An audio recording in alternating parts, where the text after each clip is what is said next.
The following program is for adult audiences only.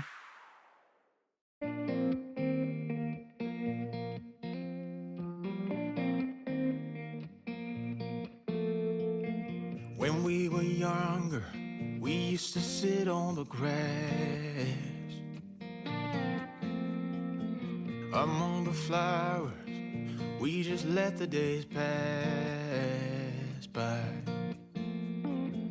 People would tell us to get a grip of ourselves and get a job. We didn't care what we were told, 'cause when we were younger, we used to sit on the grass and go, damn, I don't wanna grow old.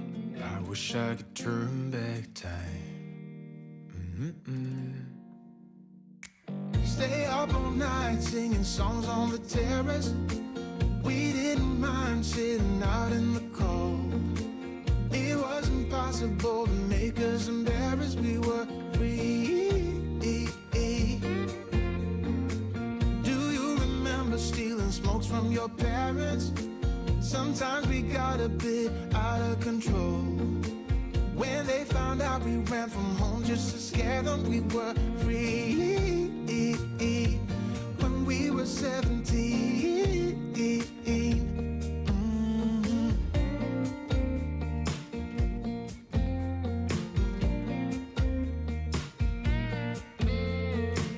When we got older, we tried to stay in touch, but we had to move on. Life ran away from us. If I could go back, be 17 again, yeah, I would, just to see all my friends running around the city, acting crazy like we used to do. I wish I could turn back time. Stay up all night singing songs on the terrace. We didn't mind sitting out in the cold. It wasn't possible to make us embarrassed. We were free. Do you remember stealing smokes from your parents? Sometimes we got a bit out of control. When they found out we ran from home just to scare them, we were free. When we were 17. When we were 17.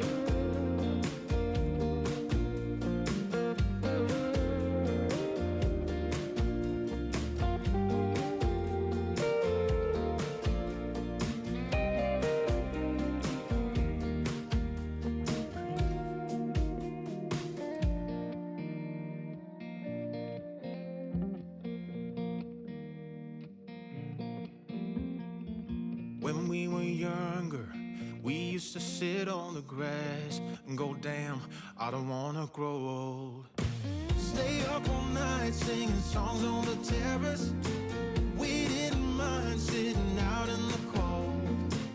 It wasn't possible to make us embarrassed. We were free. Do you remember stealing smokes from your parents? Sometimes we got a bit out of control. When they found out we ran from home just to scare them, we were free. When we were 17. When we were 17.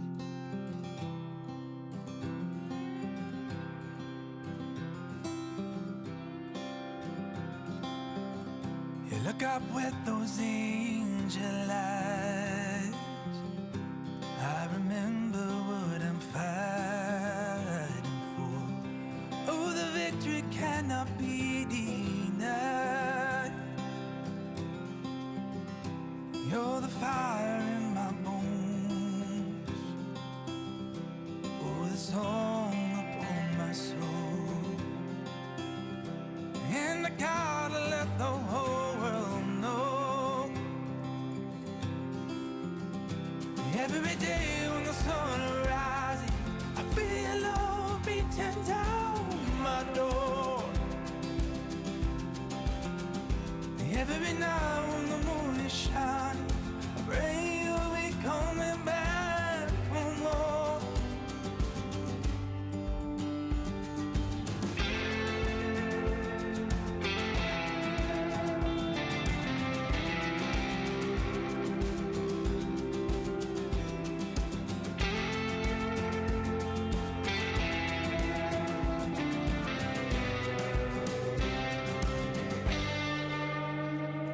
and settle down a while. Tell me everything you're praying for. Oh, the answer will not be denied. I know the answer will not be denied. Every day when the sun rises, I feel love beating down my door. Every night when the moon is shining, I pray you'll be coming back for more. And every day when the sun rises, I feel love beating down my door. Every night when the moon is shining, I pray you'll be coming back for more.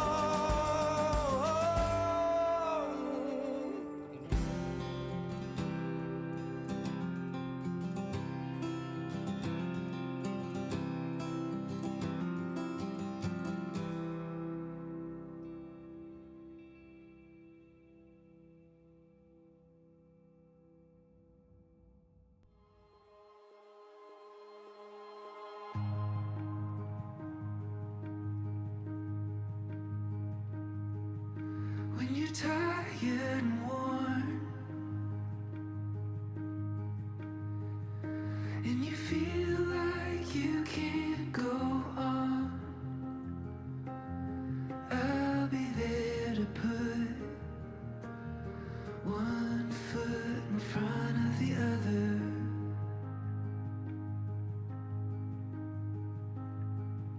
When you've lost your way, oh, the first time your heart breaks, I'll pick up the pieces and put them back together.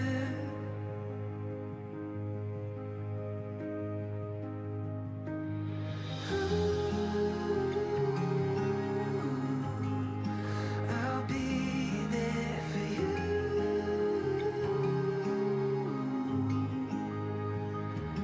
Every fall and every rise, every wrong and every right.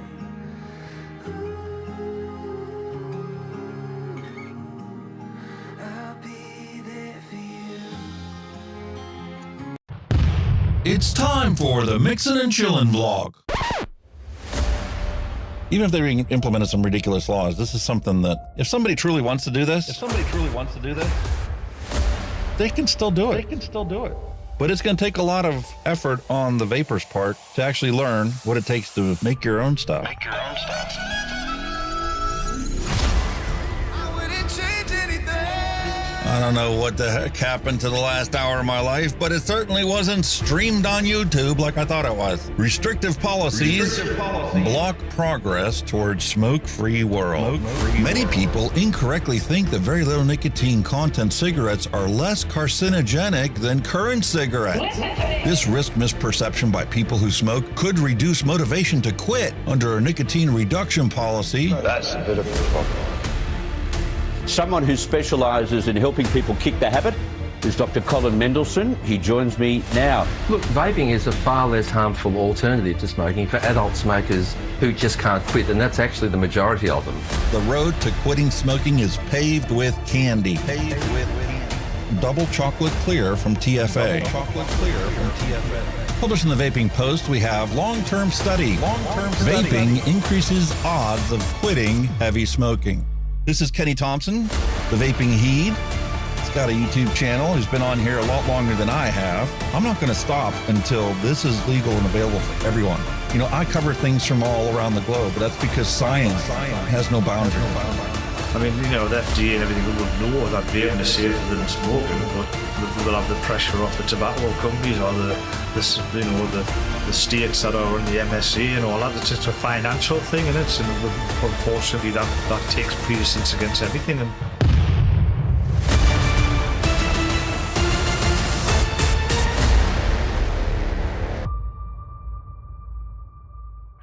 All we went through. You just made my day. Just made my day. You made my day. You made my day. Grab your juice, grab your vape. It's time to get this party started. It's time for the Mixin and Chillin blog. Long-term study. Vaping is safer than smoking. Smoke-free world. It's time for another episode of Mixin and Chillin with Hunky Vape and Kenny the Vaping Heed. Hello. Sorry, folks. He heard about it before the show, but he didn't hear it on the show because they got to switch it in two places to change it. This microphone is no longer being utilized because Kenny made a comment, actually made a couple times, about how TV shouldn't have a microphone visible. You should just be there so people can see you. He's took it personally, folks. I took it literally. So I decided to dig into my drawer of microphones and pulled one out and set one up on a microphone stand that's not being used because I switched the desk around, so I don't need the really long one anymore. So just outside of frame, we got the microphone. I don't know how it sounds. I'll have to catch it on the replay and see if it works or not. But now, it's no longer a radio DJ. And since Kenny pretty much can't hear me right now, I need to go and change his setup. Yeah, you've got a bit quiet, shall we say.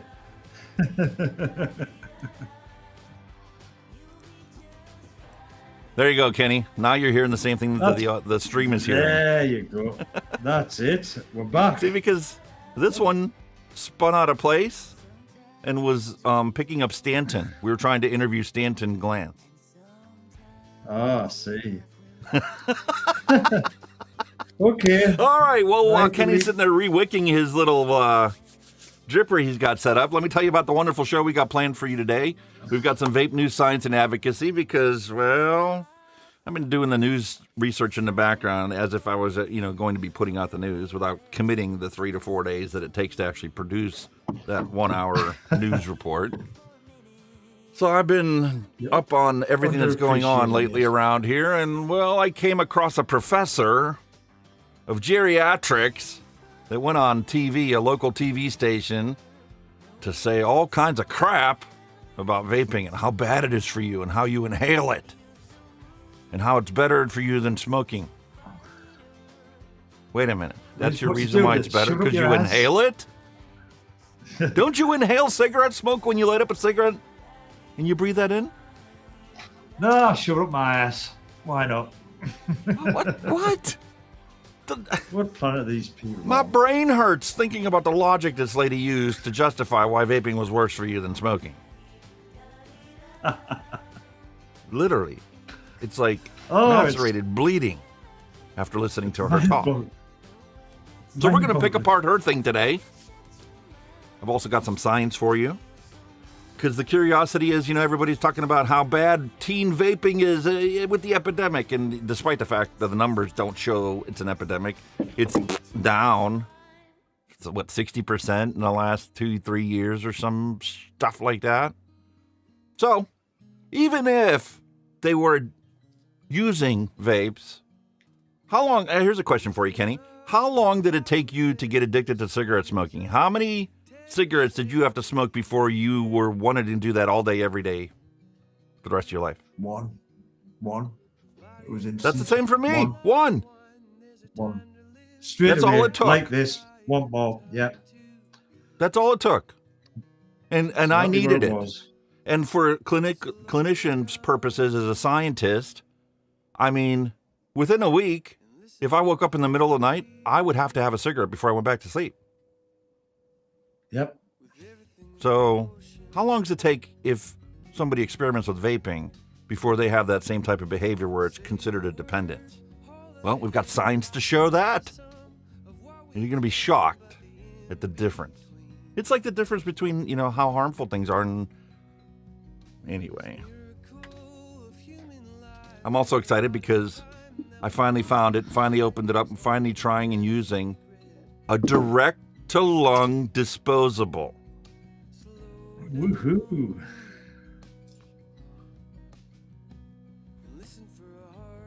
A cloud-chucking disposable. And they were smart enough not to put 5% solution in there. They only have 1% solution. So, if you're a smoker and those little pods are annoying because they're too tight of a draw for you, and you want something to be able to step up to, direct to lung,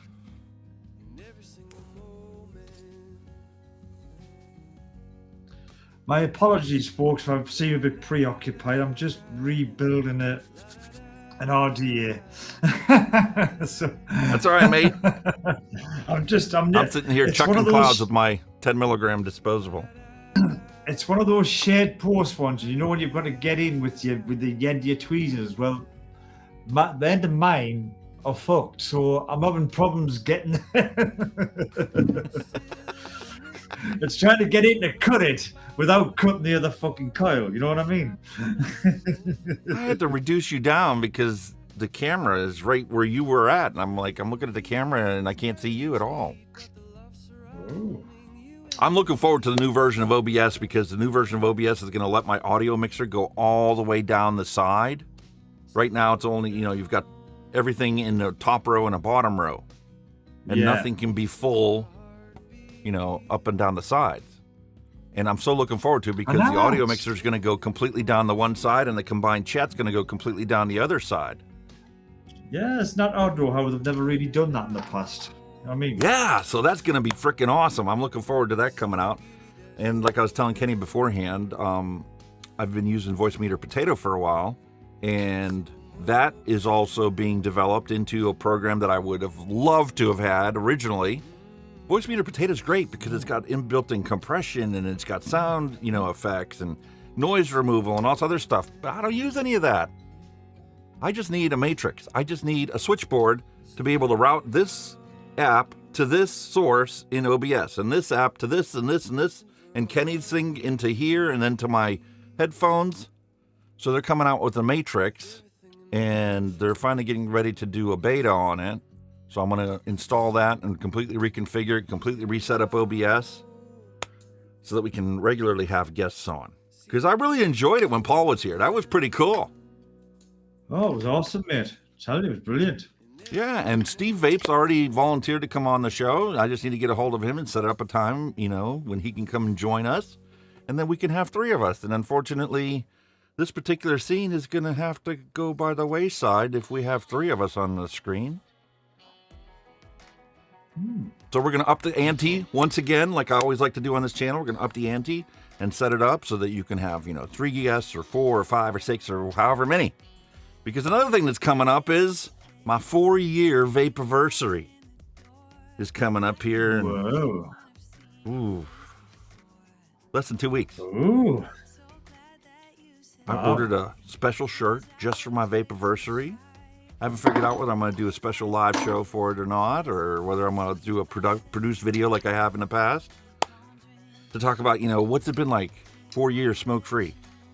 And speaking of smoke-free, part of the news that we're talking about, Jacek Olczak, I think that's his name, from PMI, gave a speech.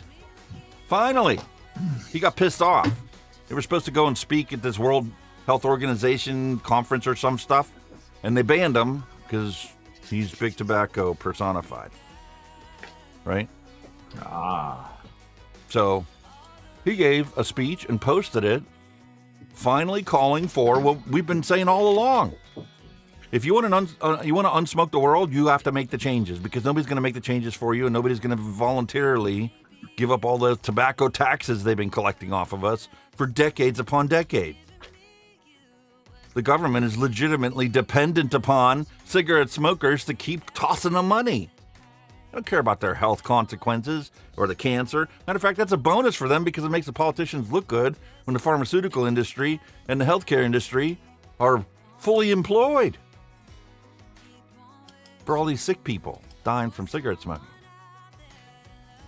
So we'll take a quick look at that. We're not going to listen to the whole thing. It's like 20 minutes long, and it's a very logical, well thought out, reasoned argument. Hey, wait a minute. I didn't type in the chat.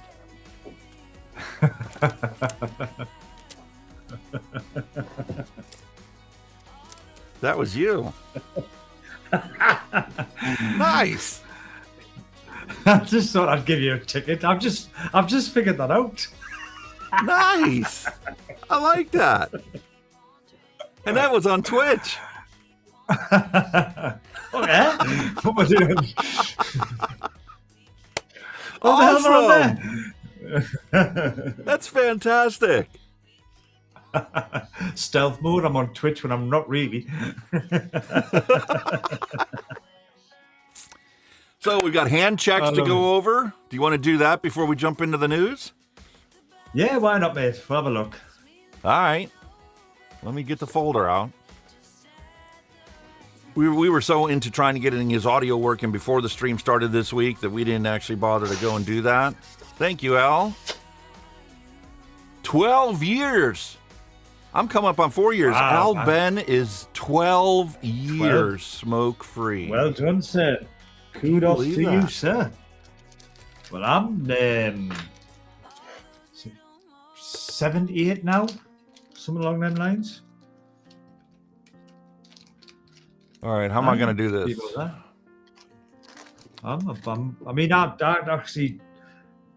I was vaping before I'd done anything with YouTube, so I kind of like quit before I become a YouTuber, so to speak. Uh-huh. So that's probably why I've been a little bit longer. Yeah, maybe about 7, 8 years since the last time I had a cigarette in my mouth. Congratulations, sir. That's fantastic. I've never looked back. You know what I mean? Just because it's like everything when you first stop and you see somebody else smoking, you think, "Oh God!" Now somebody could sit right there, light a cigarette in front of us, and it just would not bother us. I wouldn't even think about it. Listen, that's how I knew that vaping was going to work for me. Whenever I could go to the club and go to the farm, go and do my treasurer duties there and DJ on the weekends, and I took my vape with me, and there were people smoking around me the entire night, and it didn't faze me one bit. It's not that it didn't bother me. It was actually a level above that. It didn't faze me. Like, I was vaping, they were smoking, I was cool, they're cool. That's the way it should be. I mean, it shouldn't. You got to That's remember, how I knew the vaping was going to work for me. Yeah, you've got to remember, that you'll find that the worst critics of smokers are ex-smokers. Oh yeah, believe me, I knew plenty of people like that, especially running ambulance. One of the other paramedics there. Every time I lit up a cigarette, he was like, "Oh." Yeah. I'm like, "Hey, bonehead, aren't you a smoker?" My brother used to always say, "You've got no bloody backbone, man. You've got no willpower." I'm like, "Weren't you a smoker?" Yeah, that's why you should give it up, because it's horrible for you. I know it's horrible for me, but I enjoy it quite a bit, actually. Exactly. I actually bloody love it. All right, so I didn't switch the microphone in this scene. So here we have it set up before us today. This is William Dobson's drone with the DNA 250 and the Asgard Mini, and he's dripping apple fritter donut on that. I had a double take there for a minute. You just glance at something, right? But that blue bottle behind it, I actually thought that was his fucking RDTA one. What the fuck? I looked at what the hell's on the top of that? Yep. Awesome town. And William Dobson had to start off early with his dad jokes. He said, "My girlfriend just caught me blow drying my penis and asked what I was doing. Apparently, heating your dinner was not the right answer." Oh. Doghouse in one. What a way to start dad jokes out early. All right, Scott Merriman. This is his hand check, and I have no idea what it is. Can you tell me what that is? Mod. No, I can't quite. No, I'm a bit bemused, that one. It's got some kind of plastic cover on it, so you can't really see, can you? It's got like a protective cover of something on it, hasn't it? And looking at the Can't- slot that's here, that looks like a squonker. Maybe? Or is that just a slot where the bat... No, that's a squonk bottle right there. You see the shading difference? Yeah. That's a squonker. And how about that? What's on top? I don't recognize the RDTA. I should, but that's the beauty of hand checks, you know what I mean? And it does look like there's a silicone cover on the front of it only. That's what I'm saying. It looks like it's got some kind of cover on. Pulse V3? Chat says it's the Pulse V3. Thank you very much for that, William. As always, the man of knowledge. And, well, you know what? From Billy Lee Rice. Billy Lee Rice says the same thing because she has a pink one. And it's the Blaze on top. Is that the Blaze RDTA? Did he do Nice. RDTA in the Blaze? Yeah. I didn't order yeah, one. he did. Now there's a possibility I could have it somewhere. They wanted the same price for the dripper as they wanted for the tank. Sorry, I'd rather have a tank. Yeah. So here's my little tidbits here. My favorite season is when the mosquitoes are all dead. Right around the corner. I like that. I like that. I like that. That's awesome. Somebody sent me this one. Walmart, investing in American jobs. That doesn't look like an investment in American jobs. No, that's a self-service checkout. That is definitely the epitome of hypocrisy. Investing in American jobs. Yeah. Because where do you think that just, machine, that self-checkout machine was made? I guarantee it wasn't made in America. Made in Hong Kong. Or China. Or Shenzhen or Taiwan. Yep. Not over here yet. And part of the components are probably made in Japan. They make the best capacitors. But it definitely wasn't made here in the fucking kid. Nope. And along the same lines, here you go, Kenny. Great news. We're all getting laid. If you're a brick. Happy days. Happy days, eh? And don't forget, we have a lot more dad jokes coming, but that's just the start of what we have.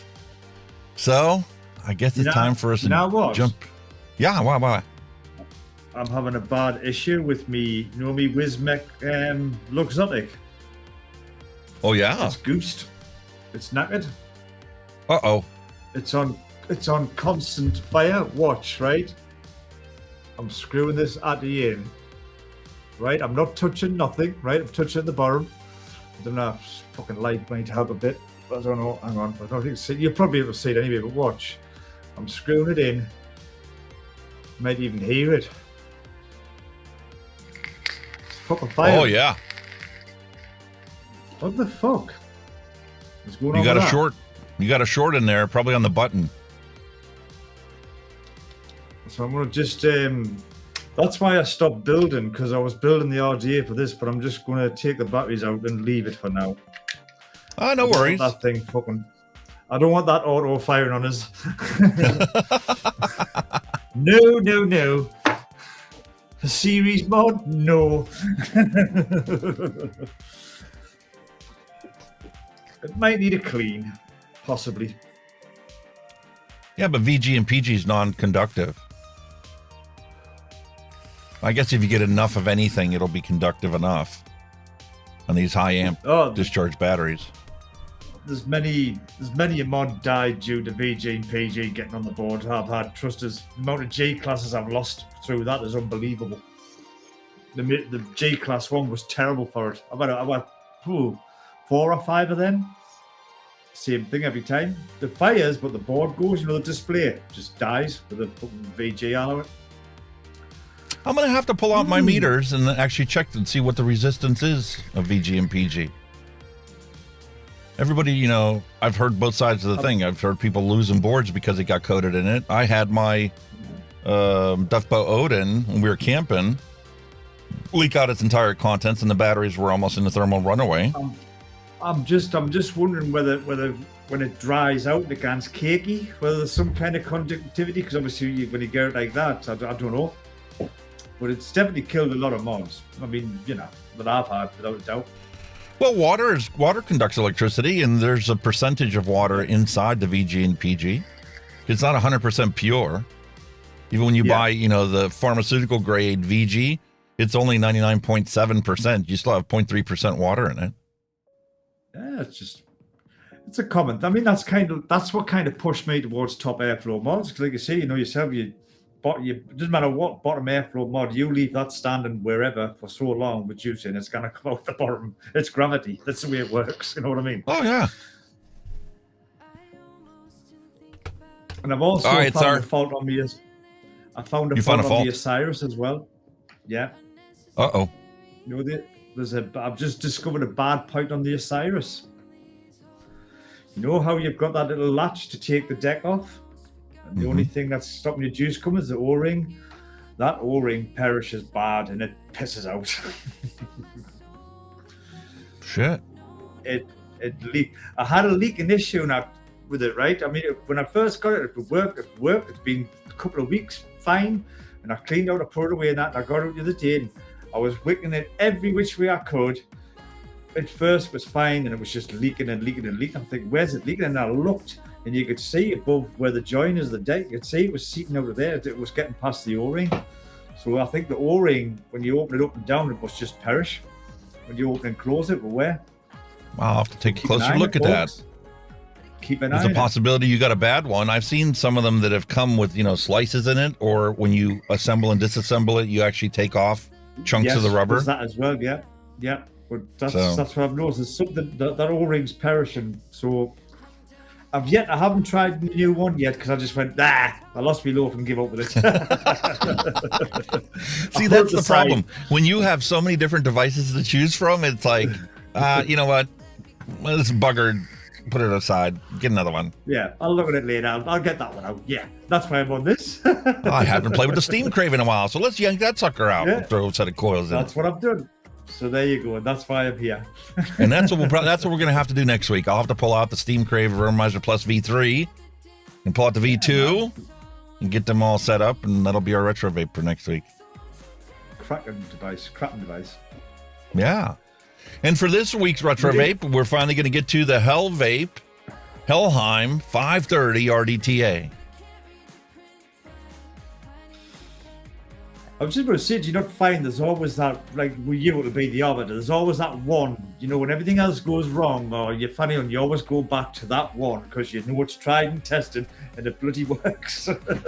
That's why I love the arbiter. I've got 6 of them, and there's always one ready to be wicked and sitting clean on my desk. Yes, not kidding. Sean Lynch, yeah. Yeah, I try and test. It works every time. Yes, Sean, I know it's totally off topic, but my favourite football team are playing tonight. We have finally returned to the Champions League after a 20-year absence, and we are playing AC Milan tonight, so come on the tune. Right, that's it. No more distractions. Come on. Listen, somebody made a comment on Facebook yesterday. The wife was in there doing her crafting thing. She's got a conference to go to for work. All the managers go to these conferences. This one is going to be in Pittsburgh this year. So she's making them cups and stuff for their conference. And somebody posted on Facebook to saying, oh man, Dish Network or Dish Network got rid of the local channels, the Pittsburgh local channels from the thing. Because like the satellite providers have to pay your local provider to re-air their content, which I think is ridiculous. So I left a comment on there. It says, hey, man, for a small investment, you can buy yourself an antenna, throw a small antenna up, and you can have all the local stations and all their stations because everything's digital now. So for a little, pancake size antenna, you toss up, the second floor window of your house, you can get 40 or 50 channels for free for the rest of your life. Or if you mount one on top of the roof like I got, you can pick up everything from Youngstown to State College. So just for shits and giggles, because I don't watch antenna TV anymore because I got sick of commercials. Netflix and then Amazon Prime ruined it for me. And then with Amazon, I got the subscriptions for Paramount Plus and Discovery and all these other things. So I get only the content that I want. It only costs me like $20 a month. You just remind me of a friend of mine. Obviously, when Sky was introduced, now you had them big, horrible grey metal satellite dishes that were the size of a truck wheel. He was one of the first to, shall we say, hack it. He bought a motorized dish. He had a motorized dish on his roof where you could spin it and point it to any satellite, so he could get everything. While we were like, you kind of watch the match and you just go, bzz, I can't. Well, there are free-to-air TV stations up on the satellites that you can tune into if you wanted. Uh-oh. Kenny's internet's dropping out. All right. I guess that's a sign for us to start our news and advocacy segment. Get ready for some road rage.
All right, starting off today, we're going to jump straight into the vape science, because I was talking about earlier about how, we smoked our first cigarette, we were addicted right then and there. Boom, done. One and done. Yep. With cigarette smoking, it's one and done. So how much is it for vaping? If you get somebody that inadvertently says, you know what, I'm going to try the vape stuff that everybody's talking about. They say you're not supposed to do it, so I'm going to try it. It's one of the wonderful things of the Just Say No campaign did to our generation. It says, well, if they said it's bad and it's already been proven that it's not that bad, okay, well, how bad could it be? Let me try it. Yep. Yeah, it's all right. It's not as sweet as I expected it to be. They said it's like candy. That's not like candy. And like blue raspberry, I get blueberry and I get raspberry. It's not like cotton candy, so what's the big deal about? I'm done with that.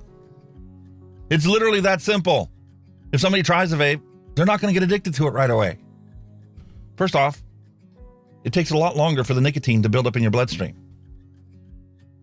And since we're talking news, time to cut the music. All right. So here's the beautiful scientific study, Milestones in the Natural Course of the Onset of Electronic Cigarette Dependence Among Adolescents and Young Adults. Okay.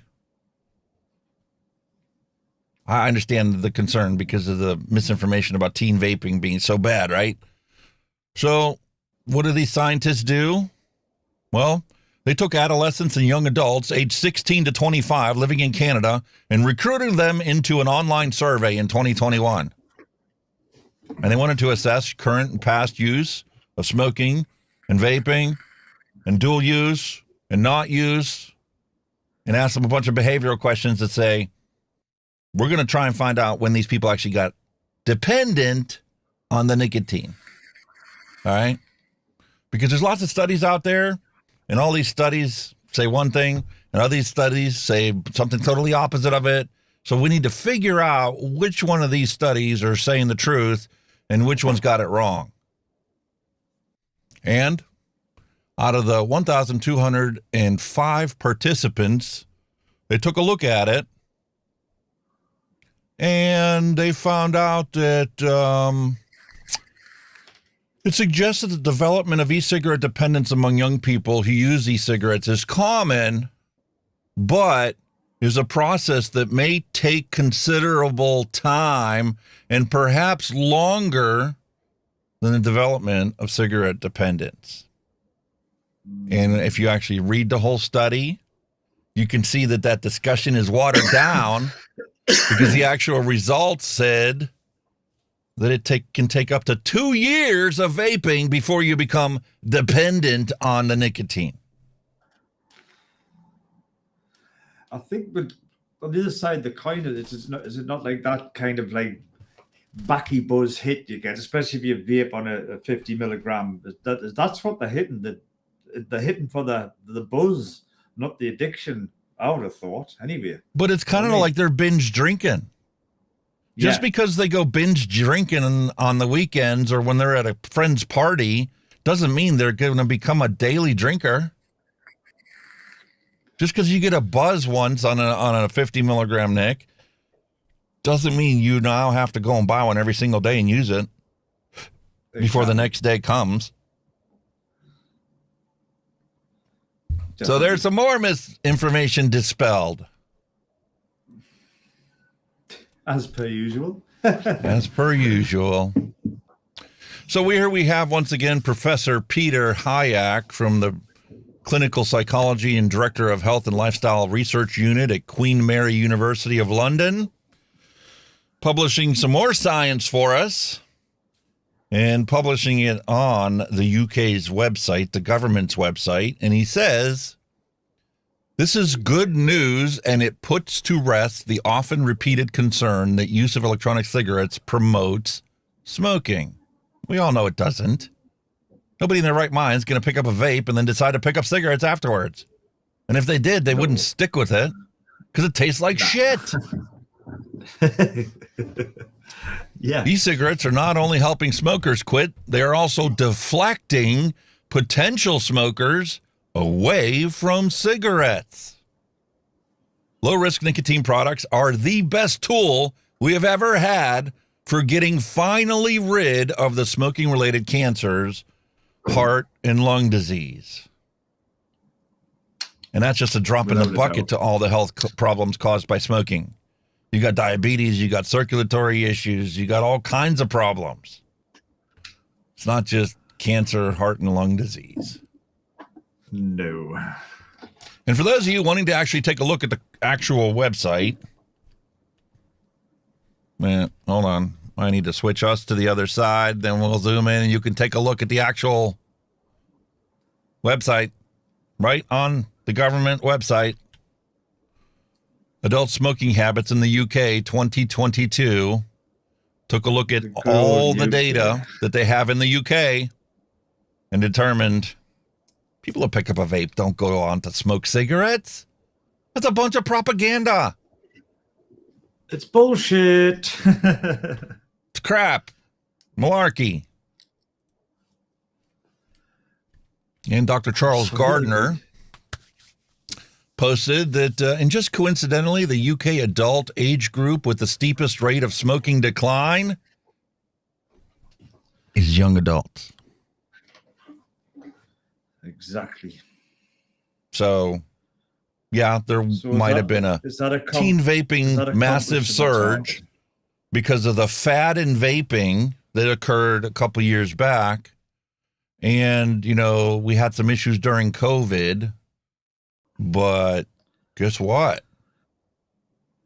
Teen cigarette smoking has plummeted anywhere that vaping has taken a foothold. Exactamundo. What can I say? Also came from the same piece of science. And we have a wonderful article here from R Street. Top misconceptions in tobacco harm reduction. Fantastic. Fantastic article. So let's take a look at these misconceptions. You're going to love it. All right. And I'm going to do an unorthodox way of zooming in. Move Kenny and I back to where we were. I just thought I'd highlight that. William Dobbs said there's positive news from the USA on vape and on Grim Green's latest video. I've never seen that one yet. I'll have to check that out. Yes, Grim Green talked about it. We actually talked about it 2-3 weeks ago. It was one of the articles that we looked at. It wasn't getting a whole lot of traction, so Grim caught onto it and had to make a video on it to get the word out. Because it seems like good news travels nowhere. And when it does, it travels slowly, one at a time. Oh, yes. When it comes to vape, definitely. On the rare occasion you do hear good news, you know what I mean?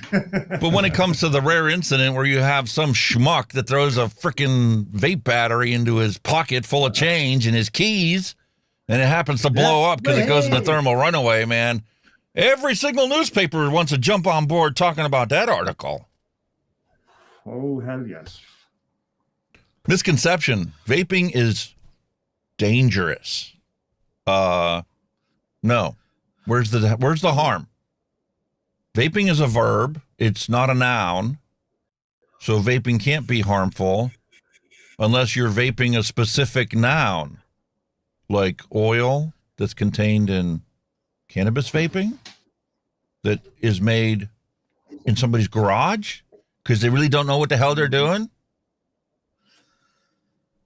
Commercial products have been out there and being sold commercially for THC and cannabis vaping, and nobody's gotten sick from them.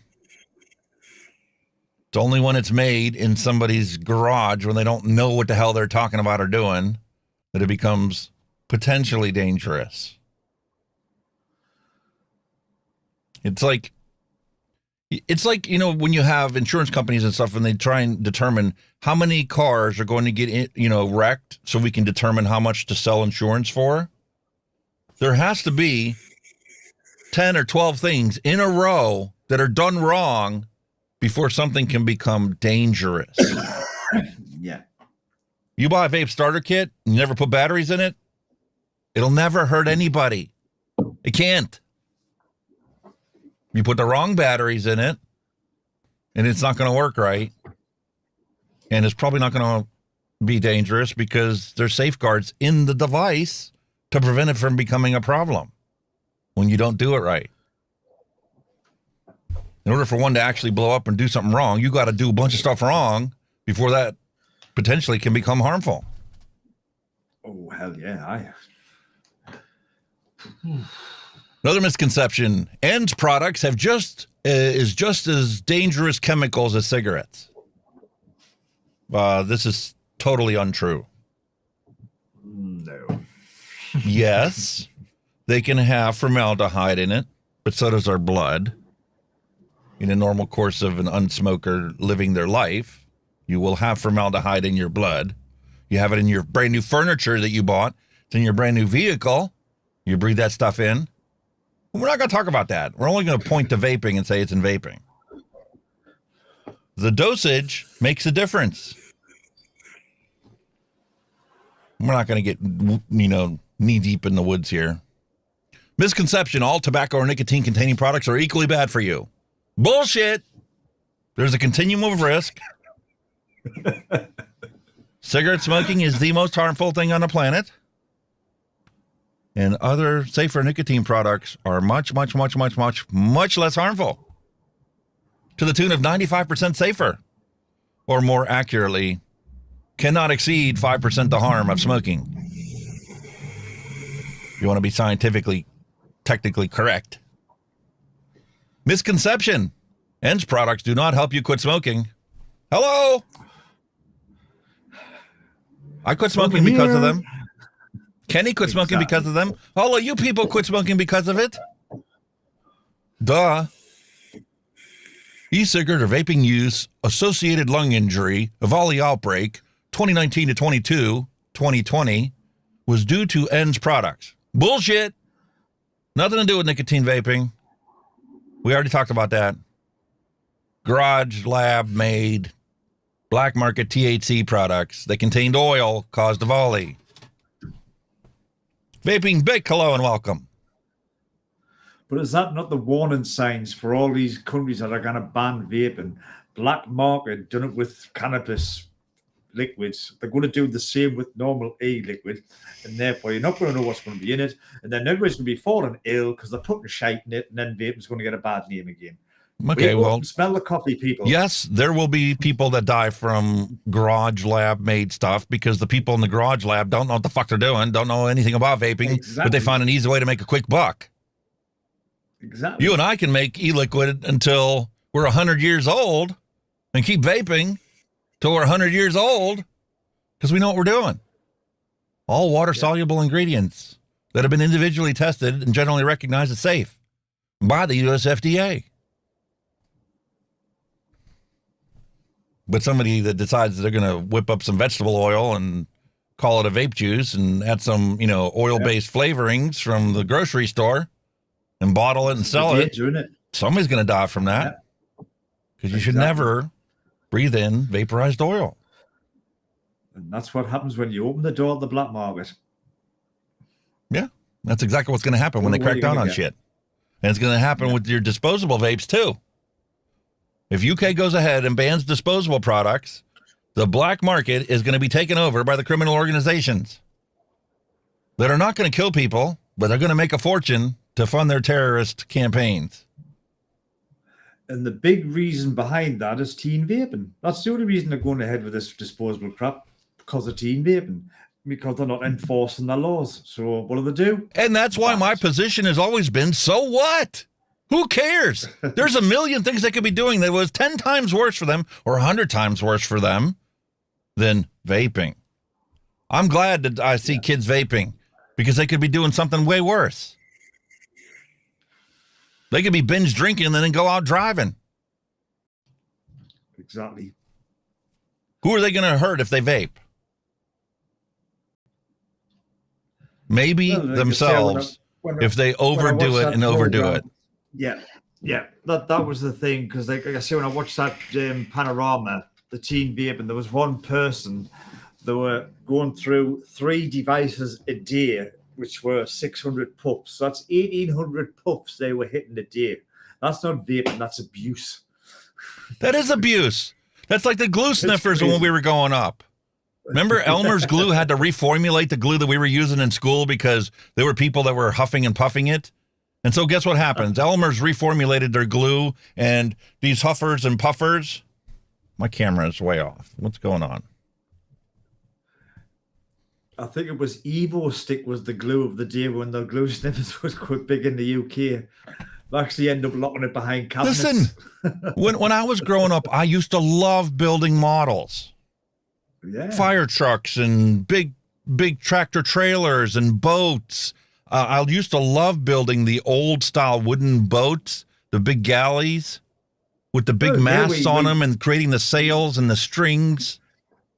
We had the Airfix models, the airplanes, the aircraft, World War II planes, all that, and you had that glue in there that stunk to high hell. Yep. My favorite model ever was the Corsair. Wow.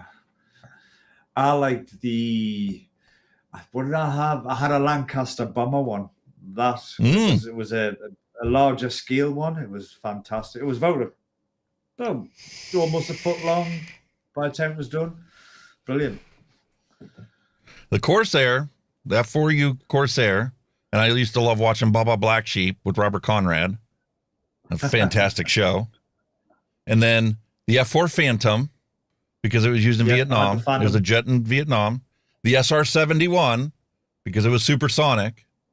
And that probably has the most hits of the photos I uploaded to Google Maps from the National Air Force Museum when we were coming back from our honeymoon. I mean, helicopters, the Huey. I think the other one was the Harrier, the Hawker Harrier jump jet. That was like a British jet fighter. That was a belter. It's not I remember nothing the that Harrier. now, yeah, the jump jet. Just because. And we got a dad joke. We got a dad joke for. I'm not going to bring it up now. We'll save it for later. But have you heard about the F-35?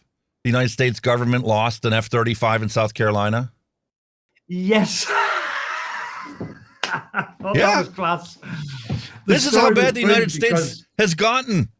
We just lose military aircraft in the frickin' woods somewhere, and we need to go and ask the local residents.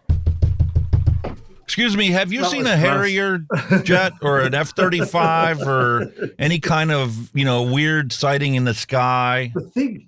The thing is, on the news this morning, it said the pilot ejected, so he was safe. But with the plane being on autopilot, I reckon it flew on its own for like a couple of hours before it come down. Before it ran out of fuel. and then when it come down, with it being a stealth bomber, they couldn't find it. I thought it was comical. Yeah, so for our dad joke section, you can look out for the eBay listing for this F-35 jet. I personally love the fact that the shipping on this F-35 was only $5.85. That's a bargain. You can spend more on fuel getting it to where you are at. But that's how bad this government is. We can't even keep track of our aircraft. Yeah, that's that thing. I can't wait to see all the memes that's going to pop up. Oh, it's already started. Anybody else? All right, another misconception. Non-tobacco flavored ends products are not important tools in aiding adults from quitting combustible tobacco. We all know flavors matter. Bullshit. Seriously, who the fuck wants to vape unflavored e-liquid? VGPG Nick. That sounds like a pharmaceutical product. Unbelievable, isn't it? Misconception. Here's a good one. Nicotine is harmful. Bullshit. Even well-educated physicians mistakenly believe that nicotine causes cancer. It doesn't. No doubt. Nicotine as a chemical separated from combustion and separated from cigarette smoking has been shown to be relatively benign. Matter of fact, there's some people that would have argued, well, they won't do it publicly because they're afraid of being shamed by the tobacco control Nazis we got running the show right now, that the coffee that you drink is worse for you than vaping would be when you strictly look at caffeine and nicotine uptake and how your body reacts to it. And we'll go more into this because I got science to back this up too. And the last misconception we're going to cover here: vaping ends products leads to more addiction than smoking cigarettes. Oh my God, not that word. Bullshit. That addiction word. Bullshit. For it to be addiction, you have to have harm. There's a continuum of risk, just like, the continuum of risk for, potentially constituents in your vape compared to cigarette smoke. There's a potential continuum of dependence. Addiction is the last of the end of the scale, the far extreme end of the scale, when you get some bozo clown trying to use a disposable in 5 hours and then get another one and do the same thing and then do it again. That's when I think, well, who was the one that came up with the survival of the fittest, Darwin? Was that Darwinian? Darwin, yeah. Charles Darwin, yeah. Let the morons kill themselves off and prevent them from breeding, and then, all the idiots in society would be genetically weeded out. Yep. Does that work, though? No, because they're trying. I'm not even going to get into that conversation. That's a whole political down spiral. No. You want to talk about doom and gloom? He's going to get on his friggin' soapbox here, folks. He's going to get on the We'll soapbox. save that one for the dad joke section where we can blow it off real quick. However, wonderful news here. Adult smoking rates in England just fell to another record low. Here you go, folks.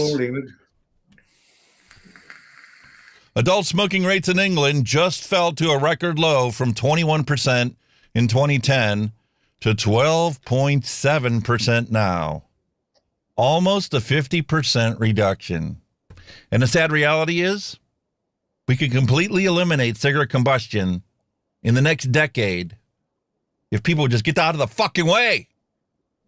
Yeah.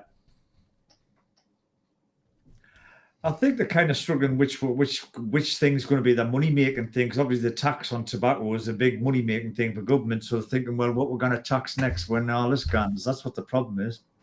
Legalize weed, tax cigarettes more, eliminate taxes on vaping completely. Let it be just a consumer product like your loaf of bread. No tax on vaping products. I can't see that happening. Like, I want to push it to the extreme. I want to eliminate all taxes on it. You want to tax it later once everybody's done cigarette smoking and tobacco's completely dead? Go right ahead. But we need to tip the scales to encourage smokers to pick a safer option. Yeah. I mean, the laws be taxed in the UK. You know, you pay tax on any product. You know, it's VAT, value-added tax. So they'll still be getting tax off them in a sense. You know what I mean? We pay. Do you need food to survive? Yes, and we pay tax on it. We don't pay tax on any food in the United States. It's what the UK call VAT, value-added tax. We pay it on everything we buy. It's on fuel, it's on cigarettes, it's on food, it's on consumables, it's on TVs, it's on motor cars. There's tax. Yeah, but isn't that used to pay for your health care? No, not VAT. No. Your tax on your income is used for that, and your national insurance contributions are used for that off your income, off your paycheck. I think that's what VAT should be for. But VAT should be based upon your economy. Yeah. And your healthcare should be based upon your economy. You have a strong economy, you should have a very, very rich healthcare system covered by the government for everyone. Yeah. That's like, Social Security. Wonderful system implemented in the United States. Social Security. But see, here's the problem with it. Yeah. The fucking politicians keep stealing from the pot that was allocated and we paid into the Social Security benefits that we'll collect someday if we live long enough. Yeah. But the rich cried the blues about it, saying we don't want to fucking support the poor in society, so you only tax the first $100,000 you make every year. Yeah. That's it. You want to save Social Security? Quit borrowing from it, number one. And number two, leave the tax as a flat tax for every bit of money that it's ever made. Period. Problem solved. Not only would Social Security be totally solvent forever, you could double what everybody's getting. They'll not do that for the super rich. I mean, over here, I think that the rich pay about 40% tax, while the working man pays about 22% tax. Like the average working man, sorry. Well, your income tax is completely separate from Social Security. I, as an independent business, have to pay Social Security, my own Social Security taxes, based on how much money the company made. Oh, but that's 6.8% or whatever the rate is. Yeah, we pay national insurance contributions anyway. That's an automatic deduction of your wage. You pay your tax and your national insurance. Your national insurance is supposed to be for healthcare, pensions, and all that kind of stuff. Well, we pay a Medicare tax on top of that as well, on top of Social Security. It comes out of everybody's taxes. Nobody even realizes it. I think it goes towards your state pension as well when you retire, something along them lines. I mean, I'm not all that clear. Right, but both of those, both the Medicare and the Social Security taxes are capped at like 100 or 150,000 or whatever it is for a married couple. So anything you make over 150,000 doesn't go into Social Security. Why? If you happen to be that well into society, you're not going to fucking miss that extra 6%. If you're making $250,000 a year, you're not going to miss another 10 grand. No. You won't even notice it.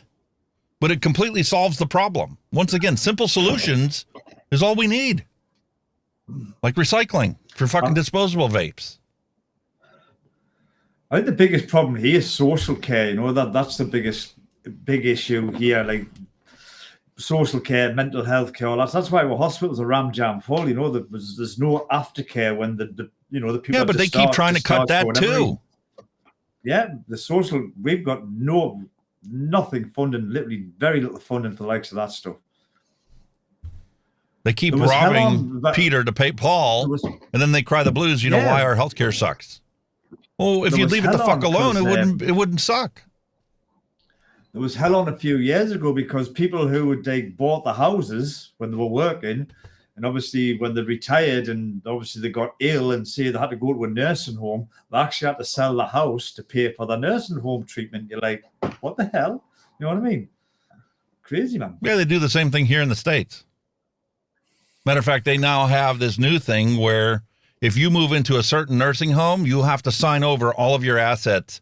And in exchange, they'll keep you and have you a bed for the rest of your life, however long you live. Yeah.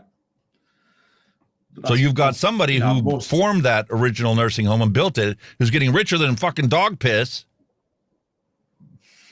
Without a doubt. Without a doubt. Meanwhile, these elderly people are living in deplorable conditions just so this one guy can get rich. Exactly. It's disgusting. All right, so let's jump into this because I'm going to get on my soapbox here. And I want you to get on your soapbox too, because wait till you hear the shit that comes out of this woman's mouth. Jeannie Way, MD, PhD, Jackson T. Stevens, Professor of Geriatrics. She's a professor of fucking old people medicine. All right? The College of Medicine. University of Arkansas. Medical Sciences, is chair of the Reynolds Department of Geriatrics and executive director of the Reynolds Institute on Aging. Talks to Nicole about the differences between regulated tobacco products and unregulated vaping products. Well, that's a bullshit statement. It's all been regulated, you freaking moron. Oh, my God. And the harm that they inflict. Please tell us. Please tell us about this harm that they inflict. I want to know. I want to hear about this. And while there's a baked-in commercial, I'm going to zoom in so we can get a better look at what this lady has to say. Drop your advertisement. The MyQ app turns any garage into a smart garage. So you can monitor and control your garage. What the hell is playing in the background? Look up. Chances are you already have a smart garage. I think there's still an app there somewhere. Download the free MyQ app today. You're watching Arkansas Style on KARK. Can you all hear that? Arkansas Style. Are you a cigarette smoker? What about vaping? What's the difference between the two and how do they impact our health?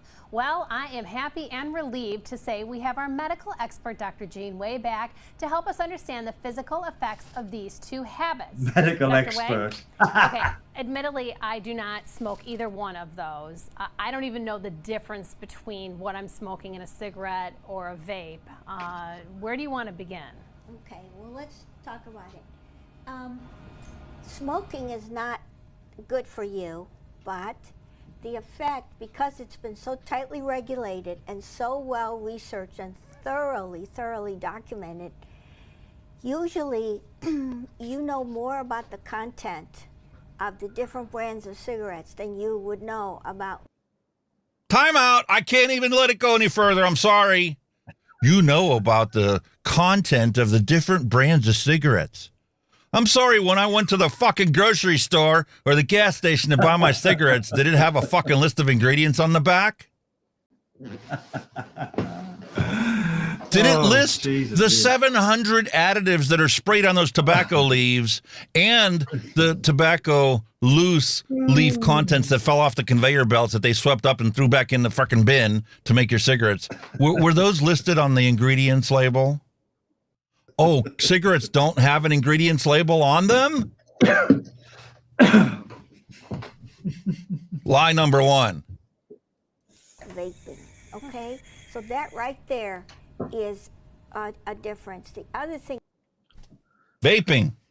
I don't have a freaking bottle of commercial e-liquid here, a box to show you. But every single bottle of commercial e-liquid has right on there the ingredients. Vegetable glycerin, number 1. Propylene glycol, number 2. Artificial or natural flavorings, number 3. Nicotine, number 4. That's it. Not a Nick shot. Not all of them list nicotine because you can buy them as short films without nicotine. I'll correct you on that one. You add it yourself.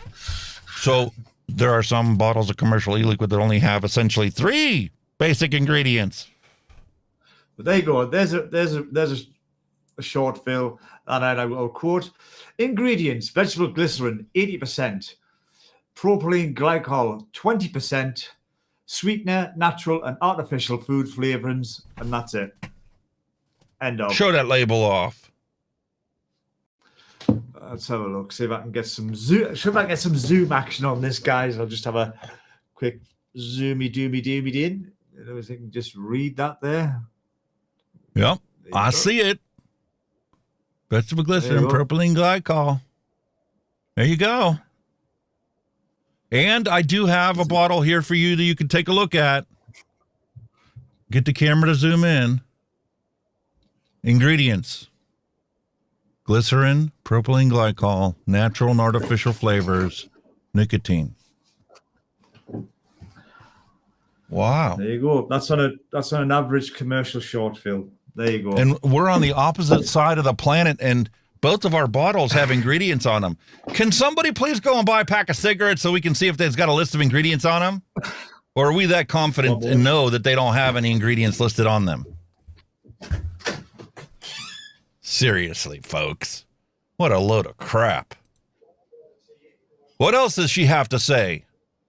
Is vaping allows the contents to go straight into your lungs, and that's... Vaping allows the contents to go straight into your lungs. Well, isn't that what happens when you smoke a cigarette? not always good. So... Not always good. Now, I'm not saying you should vape instead of smoke. I don't think you should do either. But there are negative consequences, and vaping can result in greater toxicity sooner, only because... Greater cigarette toxicity sooner. Oh, you got the white cigarette pack. Let's take a look at this thing. Nothing. Smoking damages your gums and teeth. All right, I still don't see any ingredients. All I see is a fear-mongering campaign. Smoking kills, quit now. Okay, more fear-mongering, no ingredients. Players on this side. More fear-mongering, no ingredients. On the bottom, just the brand, and there's nothing. Still no ingredients. It doesn't even tell you the nicotine quantity or whatever, and on the back, it's just, again, scaremongering. Scaremongering and taxes scaremongering. You know what you need to do with these guys? That's what you need to do with them. Exactly. All right. What else is she going to lie about? Because it's not that well regulated and controlled. And it's not well regulated and controlled. What? The amount that you take in is not that well metered or documented. In other words... Oh! So when you smoke a cigarette, we know exactly how many carcinogens and how many freaking chemicals can be analyzed, and we know exactly how much it's going to kill you, to the tune of one nail in your coffin for every freaking cigarette you smoke.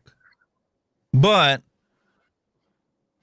we don't know how much the vapor in this is going to affect you.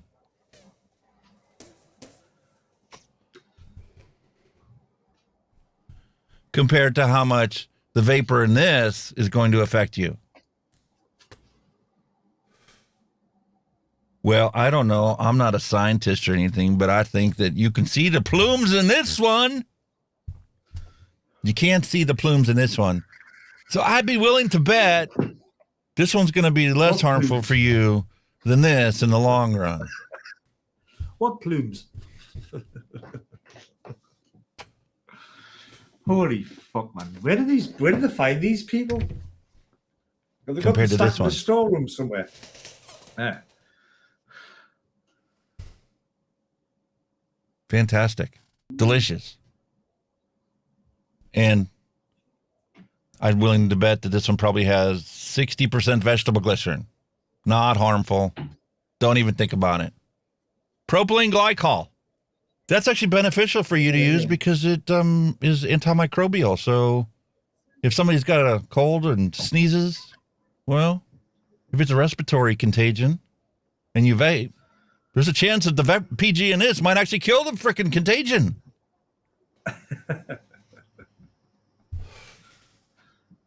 Delicious. What else? What's left? Nicotine. Pharmaceutical companies have already proven that's safe to breathe in. That's why they have oral sprays and nebulizers and all kinds of freaking products to try and get you to quit smoking that don't work.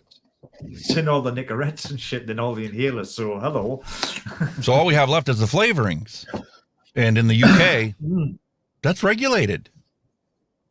There's a list of what they can put in it. Pretty But, much. you know, the way you vape, they could be the aerosolized thing, and you might get it all, or you might get part of it. How do you only get part of the vape in your lungs? I mean, technically, whatever's in your mouth is not in your lungs. But other than that, you might get some of it in your lungs. You might not get all of it. We don't know how much you're getting. I know, but if you are vaping direct to lung, you are inhaled it directly to your lung. That's the whole purpose. And for cheap bastards like me, after I get done pulling this out of my mouth, I continue to inhale to make sure all of it gets in my lungs. I don't miss a drop.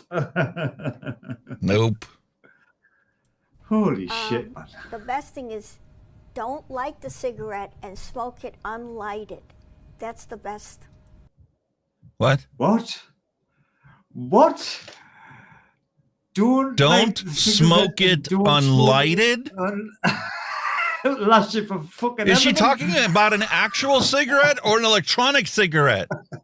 How do you vape it without lighting it if it's an electronic cigarette? It doesn't work that way. Holy If you shit. breathe in on a disposable, it lights the heating element My God. while you're breathing in, and it stops as soon as you stop breathing in. Oh my God almighty. I'm not even going to get into how you can smoke a cigarette without lighting it on fire. Oh, It's interesting. an odd one. Okay, so you know you get the four. Oh, interesting. This lady is just as clueless as she is. Bought her bullshit hook, line, and sinker.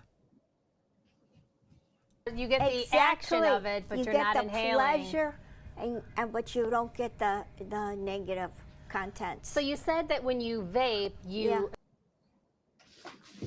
So she wants you to use a mod and tank and not push the fire button. Oh, you get so much pleasure from breathing that fresh air. Oh, so good. Why did I not think of that before? Oh, new way of vaping. Brilliant, isn't it? Don't suck on it too hard, mind. You might suck some of the That's juice kind out of of like your gum. walking into a bake shop and never buying anything or eating any of the bakeries that are in the bake shop. You're just allowed to go in there and smell it. Yeah, pretty much. I'm going for a loaf of bread. What are you getting? Brown. Ah, that was nice. Okay, I'm full. Let's get out of here. Yeah. Oh, I'm stuffed. I can't inhale anymore. I wonder if you could consume your tea the same way. Don't put it in water. Just sniff the bag.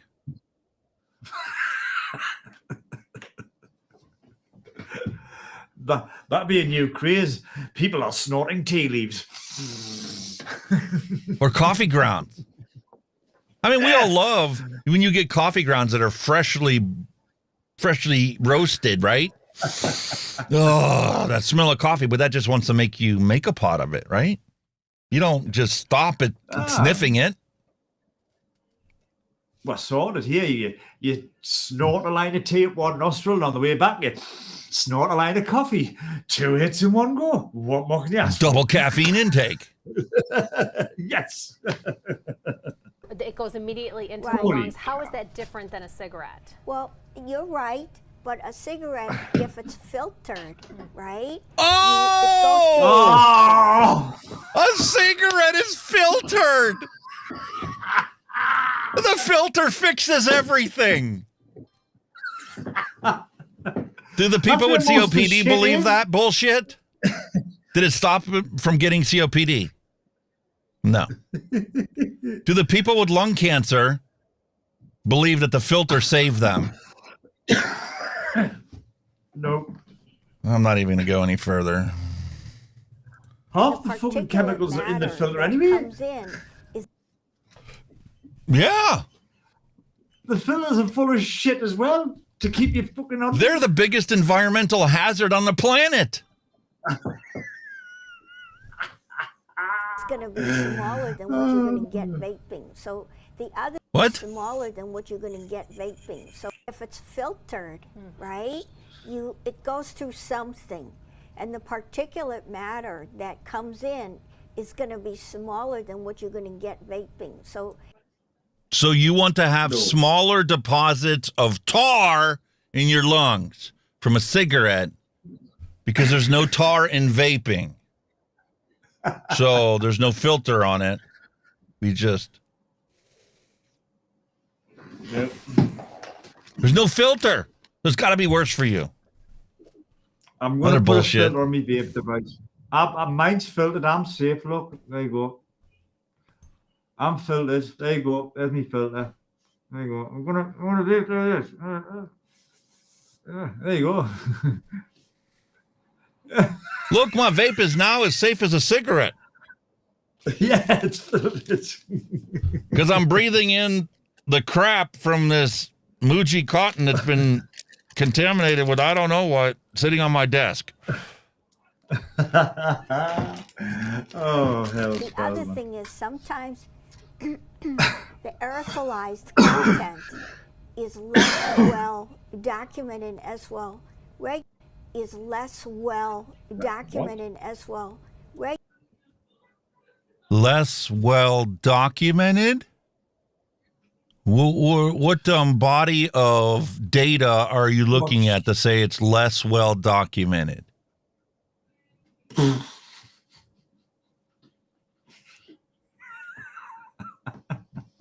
Is this the R.J. Reynolds Museum of Carcinogenic Substances? They don't know anything about vaping? So cigarettes must be better for you. That's what she's saying. Pretty much, yeah. Regulated, and the consequences could be more severe. Think about it this way. Some people smoke for 70 years, say, and they're still doing fairly well. I don't. What? Who's she working for? Fairly well. Huh? Fairly well. What tobacco company is she working for? You could smoke for 70 years and you're doing fairly well. Let's compare that with vaping. What's vaping like? I don't know that we could guarantee that somebody could vape every single day for 70 years and not have as much. So we don't know if somebody could vape for 70 years and not have as much damage. I think she's got her wires crossed. What she meant to say was you can vape for 70 years and be relatively well, but you can smoke for 70 years and probably die. But the fact is, she's fucking lying. She's a goddamn professor, okay? Yes, it's a professor of geriatrics, all right? But you can take a look in the chemical analysis of vapor, and you can look at the chemical analysis of cigarette smoke and tell that there are much less constituents, and there's a whole list of fucking things that are in cigarette smoke that aren't in vapor. But we don't know. These things might, at lower concentrations, cause you more harm. Matter of fact, you might not live to 70 years old if you only vape. We don't want you living to 140. The Social Security system and the Medicaid system can't support your fucking ass for 70 years. We need you to die early. Of a consequence. Why do people choose vaping over smoking? Is it cheaper? Is it faster? Is it? Yeah, What is it? It could be. You get the effect faster because it goes right in. Okay.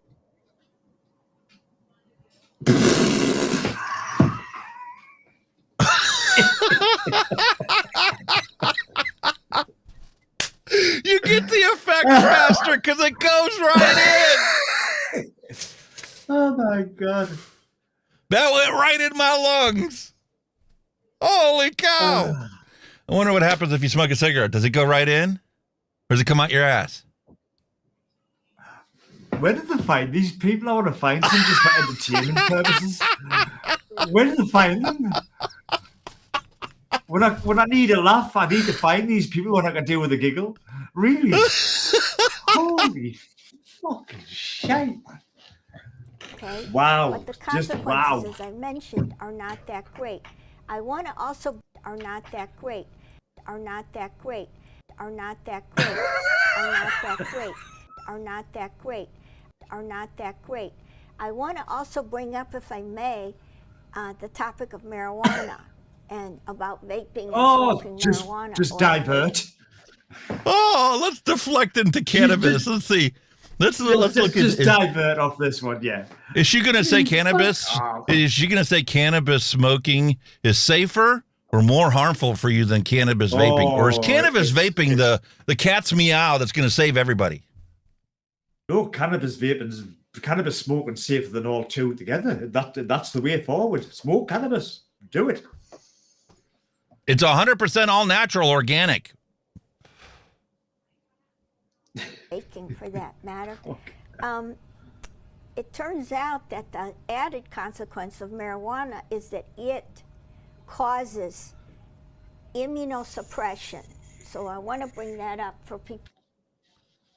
Vaping cannabis causes immunosuppression of cancer cells.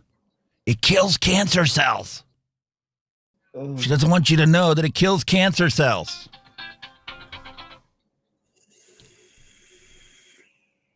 People who think that, marijuana vaping is even better, but it's not. It's definitely more toxic, definitely damages your lung tissue, and what also happens is that because you become immune compromised, the damage... It causes you to become immune compromised. So when my mother-in-law had cancer and her doctor gave her cannabis, it was to kill her faster? Is that what you're telling me? I'll tell you what it is. She wants to fuck off. She's bad for my fucking lungs. I'm fucking coughing me bollocks. I'm fucking laughing at her. Jesus Christ. Fucking hell. that it Holy causes moly, to the man. tissue in your lungs, you can't react as well. It causes the tissue in your lungs. You can't act as well. Well, yeah, if you're high, of course you're not going to act as well as somebody who's not high. Oh, we're talking about immune compromised. Holy shit. So forgive me again. I'm learning as I go here. So are you saying if you vape You're learning. marijuana, You fucking learn off the this wrong is what one. you're talking about? Okay. Right. It's even worse than vaping tobacco. Okay. So yeah. Oh, wait a minute here. It's even worse than vaping tobacco. Can you find me a bottle of e-liquid that has got tobacco in it, please? I've got a coffee tobacco flavor. But there's no tobacco in it. No. That's almost as whatsoever. good as the fucking idiots at tobacco control thinking that unflavored e-liquid is tobacco flavored. Fucking hell, spells almighty. Oh, Hey, Jesus moron, when you Christ. only got No, it 4 is. ingredients and you get rid of the flavoring, you're only left with unflavored things. Vegetable glycerin, propylene glycol, and nicotine. And nicotine technically has some flavor and taste to it, especially the older it gets, the more oxidized it gets. But there's no tobacco in it. Dear me. You know, like, don't vape. Definitely don't vape marijuana, because there's hardly any regulation, hardly any documentation. If There's hardly any regulation or hardly any documentation on marijuana vaping, huh? Or cannabis, because it's been outlawed our entire life. Because it was supposed to be so bad for you. Holy shit. It was like sucking on the devil's balls. It was that bad for you. there were as much documentation and research done as thoroughly on marijuana, things could be better. But right now, marijuana is genetically bred to have a higher efficacy. So the marijuana that current parents may have tried, you know, a couple decades ago, is not at the level of strength of marijuana that's available now. Well, yeah, because it's been banned. So if they're going to make some stuff, they want to make it as good as it could possibly be, right? Michael Redfern, hello and welcome to our bitching session, soap opera lunch break. I'm gonna order tea. Oh, thanks. This lady's clueless. Hi, how's it So doing? cool. Fine. Yeah, So fine. that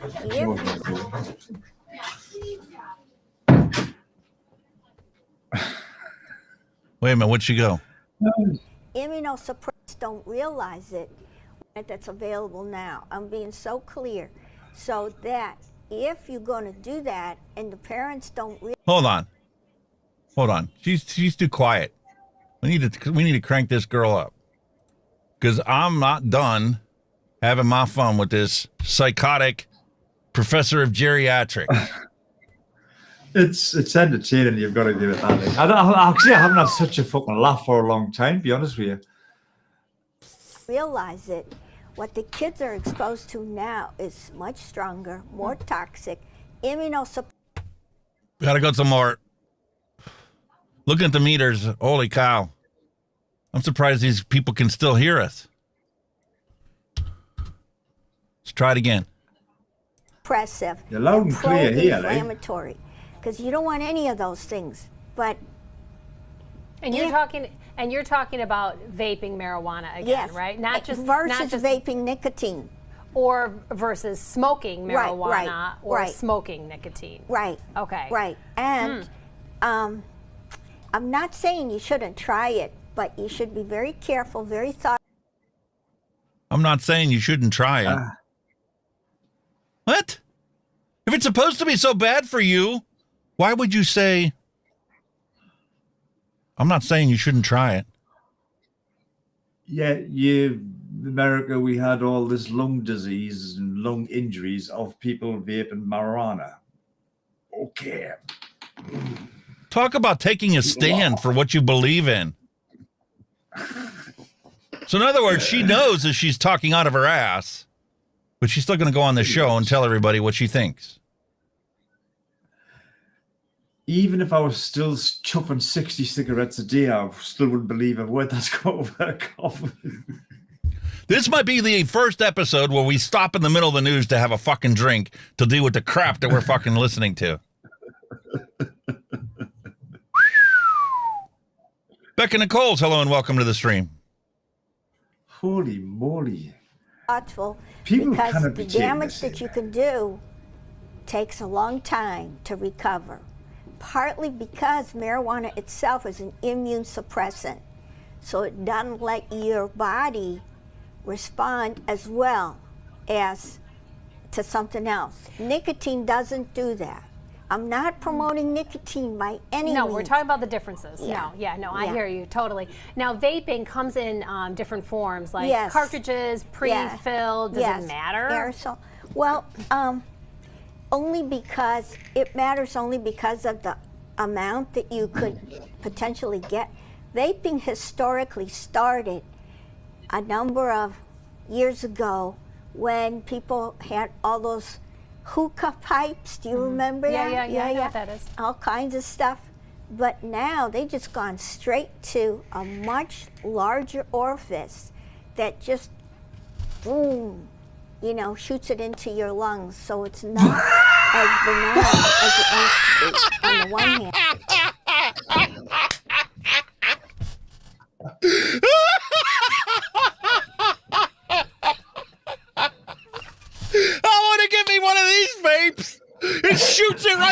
dogs!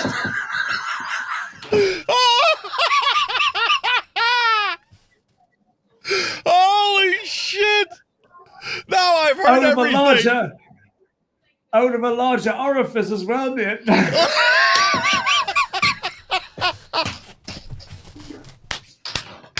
Oh my god!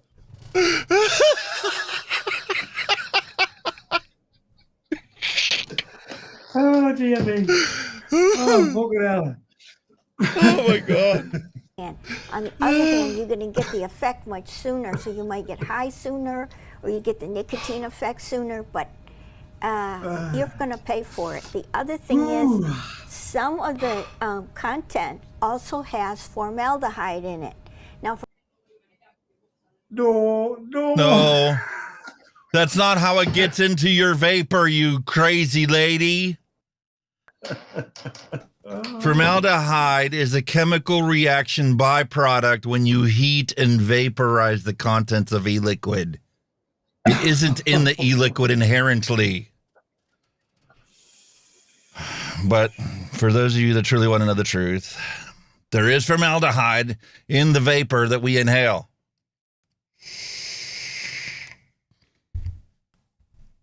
See, Kenny's so well preserved. Mid-exhale. Look at me. That's fantastic. Must be the formaldehyde. Must be the formaldehyde. Look at this, man. formaldehyde is also I'm used 94. for processing, for example, of Formaldehyde is also used for processing. formaldehyde is also used for processing, for example, of the marijuana and or the tobacco. Formaldehyde is bad for Formaldehyde is used to process the tobacco. Formaldehyde is not used anywhere to process anything for electronic cigarettes. It is created as a combustion and a heated element byproduct. See, they say formaldehyde, you know, it's you know, preservative, you know. Did I ever tell you I'm really 165? Now everything makes sense. I totally get it. for you. It's just, it is not good. And the reason, of course, is because it's toxic. And you don't want that. It's toxic. There are so many substances that are toxic. You know, your apples are toxic. Your apricots are toxic. They have arsenic in it. But nobody eats the pit of a peach. Formaldehyde really, you know, it's toxic if it's huge. I mean, my wife works in the funeral business, you know, and they use the formaldehyde to preserve dead bodies, pretty much. And it does, with that amount of quantity, it does give off an odor, and they've got to be protected. But that is a huge, huge extreme version. You know what I mean? It's kind of like acid. Most people don't know that when they put their salad dressing on their salad, it's an acid. Yeah, it could kill you. Of course it is. If the pH was right. But vinegar is not that bad. At worst case scenario, it gives you indigestion or heartburn. Whoopie-doo. Hey, how about the fact that your body creates acid in your digestive tract in the normal process of metabolizing and digesting your food? That's what I'm saying. How do we actually digest food? Does it just go in one end and come out the other end the same? Okay. Who did she get her professorial doctorate or PhD in a box of cereal? She certainly didn't get it by learning. Website. No. It's amazing what you can buy online these days, isn't it? Well, I hear you loud and clear. Big hard no to the vaping, smoking in general. Yes. But boy, don't do. Okay, big hard no to vaping and kind of smoking in general too. Oh, that was class, that. Please do not vape marijuana. fun. It is not your friend. It's not the best way to do it, and you're far better off doing something else. So Well, she like did smoking straight it. up say it's better for you to smoke your cannabis than it is for you to vape it. Exactly. Kind of ironic because she was just talking about earlier about how we don't know the constants of it. We don't know the science behind it. Can you show me scientific studies that compared cannabis smoke with cannabis vapor? No. Wow. Thank you I'm so just, much for this. Very enlightening. Thank you so much for an entertaining conversation about how little you know on the subject matter. That was hilarious. That was fucking phenomenal. That was just fantastic. But on the serious note, she was talking out her ass. Like, she was talking out of her ass because here we have Rutgers University-led national survey uncovers doctors' misconceptions about nicotine risks, essentially proving that most of them don't know their ass from a hole in the ground. The study was published in the Journal of General Internal Medicine, surveying more than 1,000 doctors. Let me zoom in so you can see what I'm seeing. The study published in the Journal of General Internal Medicine surveyed more than 1,000 doctors from 6 specialties between September 2018 and February 2019 about their knowledge of tobacco use, and found that 80% of those surveyed believe that nicotine is directly causing cancer. Bullshit. 80% of doctors got that wrong. Physicians must understand the actual risk of nicotine as they are critical in the prescription and recommendation of FDA-approved nicotine replacement therapy products to help patients who use other forms of tobacco that are much more dangerous. Doctors should be able to accurately communicate these risks. And when they don't know the risks, they're part of the fucking problem. Big stuff. They're part of the reason why in the United States, every goddamn minute, there's a person that dies. Every fucking minute. Mm-hmm. 1,350 people every fucking day. And in the UK, that's 220 people every day. But that numbers are 80% of the doctors are uneducated on vaping. Wow.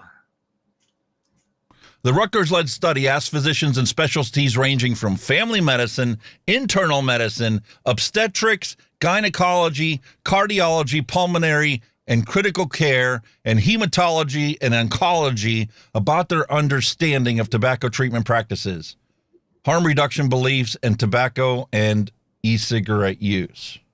And 80% of them got it wrong. And if you want to read the actual study, there she blows. Open access, published in the Journal of General Internal Medicine, nicotine risk misperceptions among U.S. physicians.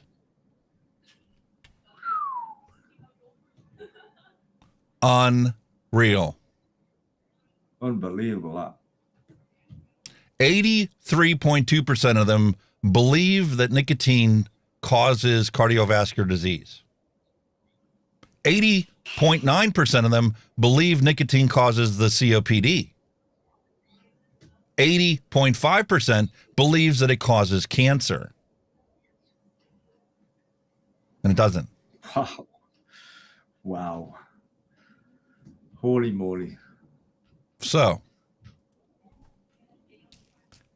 comes to our final segment for the news and advocacy. And I can't believe we're going on an hour and 45 minutes already. Oh, it was worth it for that video. It was well worth it. Jesus. But there was so much misinformation, we couldn't give more than 30 seconds at a time before we had to correct something she was saying.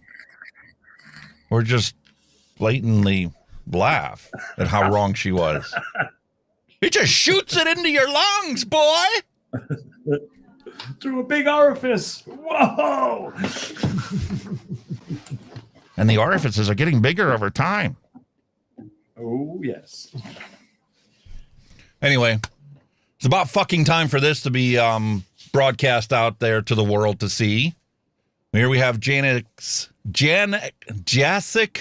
Olczak. I don't know why I can't pronounce his freaking name. He's the CEO of PMI. Father of 4, born optimist, educated by life pragmatist. He says he plays the guitar and tends his garden while he's trying to lead PMI to unsmoke the future. And Tobacco Control wants to con everybody into keeping cigarettes on the planet longer. And it took him being banned from a conference,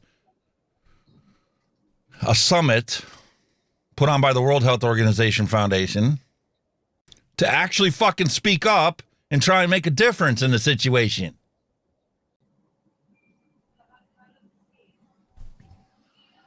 Holy moly. So I'm just going to go into the first couple minutes of this, give us a chance to calm back down, because what he talks about needs to be heard loud and clear across the globe. Cigarettes are obsolete. Demand for cigarettes will have dried up. Some smokers will have quit, the best choice anyone can make. Others will have switched to a far less harmful smoke-free alternative to the benefit of public health. This future is more than a possibility. It's within reach. And my company is helping to achieve it. Our mission at Philip Morris International is to reduce smoking by replacing cigarettes with the better alternatives that innovation, science, and a lot of investment have made available. Remarkably, however, the faster I move out of cigarettes, the more pushback I get. To give an example of what I mean by this, the reason why I am presenting to you on this platform is because my company has been canceled this week from a long-standing planned speech on the sidelines of the United Nations General Assembly. It seems that certain interest groups cannot accept us working to accelerate the end of cigarettes. Even worse, they do everything in their power to silence any debate about how to get to this future faster. But by excluding us and bullying others from engaging with us, they are effectively delaying progress for the men and women who smoke today. For decades, governments and organizations have rightly done everything they could think of to discourage people from smoking and to encourage those who do smoke to quit. Restrictive regulations, steep prices, marketing bans, public health campaigns. And yet, despite the known health risks worldwide, more than 1 billion people still smoke today. And we can change that. The persistence of high smoking rates globally is evidence that the current approach to ending cigarette use is not working quickly enough. The most common response to the problem can no longer be more of the same. It's time to try something else, to try a more inclusive and innovative approach, one that has been put into practice in several countries around the world and has the potential to significantly accelerate an end to cigarettes. Better alternatives to cigarettes now exist, and scientific data shows their potential to be less harmful than continuing to smoke the cigarettes sold worldwide. What's needed now is for the various stakeholders, the governments, the public health community, industry, and civil society to do their part to get these better alternatives in the hands of adult smokers who do not quit. But here comes the problem. Not everyone is doing all they can do. Instead of implementing policies to promote adult smokers' access to these better products, many global regulators are defaulting to inaction. Some public health commentators blindly dismiss the potential these products represents for smokers without objectively assessing the science. And anti-tobacco organizations, many of them appear far more focused on ending the industry than on ending cigarettes. Today's environment and rhetoric make it easier for governments and regulators to do nothing on smoke-free alternatives. It's perceived as safer for political careers to abstain from the debate completely rather than be seen as siding with us. Tell me how much bullshit that is. And you know that's a fact. It's a third rail nobody wants to fucking touch. Because you've got all the body part organizations crying the blues about teen vaping. Oh my God, teen vaping. Meanwhile, the whole fad of teen vaping pretty much eliminated cigarette combustion for an entire generation of kids. Definitely. But in the end, this is just prolonging the life of cigarettes and risk shortening the lives of those who use them. For smokers today, inaction is not a neutral position. It is a choice with real-world outcomes. We are entering what Winston Churchill called a period of consequences. It is no longer a case of if smoke-free alternatives are better than cigarette smoking, it is a case of by how much. Using the World Health Organization's data, estimates, and methods along with other third-party data, we have calculated the potential positive public health impact of the world's smokers switching from cigarettes to less harmful smoke-free products. The results are really eye-opening. Our hypothetical model shows that if smoke-free products are assumed to be 80% less risky than cigarettes, and if people who currently smoke were to switch to them completely, then over their lifetime, there is a potential for a 10-fold reduction in smoking attributable deaths compared with historical tobacco control measures. 10-fold difference. And that's using an 80% assumption rate, not the 95, 96, 98% that the Public Health England has already demonstrated in numerous studies. And the Cochrane Institute has compiled from global scientific research. Wow. That's just wow. What the hell world are we living in when the CEO of tobacco and cigarette sales is begging and pleading the World Health Organization to allow them to transition people to a safer, less harmful product? Exactly. That's from a big tobacco company. Wow. Just wow. And they banned him from the meeting because of that. Yeah.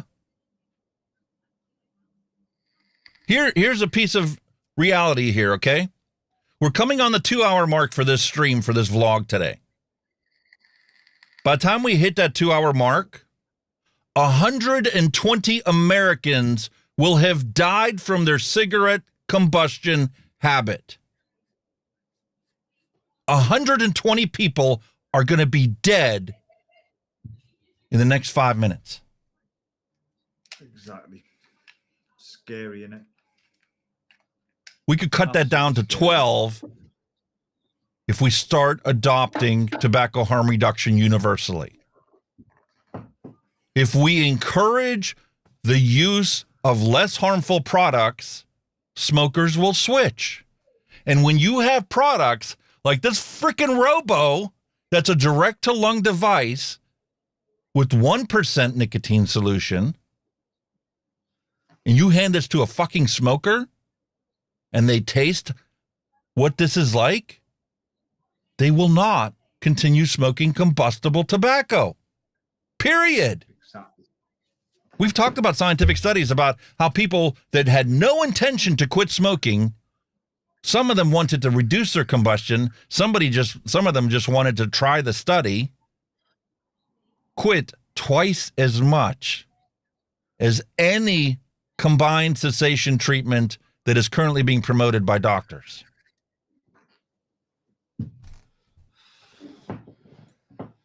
Yep. Wow.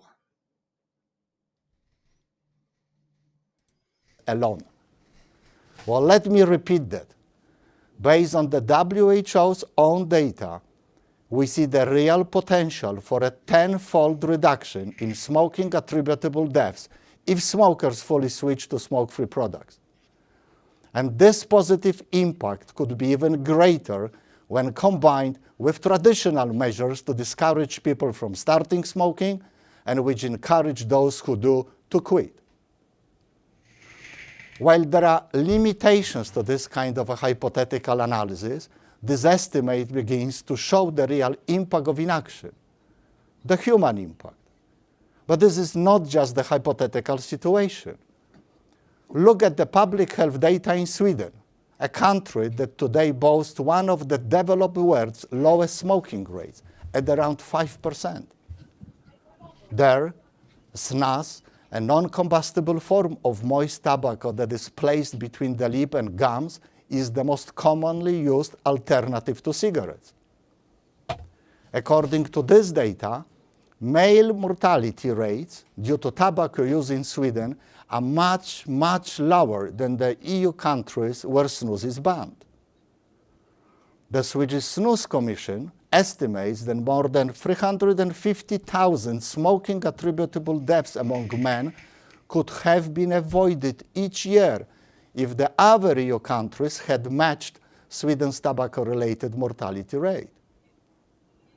We can also look at Japan, where just 5 years after heated tobacco products were introduced in 2014, independent studies showed an unprecedented decline in cigarette sales in the country.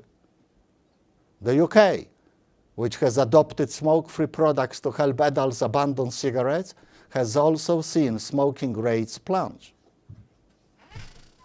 Meanwhile, in countries... We just showed the documented statistics. Almost a 50% reduction since vaping took foothold in the UK. Yep. 50%.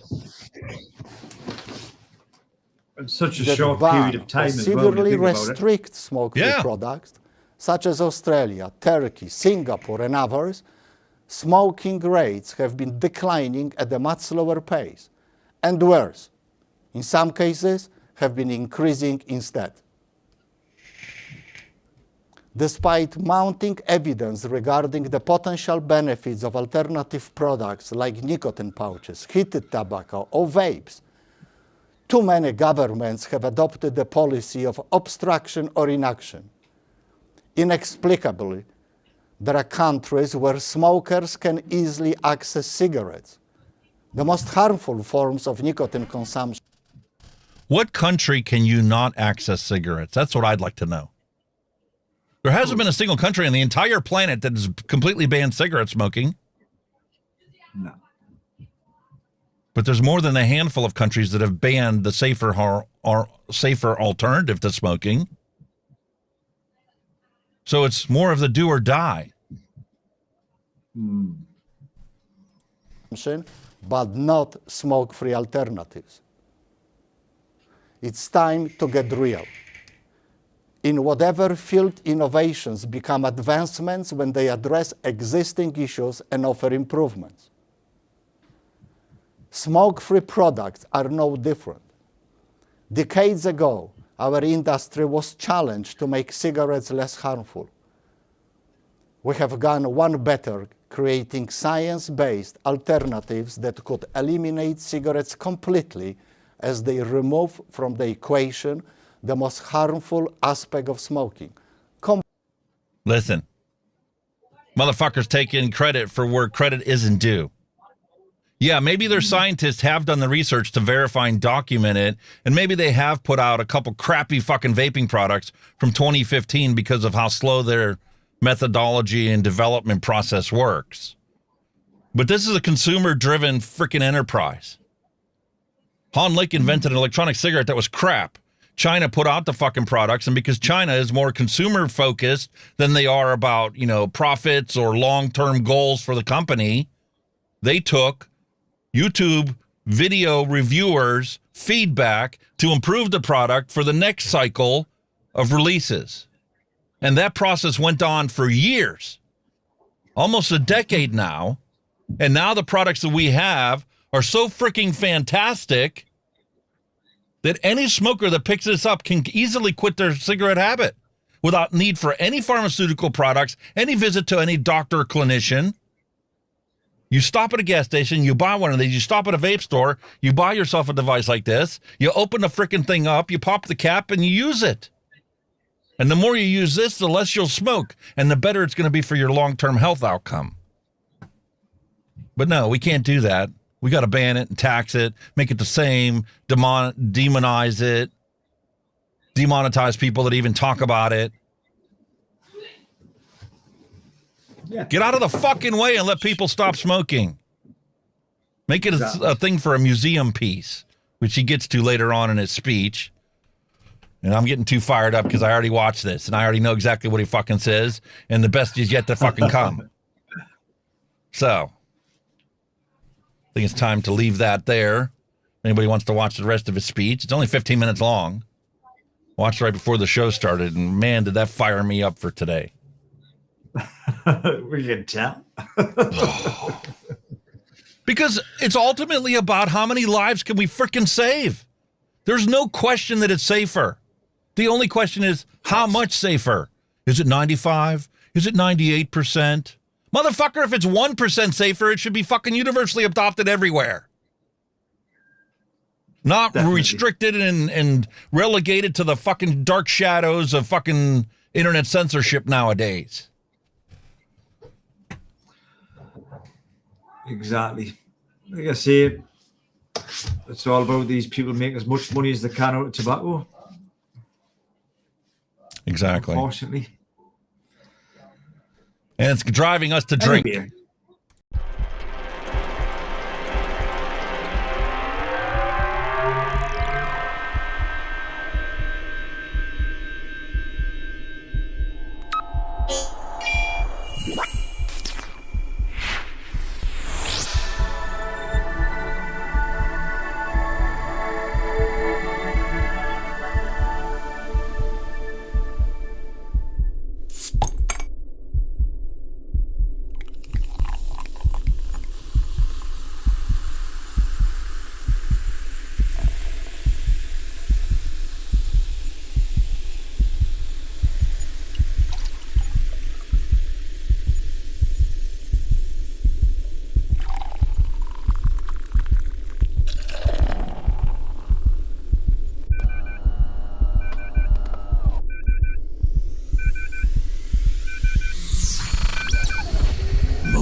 And up for our calming down pleasure for today. A man's got to do what a man's got to do. And for you guys today, I have a beautiful single origin coffee stout made by the Masthead Brewing Company in Cleveland, Ohio. And this lovely beverage comes from a brewery and restaurant and is 6.9% alcohol by volume.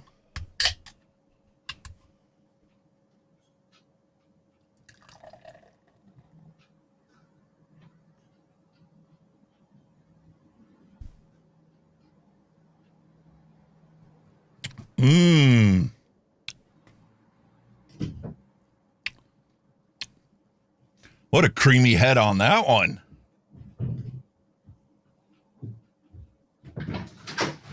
Ooh. Fantastic. Single origin coffee stout. We partnered with our friends at Six Shooter Coffee to bring you this mashup of our two favorite beverages.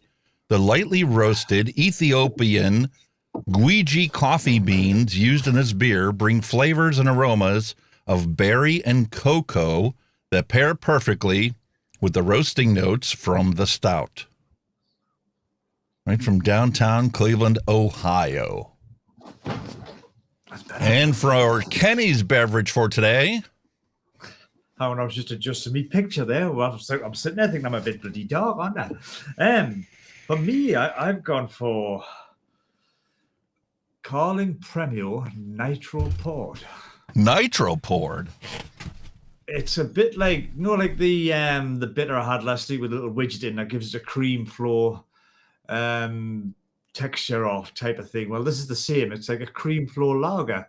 It's only 4.7% alcohol because it is a school night. But yeah, if you just have a listen, you'll hear it. There's the little widget.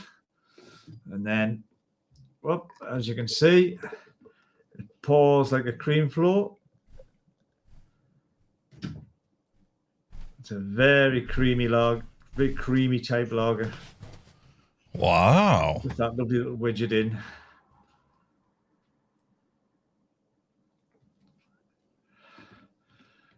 It does exactly the same as what that bitter did. It just cream flows and it gradually glows clear. And it's very smooth. It's not like a normal lager where it's very gassy. It's less gassy than a normal lager. It's a bit smoother. So there you go, my friends. Yeah, I know. Mine is still working its way up to the top. It's only about half full right now. That's what it is. The nitro. Look how dark that is. That makes it smooth. I'll put hairs on your chest, my friend. Drink through the head. I think that's Nick's little hashtag that he puts on his beverages. Cheers. Barbecue pizza. I'll wait for his daughter. Chili sauce and garlic sauce. Okay, whatever you want. So it's just ordering that food. Daddy's paying for tea tonight. Awesome. But cheers to our health. Cheers and to your health, sir.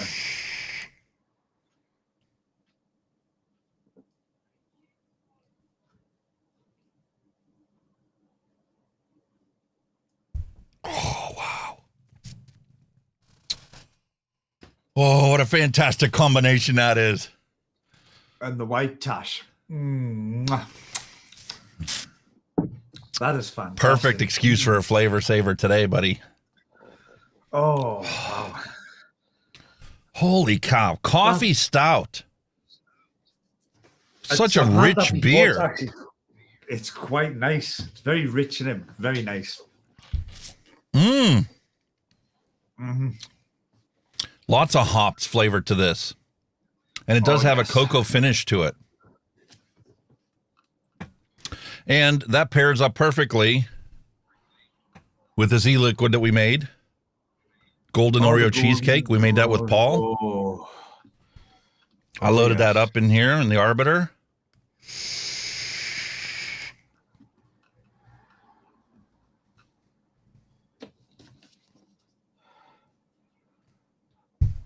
I'm sorry we missed you, Vaping Bick. He said he's had to go because he's up. So on the replay, we have acknowledged you go. Good night. Well done.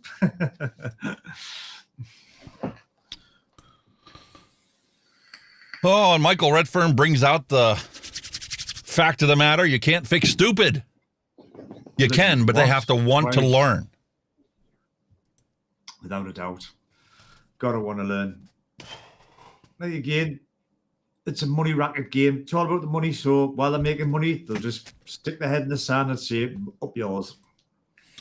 Listen, since I started this YouTube channel, I've spent nothing but all my free time trying to figure out a way, trying to rack my brain to come up with something that hasn't been tried that's going to work to improve the situation, to try and completely eliminate combustion. I do want a smoke-free future. I do want a smoke-free world. Okay?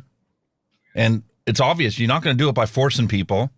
So you need to make the safer alternatives as attractive as possible to get people to switch. Because you know for a fact, some people will never quit. But you can get them to switch to a safer alternative way for them to consume their nicotine. I think with the smokers in the UK, it's all the old diehards. It's probably the diehard smokers that are the hardest ones to get to quit, rather than the younger ones or the people that think of doing it or just started doing it. Yeah, but you know what? I was under the impression that, you know, it had already tapered off and there's just nothing but diehards left. I've been watching, you know, Vic streams for the past 3 years, and he keeps saying that, you know, only the diehards left, only the diehards left. Well, according to that graph, it's still dropping. There are still people just finding out about vaping products. There are still people just now trying them, even after the government has been promoting it for years. This is what I mean with this. What's what I'm talking about, like this ban that they're going to eventually implement on the disposables. You know, it's a bad idea. It's, you know, the older generation are not going to be sitting, or might not be capable of building. They need something they can use straight away. And disposables are the device for If that. you ban this in England, are you going to eliminate them in England? No fucking way. It's not possible. They'll still be available. I think if anything, what we need to do is, we've got the regulation there, we're just not implementing it. I said that guy, UK Beer, when he was interviewed on Panorama, the shopkeeper only got fined £26 for selling a vaping device to an underage fucking person. 26 Yeah, we just talked about it last week. Yeah, where did he tell it that? They're not going to be fucking bothered about that by the time they've made fucking so many thousands off selling the vapes. What's £26? A drop in the fucking water? We need to implement what rules. It's already them going in and looking for illegal devices, which is just about anything over fligging 2 milligram and 600, 800 puffs where we are now. Anything above that is classed as illegal, though it is not in other countries. But, you know, with us having this 2 milligram cap on e-liquid tanks and sealed systems, that's what makes them illegal, because they're exceeding that. But yes, but you already have banned that. You've already followed the TPD. Yeah. It's already being sold as a black market product. Yeah. So you're essentially in the same boat as Australia. If you fucking ban disposables, all disposables, are you going to be able to eliminate them?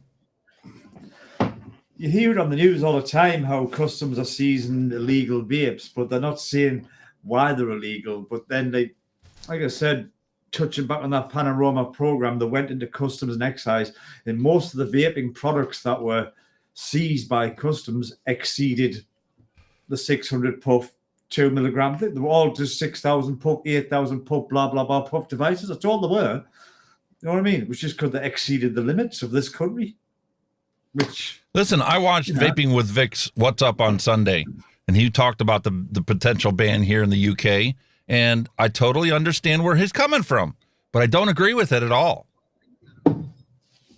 If they ban disposables, his argument is it's going to be easier for trading standards to go out and confiscate the places that are still selling them.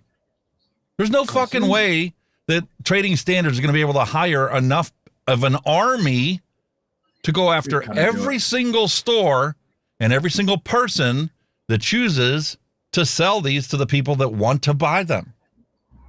But at the end of the day, if the deban it, is that going to stop teen vaping? We're just going to move on to the next popular device, which will probably be, I think what Vic said, pod systems. Another group in society that it's illegal for them to have it. And guess what? They're still getting their hands on it. So what makes you think if you ban it, it's going to make it stop? Somebody explain to me the logic on how it's going to stop if it's completely banned. I think, like I said, if they implement the rules that they've got and make it more difficult for retailers to sell them. I mean, you know, get them a license to sell them, like you've got a tobacco license or an alcohol license. Get a license for them. then they will know when they breach them licenses, they know what they're gonna get. So if they had a vape license, a license to trade or sell vapes, then they know what they're getting punishment. So they'll probably act a bit more responsibly, hopefully. But it's another deterrent, isn't it, to stop the underage vaping to the retailers. Right, but looking at the big picture, if you put out a license for people to sell these products, you're going to transfer some of the people that are in the black market sales into legitimate sales. So I can see that helping the black market situation there. However, who's going to go after the rest of the black market that's still left over after you implement a licensing strategy? Oh, I don't see it as the perfect solution, but I see it as a stepping stone.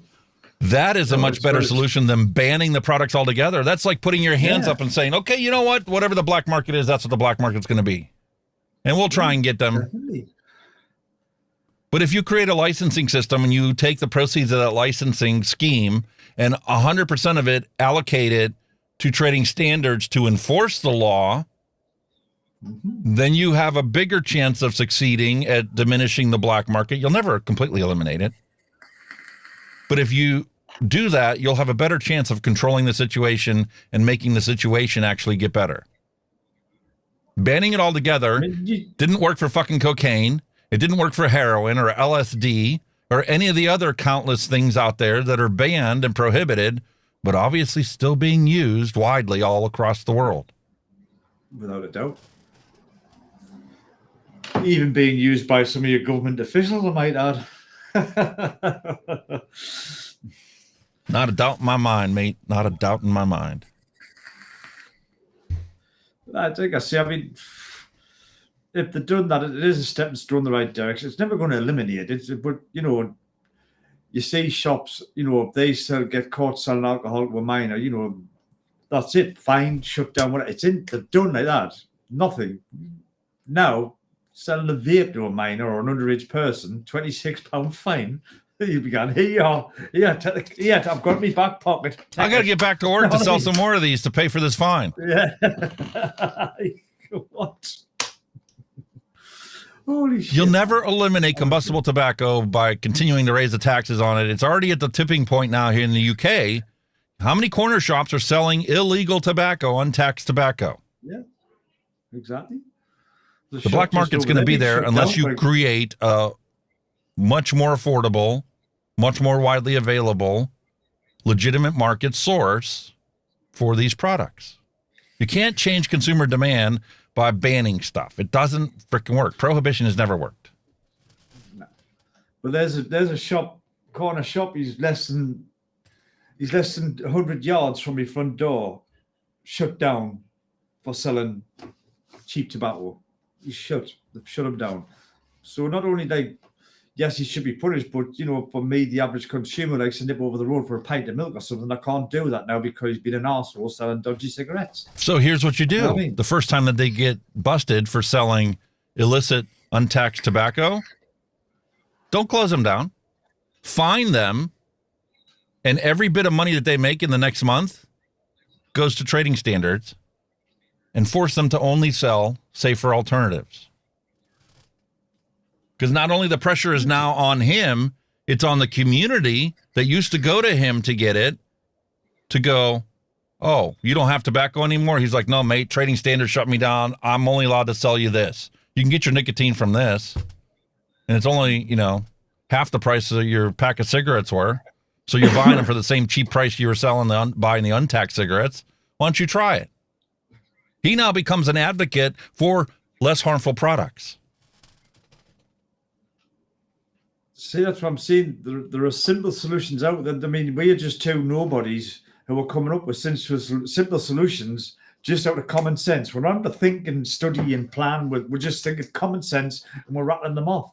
Why can't the governments do? Because they don't want to fix the solution. They're too happy having a problem that they know that they're never going to be able to fix and throw these arbitrary things out there to make people feel better while never actually changing anything.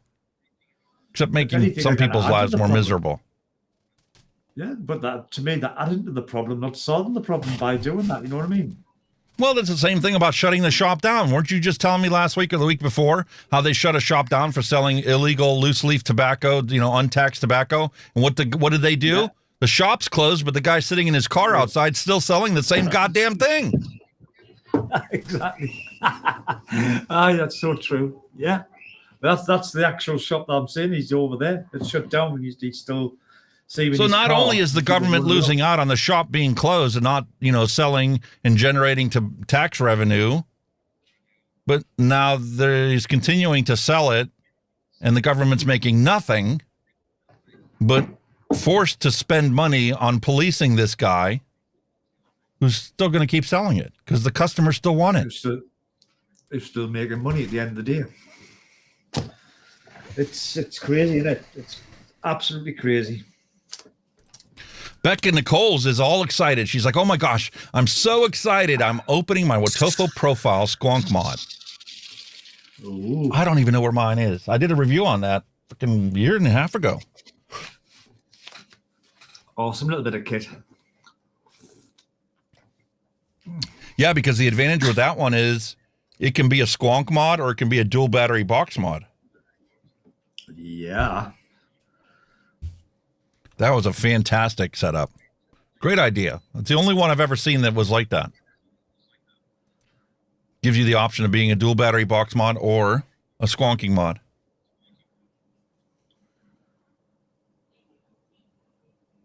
This blueberry, raspberry, blue raspberry, it's legit a blueberry flavor and a raspberry flavor, not a blue raspberry flavor. But this pairs perfectly with this coffee.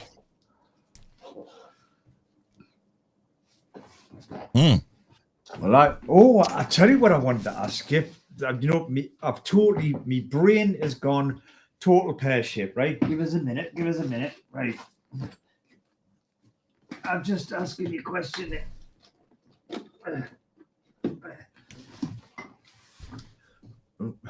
See, are these concentrates that you made for us, or the actual flavors? Flavors bourbon. Look how thin it is. So I'm presuming it's a concentrate. That's just flavoring. The little 30 ml bottles are just flavoring. Yeah, that's just flavoring stuff. Just as long as that, because like I'm literally down to me last. Well, I am. I've just made. This is how good. This is a good example of DIYing, guys. Right, the box that I got sent of flavors, and Alex there. That's my last 2 bottles out of the flavors pack, and that was since just before Christmas last year. December last year. That's how long this stuff can last you. That's how long it's been since I've actually went out and bought. I mean, okay, I've bought the odd bottle of between, but I've actually, instead of just buying a couple of bottles every week, that's how long this shit's lasted us. Yeah, my first package that he sent to me, here's the bourbon flavoring for the very first package he sent. And I just took 30 mils out of this and put it into a 30 mil bottle and sent it to you. Because I knew I'd never plow through 120 mils of flavoring. That's what that is. That's I've got you. So, these are just all flavorings, eh? It's not like the strawberry shortcake that I bought from Flavor West. I've gone through half of that, 60 mils of that flavoring. That's a honeycomb. That's a strawberry shortcake. Funny enough, you just mentioned that. There you go. Yep. That is good enough to be a single flavor one shot. You just need to add a little super sweet to it. But you put that in there, like 8, 9, 10%, depending on how much flavoring you like or what device you're putting it in. Yeah. And it's like a strawberry shortcake. It's fantastic. I fancy. I like the look at that one as well. That's vanilla swirl. French. Ooh. Oh, vanilla swirl. I could probably vape that on its own. Did I send you Macca's coffee? I don't think you did, if I can remember. Oh, I've got a one-shot custard. What else we've got to do? Like I say, I'm down to these little ones now. Butterscotch, which is that one. These ones here, I don't even know what these ones are. I don't even know what flavour they are. I've got a couple of them. Oh, Whizzers. Whizzeries. Those, I think, are flavor testing or tasting ones. There's like sample bottles of e-liquid. The Whizzers. So they're a flavour, yeah? Yeah, that's an actual like 30 ml bottle of e-liquid you just need to nick up. Oh, so you can, right, I've got you. I'm trying to see. I'll take it that one's ready to go. That's a peanut butter one. Yep. And then if you like peanut butter, that's really good. It's an accurate peanut butter. I've got a toast one. That's obviously a flavour. And this one here. See you later, Billy Lee Rice. Thanks for coming by. This one's caramel. That's a flavour, isn't it? No, that's those are all the ones that have the colorful labels on them. Those are all testing bottles, 30 ml bottles. Oh, so they're ready to just add your sauce and away you go. Got ya. Yeah, add your sauce and drip it. Yeah. Got you. Yeah, I was just double checking to see what they were. That's all, because like, oh shit, I forgot about them. I've still got some cherry vanilla bean left. God, what will that be like now? 11/11/22 that was made, and I've also got your blue ras milkshake. Fuck, I forgot about that. That was 10/3/2002. So that's like what wow. 2022. So that's really that would be nice then now. Ooh. The blue ras milkshake, I found it to be weird. It's a weird combination. Blue raspberry with milk, cream. Like I understand it's like a blue raspberry slushy mixed in with a milkshake, a vanilla milkshake. And I didn't put any cooling in it, so I think that's all I've got left of the flavors range now is just them. I mean, that's pretty much gone. Everything else is gone pretty much. That's something I need to do. I need to throw up a review video on their flavorings. I feel bad. I haven't gotten to that. I just take it for granted. It's sitting behind me. I don't know why I've only got that much maca pie left when I've had 2 bottles. That is really good. That I really enjoy that Macca's apple pie. That's on the button. That lovely. That I'll definitely get some more of that. Absolutely love that. But I don't know why I've only got that. That was one I haven't tried. I never got that one. Oh, out of this world, mate. It's really good. I'll have to like weigh that and see how much there is, and then maybe make a little bottle up out of that. Probably get a 30 ml out of that, wouldn't I? Roughly. Oh, at least. Yeah. I'll definitely check that one out. But yeah, I was just doing because I was down there, I was thinking, I'm sure these are flavors. I'm positive these are flavors, and I just couldn't remember. So thank you for that. I know what I can do with them now. See if we can make something up with them, eh? Yeah. Well, I guess that means it's time for us to do a random recipe. All right, down to random recipe it is.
All right, so since Kenny was sitting there just taking a look at the fact that he's got some flavorings, he wants to know what he can mix up with that. Well, here's what you do. You go to your flavor stash on ELR, You find the flavor that you have. In this particular case, it's vanilla swirl flavors. And you click on that, and it'll bring you to just the flavoring things. And this is where you type in any notes that you have when you go to single flavor test it. You can also take a look at what that flavor is also commonly mixed with, like honeycomb, vanilla custard, butterscotch, Macca's coffee, Bavarian cream, and it will also list any recipes that use that ingredient. Gotcha. So here's a list of all the public recipes that use that recipe and a number of private recipes that use that same ingredient. So what you do then? Just typed in that flavor at the top and then away it went, yeah? Yeah, so you go to My Flavor Stash. Yeah. And in here where it says Quick Find in your flavor stash, you type in vanilla swirl, and it'll narrow the list down. Click on the actual ingredient. That'll open up the page for that ingredient. And then you have most commonly used with. So it gives you ideas. You're like, oh, I have this, I have this, I have this. Oh, let me think about, can I throw the ingredients together that I know I have to come up with something that I'll just throw it out there and try it. So you could take this vanilla swirl, throw it in at 5%, maybe put, 2% of honeycomb in there. And the one-shot custard that you have, you can sit there and put 10% of that in there and try that as a recipe. Holy shit, I didn't know that you could do that on ALR, to be quite honest. I just thought you just looked for a recipe and that was it. You followed the recipe. I didn't realize you could do it like that. There's so many different ways to create recipes, like if you've got, some ingredients but not others. And then you can actually look up the recipes and go, okay, well, let's see. Flavors custard, secret recipe. Well, what's in there? Peach fuzz, just vanilla ice cream. Cap 1, 2, 3, 4. We have Macca's coffee, marshmallow custard, super sweet, vanilla swirl, and whipped cream. Then you can go out there and go, okay, well, here's a recipe. I don't have those ingredients, but let me see if I can mix this up using substitutes that I know I have. So what am I missing? Well, according to this, I'm missing super sweet, but super sweet is super sweet. Doesn't matter who makes it. And I'm missing whipped cream. And whipped cream is only in there at 1.5%. And we know the flavors are typically less potent than some of the other whipped creams out there. And I know I've got a really good whipped cream. So how about we make this today? And we're going to substitute out the flavors whipped cream with a different whipped cream that we have. And that's simply going to your flavor stash and typing in there whipped cream. And look, I have vanilla whipped cream from Capella. I have Flavor West whipped cream. I have SSA whipped cream, which we used in the one recipe at like 14% the one day. That was a fantastic whipped cream. And TPA whipped cream. So let's go back to this recipe and adapt it. We're going to adapt this. Let's get brave. We're going to go 60 mils. And I don't have flavors whipped cream, so we're going to substitute out SSA whipped cream at 1.5%. And I technically don't have flavor super sweet, but I do have Capella's and Purellum. So let's go with Purellum, super sweet. And now the only thing that we need to change is, you see the VG-PG ratio is off? Yeah. That's because we're using Macca's coffee at 18%. So I just need to bump this down, bump the VG level down until it works. Look at that. 68-32 instead of 70-30.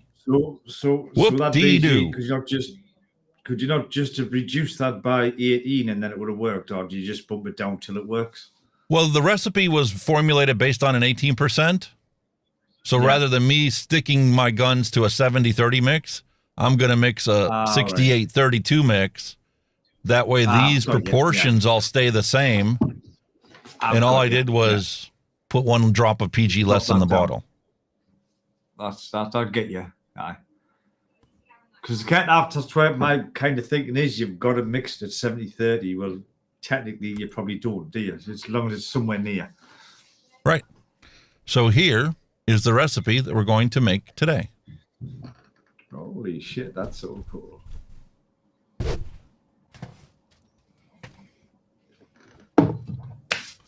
Macca's coffee. I truly like that.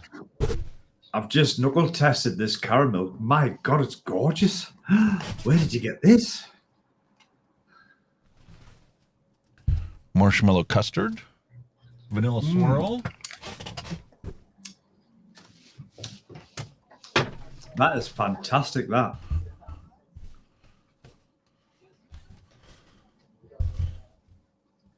Oh my God, that's so good.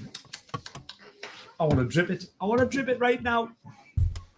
Purellum Super Sweet and SSA whipped cream.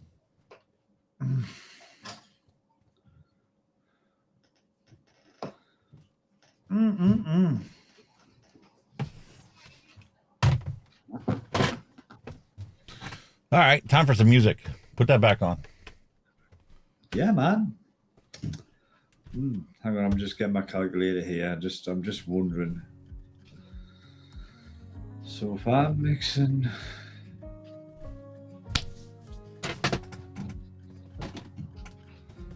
5.18. Need a 60 ml bottle. And our cap.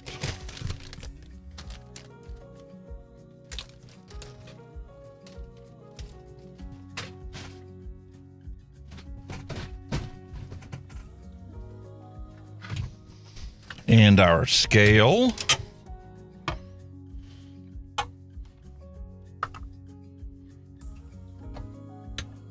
We got to move the drippers out of the way. Hey, stay. There you go. You're back. You vanish there, then you come back. Uh-oh.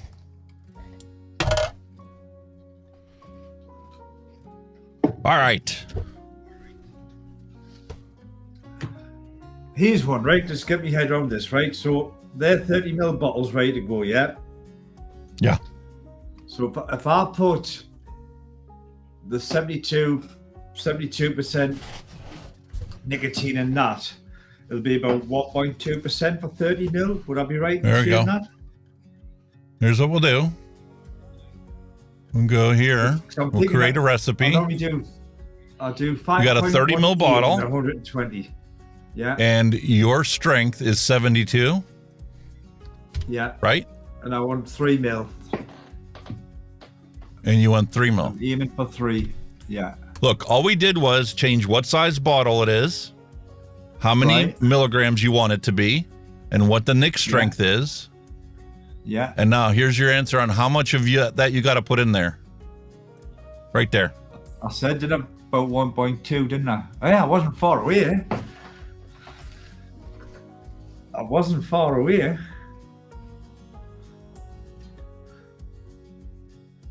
1.3 grams. 1.25 mils. Was I? No. I wasn't far, was I?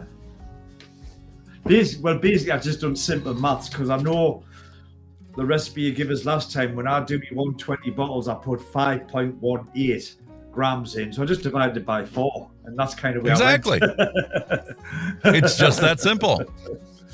Yeah. Well, I wasn't far away then. There you go. And there's the close-up of the actual recipe that we're making today for those of you that didn't get a good view of that earlier. Yeah. I've just knuckle tested that. That is beautiful, that. Caramel. Oh my God, that's so good. Very sweet. Oh, he does make some good, he does make some really good e-liquid, I'll tell you that. Oh, that's really nice, that. Caramel. Okay, so we got our 60 ml bottle. We've got it teared out. Secret sauce. We'll start with that. Oh, I can't wait for that.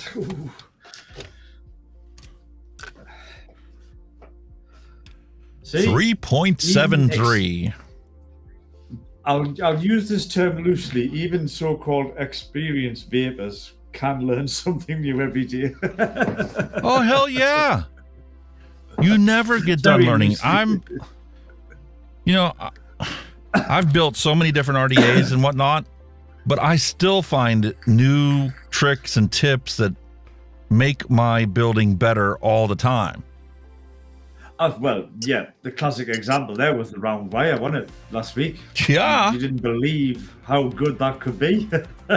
I knew in the back of my mind, I always had round wire. I could always make my own coils, but I never expected to be able to get a decent vape out of it. I could continue vaping the rest of my life with it if I had to. I'd acclimate myself to it.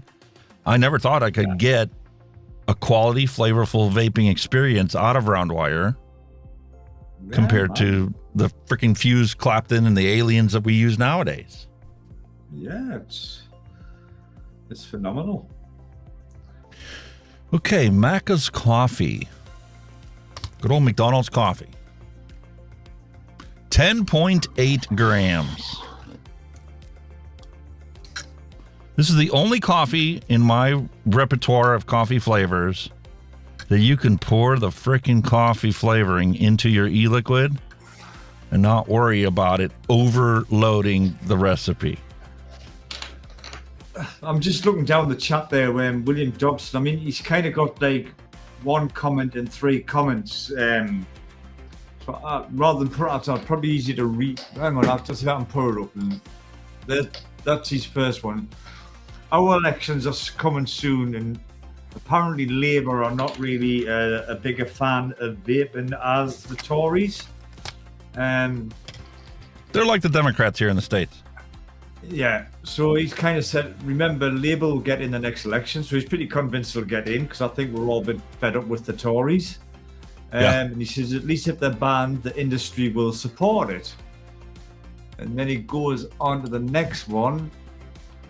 If it is still a problem, at least the industry can say it's down to the government not giving enough manpower to trade and standards. That's kind of what we touched on when we're talking about it. You know, that's exactly what Vic said on his What's Up Sunday. They can't go to every shop in the country. And then again, like I say, if they don't give power to the trade and standards, they'll go after the flavour ban. And listen, as a necessary concession, I can understand that argument. But from my experience here in the States, no matter what the fucking concession was, they always took more than the concession and then out of the blue just randomly banned shit or, made things impossible. Yeah. Which, that's probably it. They think, well, no, we're not going to fund trading standards. It'll just be easier for us to ban it. That's kind of the road they'll probably end up going down. Yeah, and they're shooting themselves in the foot because you saw what happened in Australia when they decided to come out with a prescription model. 90% of the vapors said, fuck you, we're not listening to your rules. We're just going to fucking order it. What are you going to do? You're not going to find my package. You got millions of packages coming through your port. You've got half a dozen freaking border force checking, random packages, random containers. You're never going to find my thing in the millions of other things you deal with every day. Pot luck, you're probably unlucky if they did find it, but I reckon about 95% of them will get through. Easy.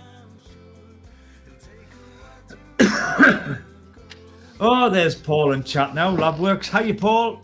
How are you, matey? And that's the thing, there's no way they're going to catch it all, number one. Number two, they clamp down on it. Like in Australia, they've got the ridiculous penalties for having it, right? All you're doing is driving up the cost of the prohibited item and making more people willing to fucking sell their soul to the devil in the hopes of getting rich quick and not getting busted. Oh, God, Just take a look at all the people in prison in the United States for drugs. And the drug problem is worse now than it's ever been. Yeah. But people jump on that gravy train, don't they, try and make a quick buck, and then... But the problem with that is they get greedy, and that's when they get caught. As simple as that, isn't it? Pretty much. Sometimes they're just bad. They got bad luck. And other times, well, they get lucky, and they make a fortune. They become a new kingpin. All right, SSA whipped cream, 0.9. Nice, lovely jubbly.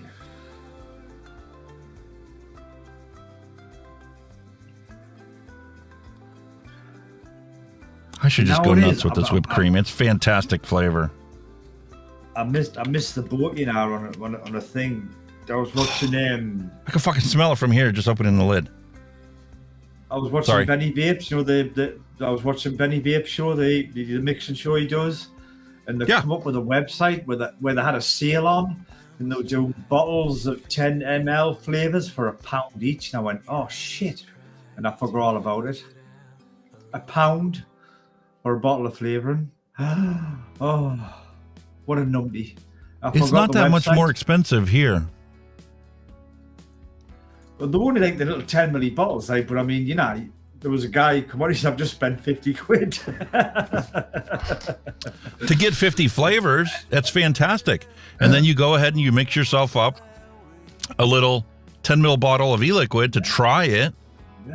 You know, try it at 2%, vape it. Try it at 5%, 7%, 10%, whatever it is. Some of the 10 ml bottles and some of the flavorings, like Flavor Art, they're so concentrated of a flavor, 10 mils will last you a long time. Really? You can make a liter out of 10 ml bottle. That, I mean, that bottle of Super Sweet you've sent me, that's still going. I only put about 2 drops, if any, if I do put it in, and it's still, I've still got plenty of it left. Listen, here's my bottle of Capella. I sent you. There you go. It's coming to the bottom now, but that's since when? November last year? You know what I mean? Mate, that was the first bottle of sweetener I ever bought for DIY. Yeah. And because I liked it so much, I bought myself a 120 ml bottle of it. And I finally got to the bottom of it, and I've been mixing for 2 years now. And I was going to make my own, but quite honestly, at $8 for a 120 ml bottle, what's the point? This will last me another 2 years. I know you were looking into doing that, weren't you? But you did get a recipe, but you're thinking, well, yeah, it's when you look at the cost. It's like, it's not worth my time. And then if I get it wrong, you know, I might have wasted some materials. When I placed the flavor order, I saw it was only $8 for 120 mils of Super Sweet. I'm like, I'm good for the next 2 years for $8. Thank you. And somebody's already done. And the that's hard how work you for solve so- this whole problem with the black market. You make these products so cheap and so readily available, nobody wants to buy anything on the black market because it's going to cost more. Simple.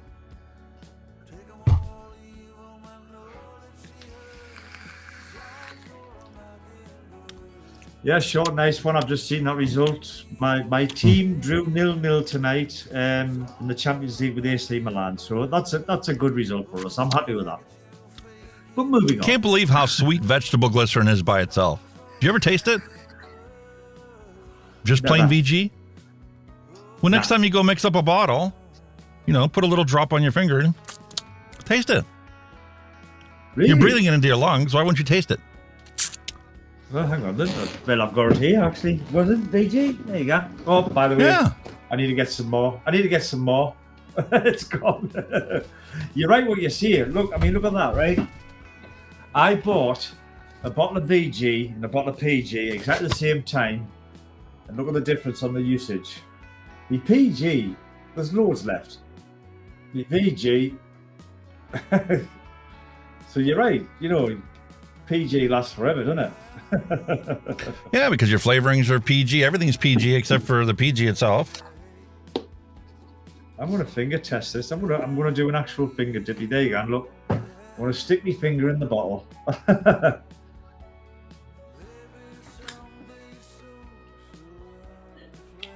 Wow, I can vape that on its own. That's gorgeous.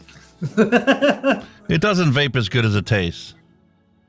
I didn't realize it was that sweet. That's how sweet VG is. Fucking hell.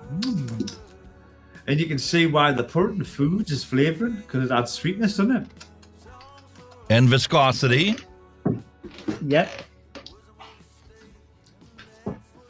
All right, so I just need another 1.5 grams. Yes, Paul, and our brain fart. VG is a natural sweetener. Hello. But that's why I mention it, because you'd be surprised how many people DIY and never bother to taste their VG. You should taste everything you put together. A cook doesn't go and make a meal without tasting everything individually and then knowing how to direct it and steer it. That's just like... What about Pete? Here's my inexperience. When Paul was on the show with us, he's like, smell it. And I'm used to, he's like, no, waft it. And I'm like, well, that makes sense because this is super concentrated. And if you smell it directly, it's not the same as if you waft it into your thing, dilute it and mix with air to bring it into a more natural state like what's in our liquids. Definitely. Never bothered to think about the fact that, I've been smelling the freaking e-liquids wrong. The flavoring's wrong. It's like you said, we'll learn every day. Learn something new every day. What about PG? You ever tasted that? I don't fancy that. Yeah. What's the difference? It's not gonna kill you. PG, I do. It's got a unique flavor. I don't want to call it sweet because it's not necessarily sweet, but taste it. I can't describe it. Right, I'm going to do it then. Right, I'm going to dip my finger. I mean, obviously it's thinner. I'm going to dip my finger in the bottle. It's in your freaking ice cream. There we go. To keep it from turning to a block of ice. Holy fuck. That's odd. It's different. The thing is, though, it kind of dissolves instantly, so you get the hit and like, where's it gone? And then, so quick. Mm-hmm. It is a little. It's kind of got a sweetness to it on its own. Yeah. I get that. There was a little bit of a sweetness there, but then it just disappeared straight away. It just like went, fucking hell, where's that gone? Yeah. But it very water soluble. But it does leave a little bit of a bittery taste, aftertaste. And that varies based upon the quality of the PG you buy. I've bought some PG before that had a funky, chemically kind of taste to it. And then I've bought the PG before, which doesn't have any kind of that chemically taste. It's just kind of almost of a sweet, salty taste. And I don't think it's actually got a taste as much as it does as it cleans your taste buds on your tongue. It reminded me of a grapefruit. That bitterness I got after it reminded me of a grapefruit. A little bit of bitterness. But yeah, you're fucking right. Taste the bastard. You got to know what you're mixing, you don't go and make yourself a spaghetti bolognese without tasting what the tomatoes like and the salt and the pepper. You got to know what the salt and pepper does to it. How much of it you like, how much you prefer. Oregano, you got to be able to smell the oregano and taste what it's like in tomato sauce. And how does that altered when you cook it? My wife, I don't know how the hell she does it. She never measures anything. She just seasons everything. Last night, she made this ragu, which is essentially, ground meat that's seasoned, and tomato sauce and rigatoni noodles. That is the best ground meat I've ever tasted in my entire life. It's just ground chuck. But the way she seasons her food is just like perfect every time. And it's never the same twice. Like that. I don't go off a recipe. I add taste, and that's where I go. I'm analytical. I make it off of a fucking recipe. And if I'm developing a recipe, it takes me forever because I want to make sure it's going to be the same every time from now on until the day I die. I'll kind of like, for example, right? Spag bol, walnut, minced beef, onions, and a spag bol sauce, right? You can buy spag bol sauces here for coppers. You can have a tomato one, tomato herb, whatever, right? So I'll say, right, Rowan, I'll put that in, and I'll taste it, but then I'll add to it. I'll add herbs, I'll add seasoning, pepper, and I'll bring it out better rather than just do the bog standard. Basil, oregano, garlic. Yeah, onion. You just high herbs and everything, just spice it up and that. I mean, here's the one, right? Try chicken spag bol. Don't use ground mince. Use chicken breast, and you just make a spag bol with chicken breast. You'll be surprised. Really nice. Honestly, replace your meats. You don't have to use minced beef. You can do it with beef. You can do it with chicken. Do it with you can do any meat. How you in? It's a tomato sauce at the end of the day, but do it with chicken breast. My God, unbelievable. My wife did such a fantastic job last night. Not only was the meat the best seasoned meat I've ever had in my entire life, but earlier in the week, she diced up some tomatoes and some peppers and some onions. And the leftovers, after she got done making it, got put into a little bowl in the fridge. She dumped that into the meat after the meat was cooked, sweated that down a little bit before she added the pasta and the sauce to it. Those chunks of tomatoes and onions and peppers that were in there that were just sweated pops the flavor. And you get this stark contrast between this beautifully flavorful meat and you get this tomato sauce and then you get the noodle, the texture. It was just a freaking spaghetti ragu. You've got contacts for Europe. Do you know what we call a toasty? Like a cheese toast. You know what a cheese toasty is? I take it where you belong. Yeah. Yeah. You want your toaster machine, grilled cheese. Slices of bread, put your filling in. Yeah. Grilled cheese, they call it. Try using leftovers in it. Put spag bol in it with some cheese. Oh, you'll be amazed. Chili con carne in a cheese toasty with cheese on. Honestly, wow. Leftovers, 2 slices of bread, hide in your toaster, add some cheese. Unbelievable. Bloke label. Oh, you've got a righty one this time, no posh one. Oh. Bloke label with Sharpie. I see. Like that, is it? Just like that, mate. Just like that. I suppose for the testers, I'll let you get away with that. But if it was the final product, I would expect one of your special labels on. Fuck it, I'm giving it away. They'll be glad with whatever label I put on it.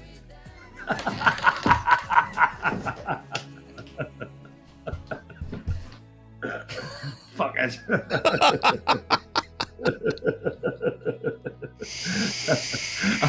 I like your thinking. Mate. That's the way my mother was when we were growing up. That's kind of. You came into the kitchen and asked, "What are we having for dinner? You're gonna like it, or you're not eating tonight." Exactly. That was the answer. We used to get like it or lump it. That was our fucking thing. Like it or lump it. Fantastic idea. All right. I think it's time we jump into some dad jokes. Oh, here we go. Well, if you want to jump into the retro vape, I personally want this to sit. I want this to sit, and then that's what's going into the Helheim tonight. We'll do a couple of dad jokes first, and we'll jump into the retro. Yeah? Okay. Here you go, mate. Holy moly. I'm a Racing Mom posted this on Twitter. I'm so old. I remember when a hashtag was called a pound sign. And before that, we played tic-tac-toe on that shit. Yeah, man, tic-tac-toe. Proper retro. My wife sent me this one. I want to let me zoom out. Tickets, me or what? Yeah, that was my wife. Here's my reply to her. Me or what? Bank account. Stop buying vape stuff and camera stuff and computer stuff and audio stuff and flavors. Or what? Or what? What's wrong with that? I had a lot of stuff to do today. Now I have a lot of stuff to do tomorrow.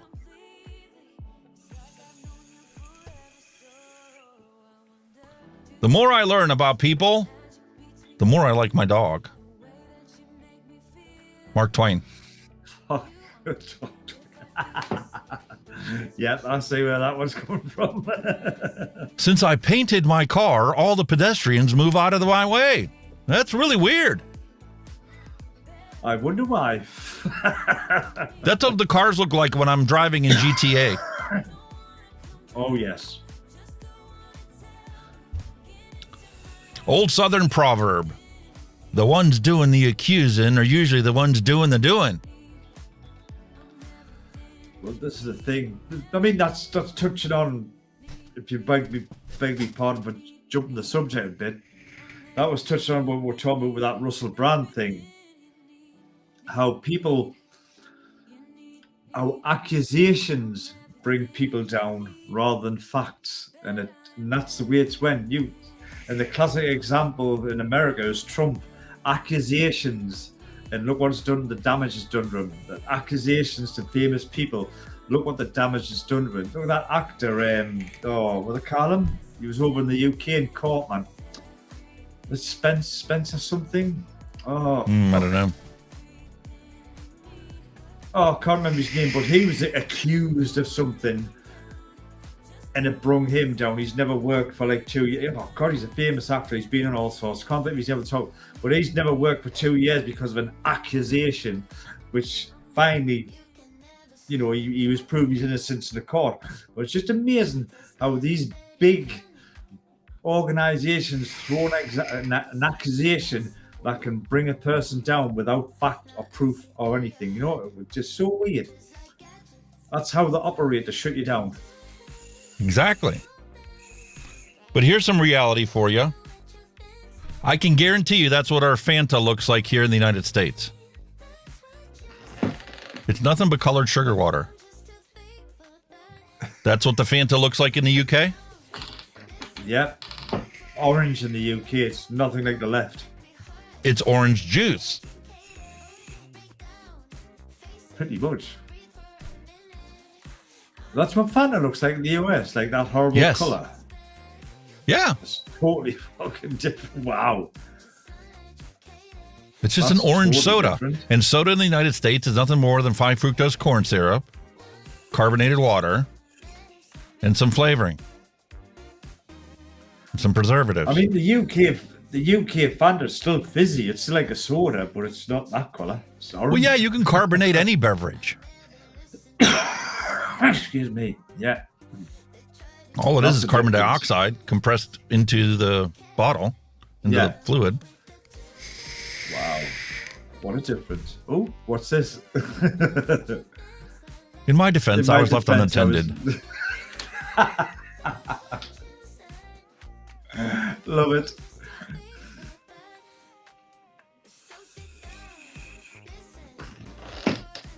It was...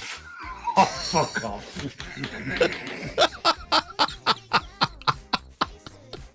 Get the fuck. I bet they have a shoplifting problem with that product. I'm fucking sure. You can walk a hello. You know, I always like to throw the humor in with the serious stuff. I find myself worrying most that when we hand our children phones, we steal their boredom from them.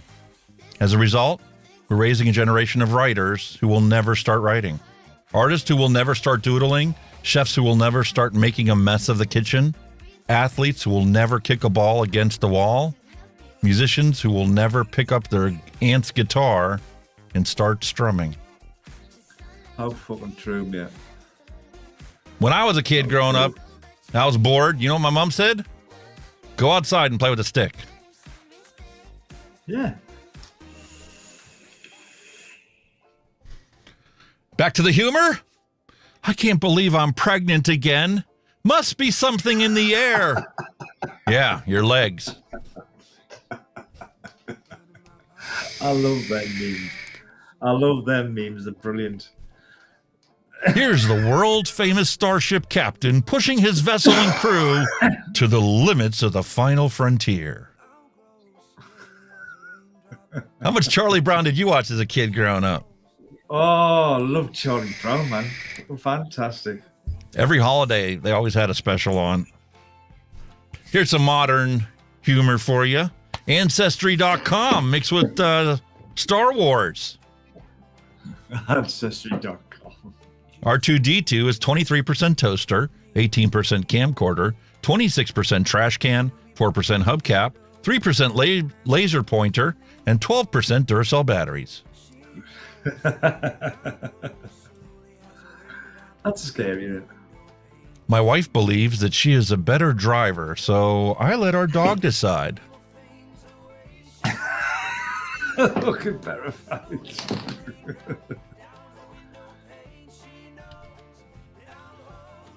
My driving, her driving. I can definitely see the dog is rather alarmed, shall we say. My wife would argue that the situation's reversed in our household. Well, that's true. They do that. How did I not see this one? When our hot water heater died, all I had to do was sit there and throw a bra and panties on it, and it becomes a hot water heater. It was very hot. You're so out of your league. I'm like super popular on social media. Isn't that like being rich on Monopoly? Wow. Yeah. Get that one. I get that one. Please note the post-apocalyptic fiction section has been moved to current affairs. Fucking right. It pretty is, isn't it? We hear it every day. Paul just sent me something. Yeah. You can read this one off while I go check out and see what he sent me. You should give your 100% at work. So we're going to break it down. Monday at 23%, Tuesday 25%, Wednesday 40%, where we'll peak, Thursday 8%, Friday 4%. Wind down. I like that. That's your 100%. You gave 100%, didn't you? Yep, at the end of the day.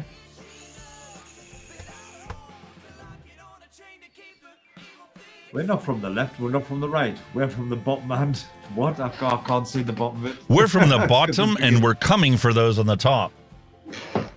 Fucking right, man. We'll have to look for this one afterwards. You know what? You don't need to fight them. You just need to convince the pitchfork people that the torch people want to take away their pitchforks. Fair enough, yeah. That's how government operates. Turn them against each other. I have a pet termite. I named him Clint. Clint eats wood. Christ almighty. I thought it was a scraper of the barrel session coming like. That's that barrel scraper. Here's a barrel scraper for you. A blondie runabout. One way or another. I'm gonna find you. I'm gonna get you. One way or another. Yeah, I like it. That's UK, definitely. That's typical UK, that, isn't it? Holy moly. You want to hear a pizza joke? Never mind. It's pretty cheesy. I thought the last one was bad, but that one, that's just even worse. I got more, mate. Remember, when you bury a body, cover it with endangered plants so it's illegal to dig it up. Follow me for more gardening tips. Endangered plants. Why did the cookie go to the doctor? Because he felt crummy. Holy fuck. Reality shows are for people who can't handle science fiction. True. Very true. Reality shows, I hate them. Captain, what are you looking for? My Gone in 60 Seconds DVD. It was here a minute ago. Oh, fuck off. At this point, if I get abducted by aliens, it's no longer considered an abduction.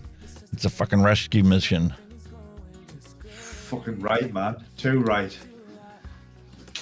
Here, that one. This is you and me sitting out on a beach. So I got a call from a telemarketer, and he said he couldn't understand me. I told him to press 1 for English. Yeah, definitely. Hey, Mom finally cashed in all of her Marlboro miles. Oh, God, these cigarette cans. Oh, my God, they're horrible. Why is Opal mad at you, Earl? I told her I thought old women are grumpier than old men. I always thought the same thing was true, but I never was stupid enough to say it out loud. Oh, yes. Hey, this candle smells like Fireball. Becky, us non-alcoholics like to call that scent cinnamon. Cinnamon. Oh, my God. I tried starting the day without coffee once. My court date is still pending. Yes. This is what happens when the IRS finds out about the nickel you ate when you were 4 years old. Where's that shit at? Come to daddy. We was legit 7-year-olds making ashtrays in art class for our parents. Tell me that's not fucking true. Yeah, man. Holy shit, yeah. My, have times changed. Fucking show, man. Jesus. So here we go. Apple does it again. Apple announced today that it has developed a breast implant that can store and play music. It's called the iTit. It's going to cost between $4.99 and $6.99, depending on cup and speaker size. This is considered a major social breakthrough because women are always complaining about men staring at their breasts and not listening to them. Yeah. Oh, Lord, I do. A scammer called my grandmother and said he had all of her passwords. She quickly got a pen and paper and said, "Thank God for that. What are they?" At least somebody's got them. A little more serious bit for you. This is 1 can of soda per day for an entire month. Wow. 4 pounds of sugar. All you got to do is cut out 1 can of soda per day per month. You lose 4 pounds. Of sugar. Like that. My God. That's scary. Not as scary as this, mate. Remember, son, if you do anything all day, you're called a bum. But if you do it in a boat, you're called a fisherman. Oh, yeah. I like that one. I told you. The F-35 stealth fighter jet is on sale on eBay for $80 million. $80 million. Plus $5.50 shipping. I think that's a very affordable shipping rate. Pretty about the other 80 million, though. Just don't ask where he got the F-35 stealth fighter jet. And there might be some damage that needs to be repaired. Repaired? You fuckers wiped out. Listen, wankers. Here's a bit of truth you need to fucking learn, okay? The left wing and the right wing are all part of the same fucking nut. Yeah, without a doubt. And if you have a problem with that, you can fill out a butthurt report. Make sure you completely document the day of hurtfulness, what time it was, what caused the butthurt. Did someone post it? Or was it an offensive picture on the internet? Or was it something I said? And did you need a tissue for the tears that came?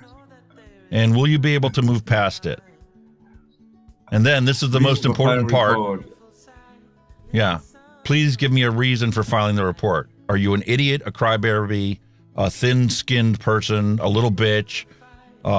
You want to be somebody's mama? Mummy. You felt picked on. You're better than everybody else. You're prude. It wasn't my joke. No one liked my selfies today. Life is just unfair. Or if you have another one, please explain on the back. I like that. I think I'll print that and give it to a few people I know. Listen, you know, I work on computers, right? And this is something that's always bothered me, but I never had the balls to say it, right? When I turn off my laptop by holding the power button as opposed to the proper way, I always feel like I'm holding its head underwater until it suffocates slowly. That's sadistic. Yes, gentle persuasion. Person. It's just gentle persuasion. Get to bollocks. It's Get the fuck out of here. I know exactly what you're going to say. All right, so let's get to Paul's. I downloaded those 2 pictures. Okay, there we go. Where'd it go? Popped up on here. Let's blow it up. Oh, Boobies. The calculator words. Yeah. It's an older code, sir, but it still checks out. I think we used to spell Shell oil on ours.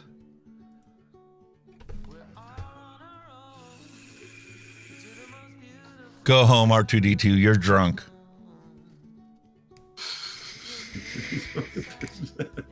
How does a robot piss? Come on. At the soda cooler. Here in the States, they have them in the convenience stores. Back when the movie was coming out, all the gas stations had these little, basically just a cooler. They throw ice in it and throw some soda in it, and they need to be taken out once a day to piss. I like Pretty nice, eh? Very good. Thank you for that, Paul. And if anybody else happens to have any, dad jokes they want to see on the episode next week, feel free to drop them on the link for this week's featured show. And I'll be sure to download them and save them and throw them in the folder for next week. Yeah, guys, get them, get all the memes and whatever you want, jokes, whatever you want, post it. Get them on. Well, and don't forget, have a giggle as well as. I'm happy to take your hand checks and show them off to everybody as well. Oh, yes. Don't forget them. Awesome, man. Brilliant. I love it. That was awesome. That was awesome, man. Very good. Good way to laugh off all the crap we had in the first half of the show. Yeah, I might have to dig some of that out myself. You can throw them on in the Discord server, too. Yeah. Oh, I could fill that in 5 minutes, mate. It'd be fucking overloaded. Perfect. We'll have new material for every week from now until the end of the year. I like the what they're called again? The Renaissance memes. Yeah, they're brilliant. You know, the Renaissance paintings, and they have the memes with them. They are absolute divine. I'll have to dig some of them out. The Renaissance memes, that's what they're called. Yeah, I've seen the Renaissance memes before, but they're not too popular around here. They like to make more political punchline humors or inappropriate, sexist comments. There's some of them that are fabulous. Trust us. I will dig some out. That's pretty much the only reason I'm still on Facebook. All the ridiculous memes. Certainly not for anything else. Nah. Yeah, I shut my account down ages ago and I just got fed up with the crap. It was like what you were talking about the other week, like when you're just getting, if you look at something and you talk about something, all of a sudden your social media just getting posted full of crap about it. My Facebook was like that all the time. There was just shit I was just like not interested in. I'm like, where's this come from? You know what I mean? And I just thought, I've had enough of this. Listen, I'll switch over. We'll take a look at it again, see if they've changed their ways anymore. I honestly think that because people are bailing from their platform, they're shoving their paid stuff in more and more, and it's less and less of what you originally came there for, and more advertising and paid showings, because it's the only way that they can survive. Yeah. I think their days are numbered. Changed big style. I really do. Man. It's just changed massively. I honestly think, people are fed up with their crap. Here's the Hunky Vape Facebook feed. Oxva, great way to start, right? Vapors Cloud International, Oxva Global, MyV Pro, flash sale. Oh, look, they got the Ox Bar. I did a review on that. Those are nice little disposables. Yeah. Hawaii Consumer Advocates for smoke-free alternatives. Free Max fans. Asmodus. What? What? They don't want to look bad? Everything is actually what I want to look at? Holy shit, and what's going on there? You're doing well. How is that even possible? I might have watched your show last week. Hey, I don't know. I'm just glad it's fixed. I got so sick and tired of being told I'm fat. Come on, please. I know the obvious. You don't need to tell me.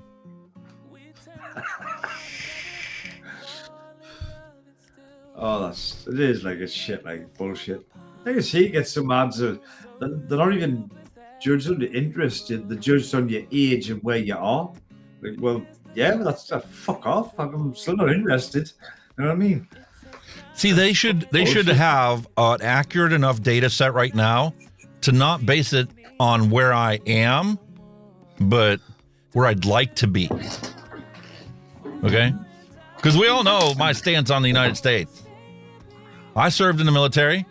I was a reservist. My sons served in the military. But my pride for this country has been in the toilet for a long time. Oh, God, The shit that this country has gotten away with and the state of affairs in this country is so crappy.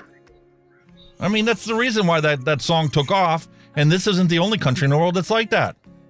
There's a lot of other people in the world that are disenfranchised from their home state because it is nowhere near the expectations they had growing up. It's global. I mean, the other, touched on the guy, the other record, but I want to go home. Even that it's very powerful, and it's like an add-on onto his original song. That's it. I mean, I watched the movie. What's that? Oh, I can't remember what it was called. It was based on a true story in Virginia. Teflon. Does that ring any bells? Teflon. It was based on a true story by them. How the stuff they used they called it P3 or P8. And the pans, the PTFE that they put in the pans, and it's contaminated the groundwater. Yeah, but they were poisoning all the fucking civilians in Virginia until this guy, I can't remember the name of the fucking movie on the top of it, but this guy thought, hold on, he tweaked on it and he went through all the records and he's showing you that they were just making money. And they were actually dumping barrels as well in this fucking water supply for the fucking state of Virginia. And they're forever chemicals that will never dissipate. Yeah. They'll never break down. Like, kind of like cigarette butts. And you're thinking, did that actually happen? They actually poisoned the fucking whole state practically. Yeah. Through this, it was kind of like they call it P8 or something, but it was something to do with Teflon. And we're like, listen, even if I wasn't politically active, I'm not politically active, but interested in politics, interested in finding somebody that's actually going to stand up and represent my interests and your interests. Yeah. Robert Kennedy has got my attention so much. When I first, looked into him, I'm like, well, this guy's an environmentalist. He's never going to get into office because nobody's going to believe in this, fear-mongering environmentalism that's going on. And then I actually sat there and listened to some of his speeches from years ago when he was at different universities talking about different subjects. And the shit that people have gotten away with that he busted them for is exactly like the story you just talked about. Whole rivers and creeks and fisheries have been contaminated by some chemical polluter that was legit dumping their toxic waste into the frickin' creek and rivers and streams, turning the streams multiple colors, killing all the fish in it. And then where it meets up with a tributary, the fishermen have no more fish to fish because they were all dead. Yeah. But like I say, that Teflon thing, there was actually people dying of poison. They were coming out with rashes, wart, boils, and everything. They were actually, it was actually killing people. You know what I mean? There was actually commercials on TV here in the States that said, if you have this diagnosis or this diagnosis or this diagnosis, give us a call because it's this company that was releasing the forever chemicals into this river that got into you, and that's why you have these diseases. I mean, it touched on it because at the moment in the UK, there's an outcry with our water companies. To cut a long story short, they are allowed to discharge sewage in extreme weather conditions, right? I.e. rainstorms, whatever. But apparently it turns out they've just been doing it for fucking fun. You know what I mean? And while all these companies are making money, they're doing like surveys about rivers, how they fucked up the old pollutant, and they've done this. There was there's a sewage discharge point. I think it was Brighton or something like that. And there's somebody actually videoing it where they're just discharging raw sewage into the sea on a regular occasion when they shouldn't have been. You know, they're only allowed to discharge raw sewage in extreme weather, i.e. shitloads of rain, flooding, then they can discharge it. But they've been doing it willy-nilly while they're making millions sitting on their arse, and there's no accountability for it. You know what I mean? There's hell on. Absolute hell on about it. That's like our city, when they first planned the city and put the sewer and drainage system in the storm drains, have one massive tunnel that runs down the main streets in town, right? And all they have is a cinder block wall that goes up about 70-80% the middle of that big round tube, and the sewage goes down one side and the rainwater goes down the other side. Yeah. The rainwater dumps into the river. The sewage gets diverted away, into the sewage treatment plant. The problem is when you get these massive rainstorms that come through nowadays, where you get 3, 4, 5, 6 inches of rain in just a matter of minutes, that rainwater overfloods that pipe and washes the sewage right into the river. Yeah. But like I said, these were actually doing illegal sewage dumping. They were actually dumping raw sewage into the waters when they shouldn't have been. So there's a bit of a hoo-ha at the moment about that. There's a double set of standards. Our town is mandated within the next 20 years to tear that pipe out and replace it with 2 separate pipes to keep it separate. But here you got a company that was doing it just willy-nilly. To be honest, our drainage systems generally are, they were all built in the Victorian times, and to be quite honest, they can't deal with modern weather. Every time we have, freak rainstorms, whatever, the drains they just can't handle it. They just overflow. Classic example. I don't know if I've actually showed you this, but a storm of the week. Oh yeah, last week you showed me. That was the street.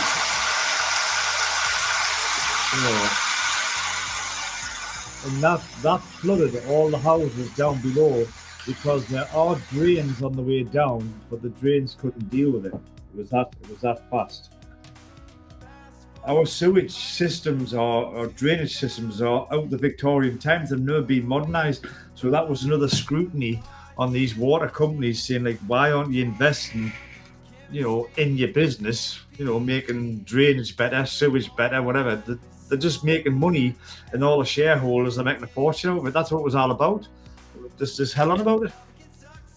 Mate, I'm very impressed with your Road Connect software because you were playing that was really loud as far as the water and the rain and all that other stuff. Yeah. And I could hear the noise suppression kicking in. And then after you started talking afterwards, after the video was over, it slowly came back. That was impressive. Oh, well, at least it's working. I paid a couple $100 for a piece of noise removal software I had to use on a piece of footage one time, and it's in my arsenal to be used anytime. But that was fully automated and done without even blinking an eye. I see it's running in the background, so I mean, like I said, I think it was always fine. It's always been pretty good, but obviously when they've done an update, it's probably Windows that's fucked it up. It's not Rode. Rode will have done a good job on it. It's just Windows that says, oh, don't like that. You know what I mean? Listen, remember me showing you how slow File Explorer was on this computer? That's right, yeah. They did a Windows update a while back that pretty much fixed it, right? But there was a memory leak in there, so they had to fix that. Then there was some other problem, they had to fix that. Before this last update, there was a bug in the system where if you took File Explorer and you hit F11 and made it full screen, even one time, until you restarted the computer, it broke their whatever the hell they got going on in the background. And your File Explorer was like that every time. Even if it had to create thumbnails for everything in the folder, bam. Yes, Paul, I am drinking a stout. A coffee stout, matter of fact. He is, Paul. He's a stout man, the dear. How did you work that one out? Beautiful coffee flavor. A nice little bit of a chocolate finish on it.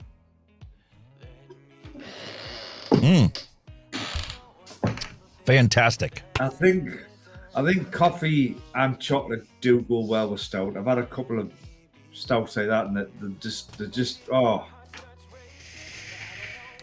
So anyway, they fixed the thing, whatever their bug was in it last time.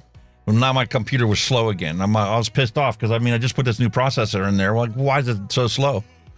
I ended up finding on the Microsoft forum, there's a temporary folder that is the cause of this problem because it's creating an index, and the index is being stored in database created. Long story short, you go in there, you delete this whole fucking temporary folder setup, restart your computer, and it fixes the problem. Mate, it's faster than it's ever been in my entire fucking life. I've never seen File Explorer open like that. Regular, because there was a guy who told me, he was an IT guy, he says, your temp folder, he says, make sure you empty your temp folder regularly, because the shit that's in it will slow your computer down. And I do it religiously. I think I do it every month. I go in. This one was buried in app data, Microsoft, some bizarre freaking setting. I didn't even know it was there. You've got to dive into Windows. You go to Windows, find that temp folder. You don't delete the folder, you just delete the contents of the folder. It says you do that regularly, and then your computer will be running a hell of a lot better. He told me that quite a while ago, and I still do that once a month. I get that temp folder, and I wipe everything clear that's in it, and it kind of cleans your machine up. It's surprising what Windows. See, the problem with Windows now, it stores so much fucking crap, and it doesn't delete it. You've got all this crap sitting there in your computer, and it doesn't delete it, and it slows your computer down. The fuck, it's ridiculous, man. Actually, I was going to ask you a question. How apt are you with computers? You saw me update the processor. Is that something you'd be willing to do on yours? Yeah, I could do that. Yeah. See, with me, I used to work on computers myself years ago, obviously in the early days when you had Windows 97, Windows 98, around then. I used to build them then, and it was so much simpler then. But I could still do that, but it's the software that's fucks it all up now. I'm not clued. I'm not clued up. I'm not up to date, shall we say, with the software side of stuff. That's my only Achilles heel now. Mate, I got 3 master's degrees. They're all computer-based stuff. And unless you keep up with it all the freaking time, you get left by the wayside. That's it. You've got to keep up to date with it, haven't you? I was a certified hacker, and I could still do the same kind of things, but all the things that I used to do to get access to things have pretty much been patched. So it would take me a long time to relearn what the latest and unpatched things are that you can use to gain access. That's probably kind of where I'm at. I mean, like I say, for example, like you said, I told you the week we've got a recently departed father's laptop. I can't get him his password. We've now just found his Apple fucking tablet, and again, that's password. We're sitting there like, fuck, can't get it in nothing. But with today's security and modern, we're just kind of, it's not going to be accessible. You know what I mean? It's just ridiculous. It's not. Well, if it's not Microsoft, that, I could do it. It's not that. It's not that. I mean, it's easily done because we can easily just format a hard drive on the computer or put a new iTunes account on the app. But it's just saying what I think what we're after is the memories we have on them devices of what he was doing. You know, because he's got photos. It's that kind of thing that I think that my wife would like to get at, rather than just, you like to see, you can wipe the hard drive, or you can put another new, you can put a new hard drive in and use the machine, which is fair enough. But I think it's just accessing the memories that's on it. You know, Unless he used BitLocker, that's the easiest solution. Pop a new hard drive in, load Windows on it, reconnect the old hard drive, and recover the files, because they're not encrypted or anything. They're just in folders. That's the thing. He had BitLocker on the laptop. It came with it. You have to use the password to use BitLocker, because if yeah, that's why we're fucked. Basically, he's used BitLocker, which is a shame. I mean, it's not, we're not prying. It's just the same as any memories on there. That my wife would like to see, but we'll see. You can eventually figure it out. You don't have to try that on the laptop. You can go to Microsoft.com and try a password, different one every day. You'll eventually figure it out. And once you have the password, you can change it to whatever you want. That'll change it on the laptop, and you can log in. With the iPad, she guessed his password. She had a rough idea what that was. We got into the iPad, but the thing is, his Facebook and all that shit, their password, and Mum got the information for that. So we're like, for fuck's sake. It's just one hurdle after the other. But, it is what it is, isn't it? The guy who's I used to do that kind of stuff, recovering those things, but... Yeah, but like I said, the guy was... It's not worth the time. People aren't willing to pay what it's worth to actually do it. And some of that stuff takes hours upon hours or days upon days to actually get access to it. And then when you tell people, how much time it cost you... they don't have that kind of cash to throw up just to recover some ridiculous thing. It's costing at the end of the day, isn't it? That's what it is. But yeah, No, the reason I asked that question, mate, is I've got the old CPU here, and the CPU cooler that it came with has never been used. I could throw that in your Christmas box if you want it. Oh, hell yeah. Yeah, definitely. But mine's water cooled anyway, so I mean. Oh, you could swap that over. Yeah. You don't even need to disconnect it. You could just, pull it off and new compound, slap it back on the new chip, and go from a Ryzen 5 to a Ryzen 7. That'd be awesome. Sure. I could do with a fucking Da Vinci. Oh, it'll definitely help out the Da Vinci result. Yeah. They got the 18.6 yet? They've done another one? Sure did.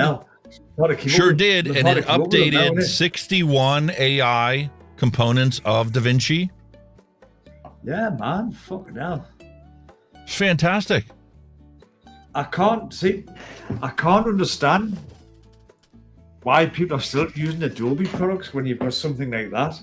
One-off payment, you've got updates for life for free. What the fuck? People aren't willing to relearn the software. But it's very similar. I used to a use lot of it Premiere is until you get deep in the weeds. I was Premiere Pro for years, and like I said, I've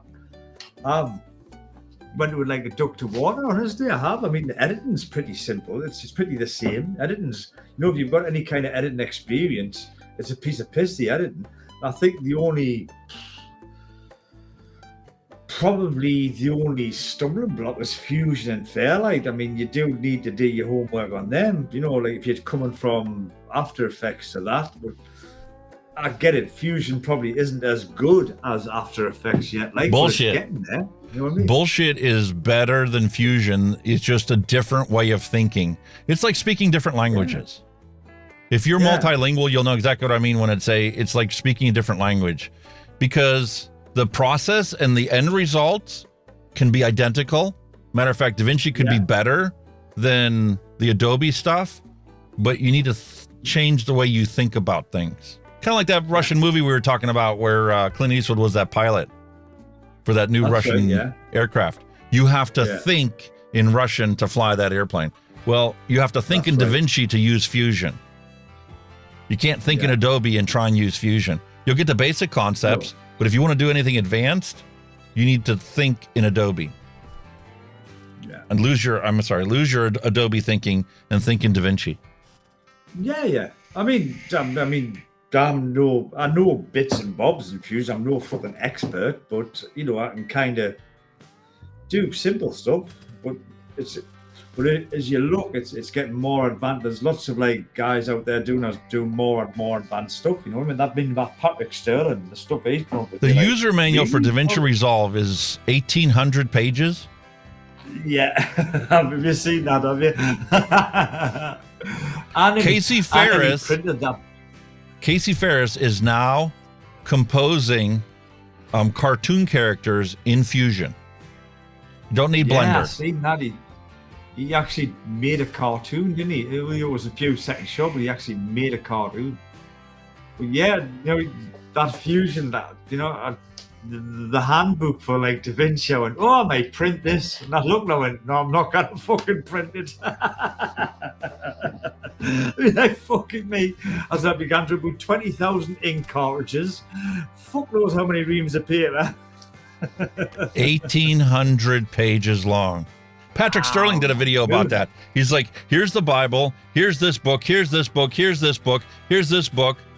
Now, this stack of books is how big the DaVinci Resolve user manual is. It's crazy, man. And that's not even the technical developer's guide. Have you ever thought about doing the instructor course? You can do it for free. Like actually do the instructor course. Finding the time, mate, and picking my priorities. Yeah, it's time consuming, but it just shows that even something like that is open to the average Joe rather than the expert, whatever. You could sit and do that course and be a DaVinci trainer, pretty much. And that's the thing about it, if you've got the time. My life could have taken a completely different path and saved myself a boatload of debt had I have started YouTube channel and got into vaping a decade earlier. Yeah, it would have been a lot harder to get into it. But man, the progress that I've made in 3 years and the knowledge I've learned far exceeds what I learned in 3 master's degrees. I don't know. I mean, yeah, you could have started earlier, but you still probably would have ended up in the same hole you're in now, you know, with the way the YouTube's gone with vaping. So, yeah, but the production quality of my stuff would be way better than it is now. Just looking at how much I've come in the last 3 years. Yeah, but saying, you know, the technology 10 years ago wasn't the technology you've got now, you know what I mean? DaVinci Resolve, the DaVinci 10 years ago was probably just a color grading software that cost you fucking X amount of thousands of pounds. Now it's actually they had a free, they had the color grading stuff was free 10 years ago. Yeah. But there were features locked out. So you see the technology 10 years ago, you know, would you be able to do the stuff now you could do 10 years ago? Probably not. You could have established yourself more 10 years ago, without a doubt. That would have been a lot easier to establish myself. 3DFX, hello and welcome. And Paul, we've already been talking to you. Don't get us wrong, Adobe is good, but it's this fucking subscription model. The cost! It's just too expensive. It costs a fortune. Who the fuck can afford that $100 a month? Yeah, man. And even now, like the Photoshop, you know, they've got all the AI now in the Photoshop, which is pretty good. But again, that's like, you know, $10, $15 a month, whatever it is. I don't know. And then you've got, nobody uses one single Adobe product. You'll get somebody, well, I'll use Photoshop to do this. I'll use the editing software to do this, and I'll use After Effects to do that. So by the time you've got them 3 bundles, you're paying what? $50, $60 a month, whatever. It's crazy. And you can do it all inside of DaVinci. My only problem with DaVinci Resolve is trying to audio edit. I decided to pull out a PreSonus box and throw it on here, which comes with Studio One Artist, in order to set up this microphone above. And I was always pissing with this microphone, trying to get it to sound decent, and I refused to use it. Once I took that and brought it into PreSonus One, holy fuck, does it sound different. because DaVinci Resolve caches every fucking thing. As soon as you make a change, it processes the audio for the whole thing. Yeah, I get that, yeah. And when you make a change, it takes a couple seconds for it to process everything up to the point where you made the change to process that whole clip. So it's impossible to dial in a specific sound you're looking for. So I opened up Studio One and set it up in there, and I'm like, holy fuck, this sounds 10 times better than it does in DaVinci. Why? And in OBS, well, what's happening between the box and OBS that is causing it to sound all muffled and ridiculous? It sounds like, somebody took a compressor and cranked it up to, a limiter and brought the level all the way down. It just sounds like shit. When I was listening to it in there with the same headphones, I'm like, it's like I'm in the room. It sounds fine. But the thing is, though, I think it's something that will be eventually fixed, because you've seen the speed at which DaVinci is actually updating its software. I started the full studio version at 16. Fuck me, man. The changes from then till now are unbelievable. You know what I mean? So I think it's a matter. I don't know where they prioritize their upgrades, whether it's priority on the color grading, or if it's just like you say, the cameras that's coming out now, or the codecs that are coming out now, because you've obviously got H.265, all that stuff. How about AV1? At the moment, yeah. AV1's going to enable you to stream 4K TV with the same bandwidth that you're using 1080p right now. Yeah. But I still think that, there's a guy, I can't remember his name, but he does all the Fairlight stuff, and he says, like, they're doing good, but it could be better. You know what I mean? So whether that's lower on the priority list than, the editing and... I mean, the cut page. Do you use the cut page? I've never ever used the cut page. Never? Like straight edit? One project I tried using it on because, I watched a tutorial on why you should use that and how much easier it is if you do use that. It was right after I got the keyboard. Because on the keyboard, it's nice. The little control. So if you have... That's the mini one, isn't it? If you have multiple cameras that are all synced together of the same thing, you just push a button. Cam 1, Cam 2, Cam 3. And it's just like you push the button and it cuts it and it switches to that camera. So it was so easy to watch the entire thing and have all 4 cameras up on the screen, and the main end result is whatever camera button you push to. You felt like a movie producer or a TV show producer. Okay, switch to camera 5. Okay, switch to camera 2. Okay, switch to 3. Yeah. Now go back to 2. And it's just legit button, button, button, button, button, button, done editing. I can see that, like, yeah, it's cool, that, like. But that's the only scenario where I found it to be helpful to get the job done faster. It's cool, very cool. Now, excuse me a minute, I really need to go to the boys' room. Time for a retro vape. Becca Nichols is making me jealous here, talking about her 6-wrap 2mm coil.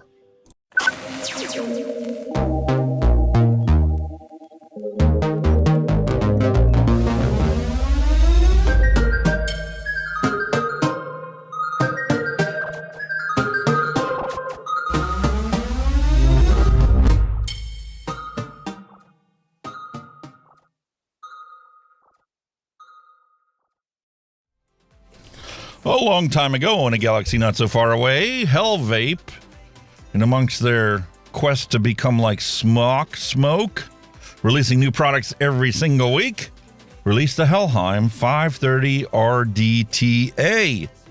We had so much fun with the RDTA last week or the week before, and somebody asked for us to join the cult and do the Helheim 530. I said, all right. Let's get it out of the way. Let's find out if we're going to beat another dead rabbit, or is this something really fantastic? There's the sleeve, and there is the Helheim 530 RDTA. Holy cow, look at that. I love those stainless steel wicks in there.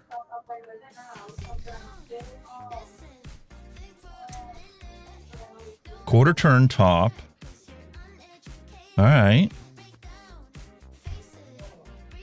Airflow adjustment on the top to direct air on the side of the coils. We have undercoil airflow that you control with this ring. Let me zoom in, get you guys a better view. Well, that looks pretty nice.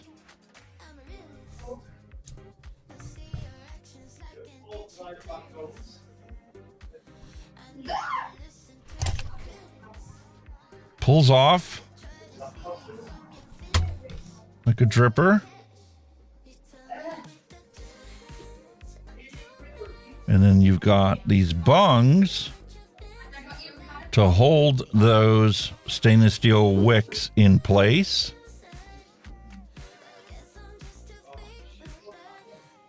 And once again, we got flathead screws, grub screws. All right. Where do you fill this thing up at? Through those holes there.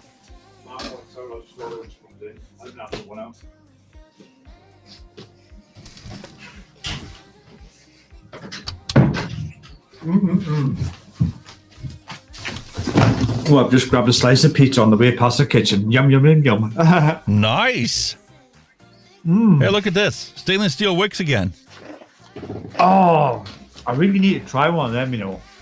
3 of them. They do work really well. I'm surprised we haven't seen more tanks use that. I was wondering why this chair's all the hell. That's it. That's better. I've been sitting This here watch all drives night. me insane. I've been sitting here all night with my chair set to its lowest position. You wouldn't have been out of friggin' all hour. That's better, isn't it? See us do. Oh, the heart rate. Reads and calls. Measures your freaking blood pressure. But it is I had one annoying. of them, I took the fucker off. That's exactly what I done with mine. I went, fuck that. No, look at that wristband. See how sharp the edges are on here? This watch would be perfect if the damn edges weren't so sharp. That's weird. This is the watch I truly love. My Casio G-Shock. Everything's nice Casio. rounded edge on it. This battery is a lithium-ion battery. The watch is solar powered. Last battery I had in here lasted me 9 years. Fucking hell. 9 years, never needed charged. When you're outside, it charged up the battery. And it's a special, battery that it's a combination of long use and anyway. So here's the upper cap. Look at that. Ah. Slides on there. So it comes off so you can build on it, yeah? Yeah. You have upper airflow control. You have airflow control for the... Okay, why are you not going on there? There you go. No? Yes, No. This slides on to this. There you go. That sits on that. Yeah, got you. And then the top cap is quarter turn.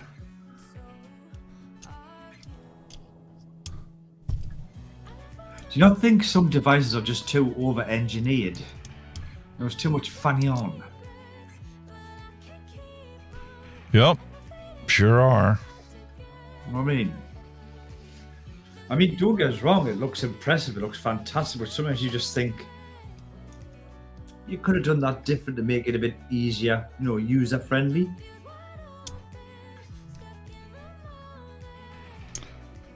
It's like it only drops down one way, but it doesn't want to latch. Okay, so here's the pin, here's the slot. Line that up. It doesn't want to... Is this not pushed down far enough? Did I put this on upside down? You see how it doesn't line up now? Yeah. So you obviously had it on the right way.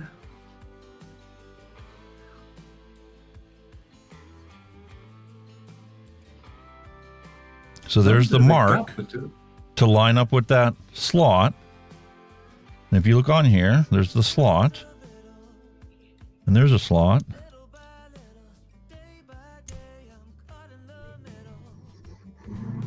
You've not got to turn the actual airflow ring or something to lock it in? It's not just a different way of locking it?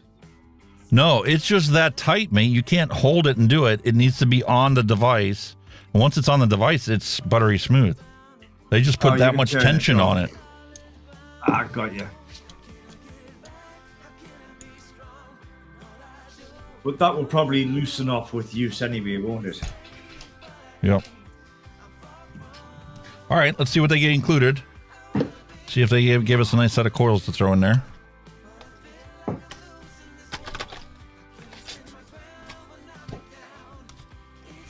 Oh yeah, mate. Look at that. Nice fatties. That's plenty. Spare. In there. Oh, spare ropes and all. Cutter. User manual.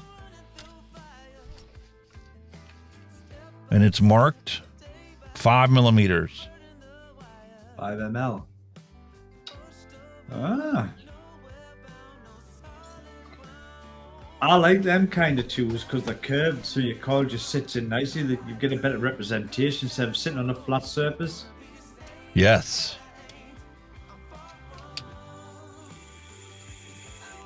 And I'm going to take the lazy man's way and just dump this into here.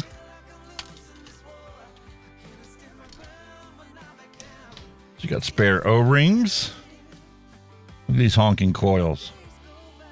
Got a little mangled. Yeah, nothing you can't do to fix them, man. Another screwdriver for the collection. Squonk pin? No.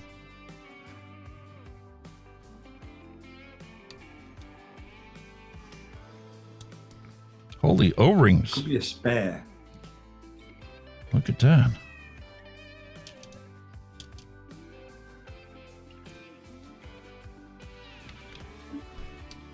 All right.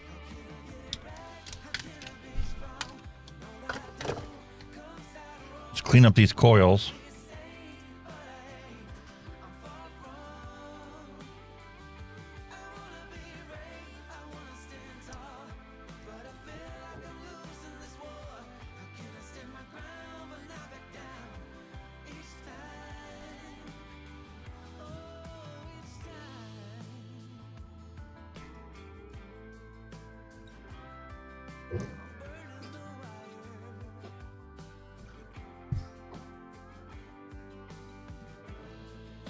Nice. 5 millimeters, what it calls for.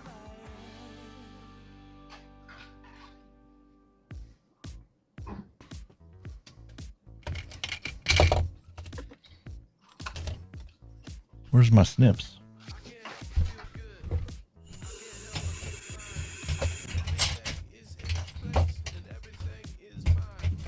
That looks good, man.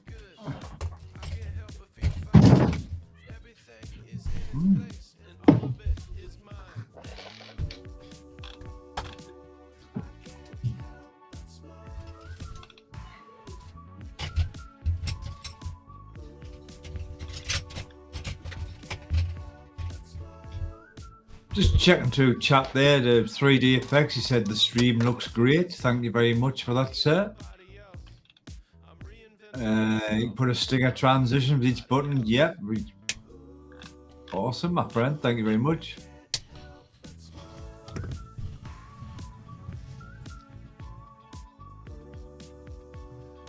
LabWorks is LabWorks. Paul, man, it's bloody Paul. He's commented there saying that the tank was groundbreaking 6 stems and a flavour banger. A single 3mm alien sings in it. Oh, so he single coiled it. Oh. Looks like it's got enough airflow to be able to use the 2 that they supplied. The thing I didn't like is the fact that, you know, they gave you that wonderful coil cutting tool, which leads me to believe that that 5mm length designation is based upon unprepped coils. You know me, I like to prep them and wrap them and then bend them back. That's right, yeah. So they make complete bends. And then it gives you a little more room to adjust it up or down. Yeah. But with this particular setup, I think that they want you to cut them to 5.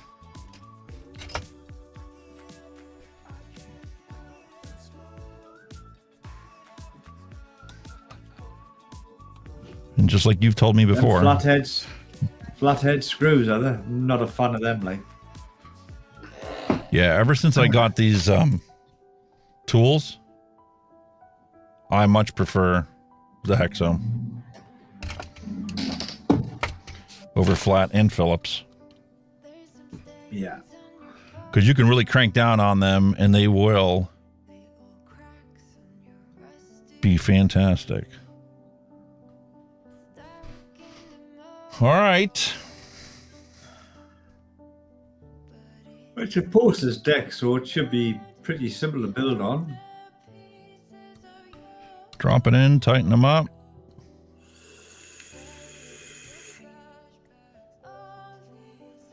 The one thing I have not seen any vape company do is create a tool for you to cut your post lengths, factoring in that the positive post, the depth is shorter than your negative post. You know what I mean? Yeah. I've noticed there's a that millimeter so, like, difference between the 2 of them. So why wouldn't you create this tool with a millimeter longer so that when you cut it, the longer one obviously goes into your negative? It's like, you know, working with capacitors.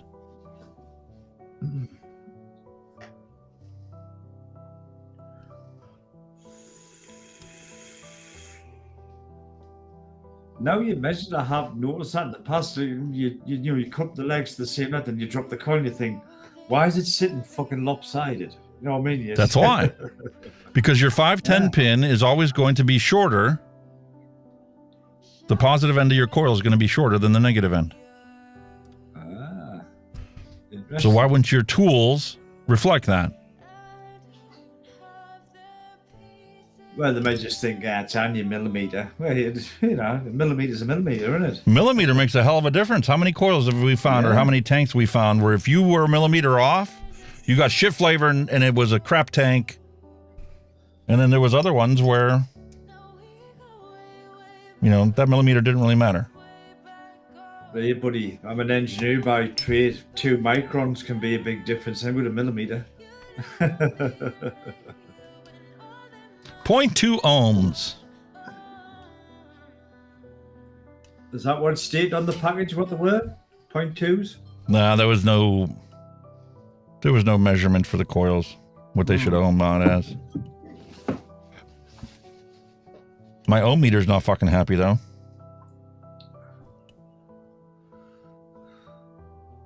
Single battery, 18650.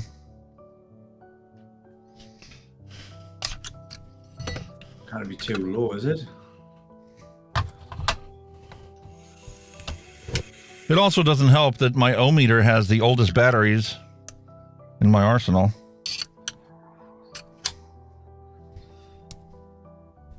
Oh no!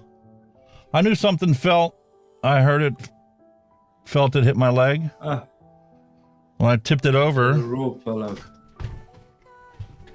2 of the wires have come out. At least you found them. Well, I felt it right away. All right. Let's fire this in.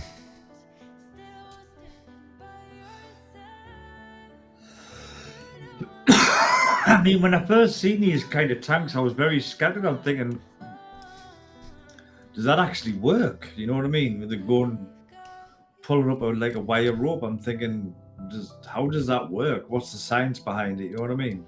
Capillary action, my friend. Fundamental science principle. Reaction. Yeah. Which is clever. Don't get us wrong, it's clever shit.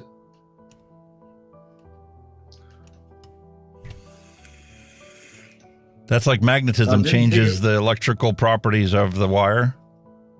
Yeah. It's just like I didn't think it would. I could kind of see the complex, but I didn't think it would work in a vape device, in an RDTA or RDA. I didn't think it would work, but obviously it does.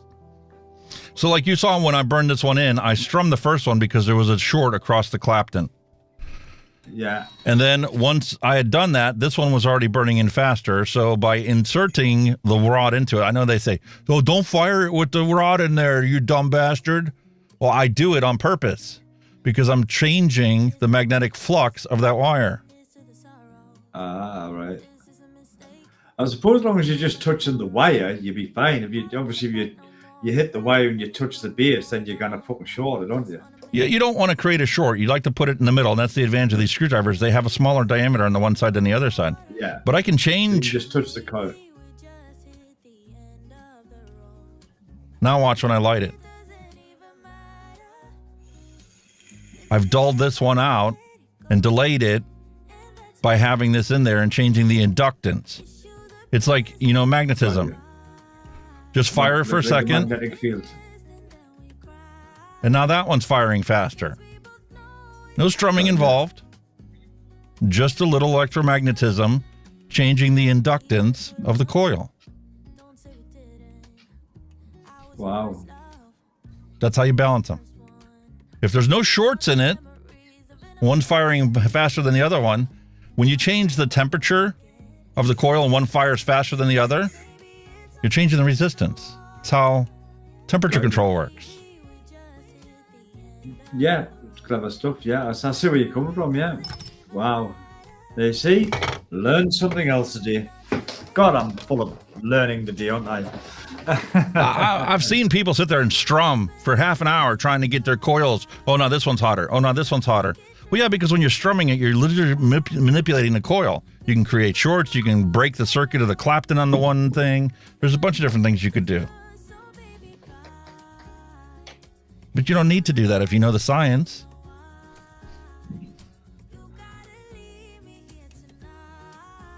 .23 ohms. And since we did wrap that ourselves, what came out as.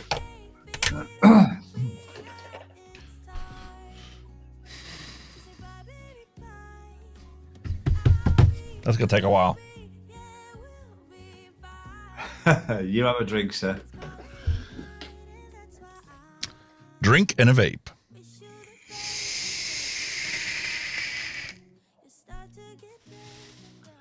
God, I'm loving this thing. It's fucking amazing. Oh, that fucking cookie. I love it.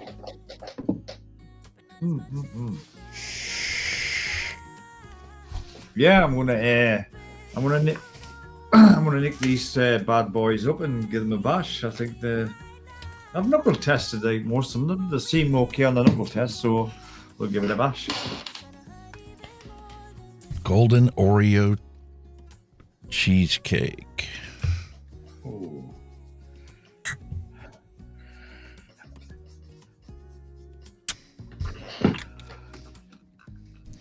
I imagine what this thing would be like in another month.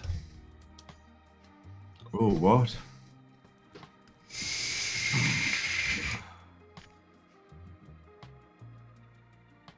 Oh, is that fucking fantastic.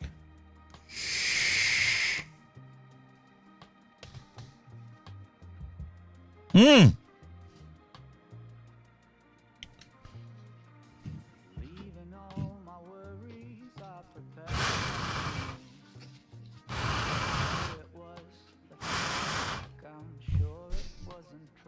Cool enough.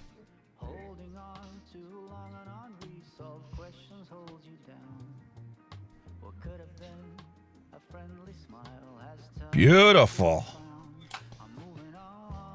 I have been very satisfied with this wick.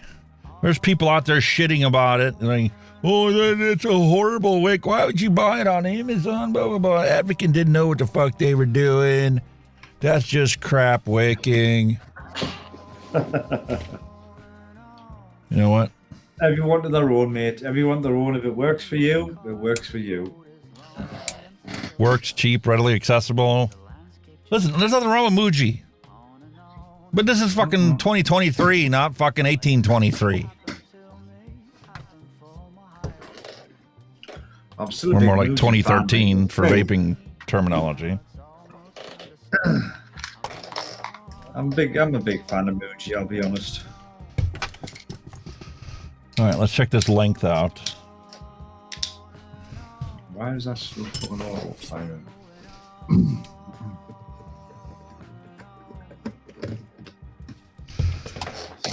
It's a mil too long on this end. Let's see how she fits down in there. Why is that firing? You're still auto firing there. Yeah. I thought maybe there's some moisture in it, you know what I mean? Just, no, it's still fucking gone. I'll go for the full. Yeah, it's still firing. I just wonder if there's a bit of moisture in it somewhere along the line or something like that. I'm very surprised. Because I love this fucking mod. I think it looks so fucking... It's one of the best looking mods I've ever had. Really does look good. Just thought maybe a bit of moisture in it somewhere or something, but no, obviously not. It looks like it's going to have to be pulled to bits and see where we are with it. What am I going to throw into this thing?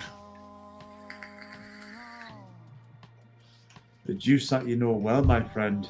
Your Hawaiian punch. Nah, I think it's time to switch that up. I'm running out of... oh, have you? I'm running out of some of them flavors. Left. Have you not got no Hawaiian punch left because you vaped it all? No, I got some. And I've even got a 12 for my wife for her pods. Sorry. It's pre-made. You get in there. But I am running low on some of those flavorings. The pineapple and the orange. Well, what else? Well, pretty much everything that goes in it is pretty much done. My apologies, my battery's died on me earpiece, so I'm going to have to go to headphones. No worries. Bingo, there you go. Literally said, battery low, power off. Went, you bastard. You bitch. I think I'm going to go with this one. I really like headphones, it. Man, they're alright.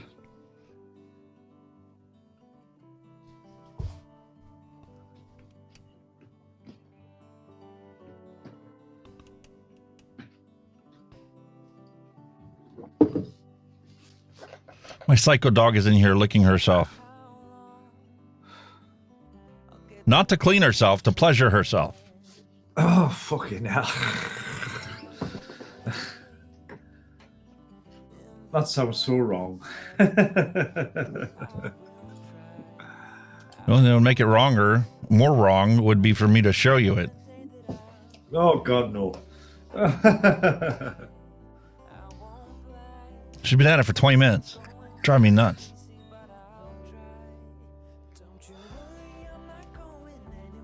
Mine was in before, but he's bugging off again. Mmm.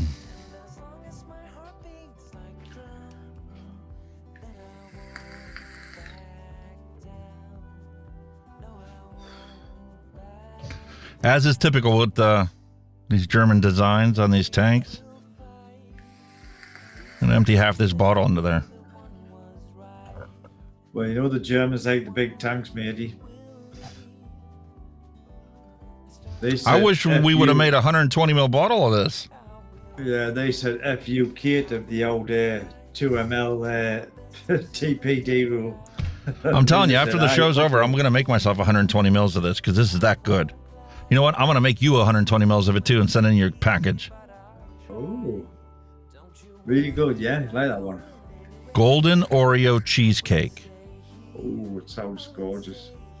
I think that would be right up your alley. Oh, God, I do like Oreos, like dip them in milk and delicious.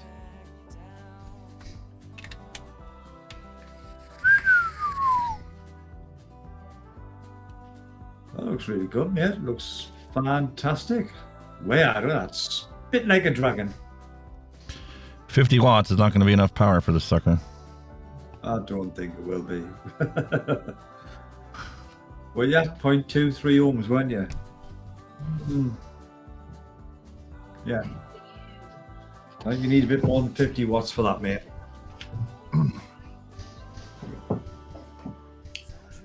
I'll consult the old calculator, eh? See what this comes up with, eh? Yeah. Well,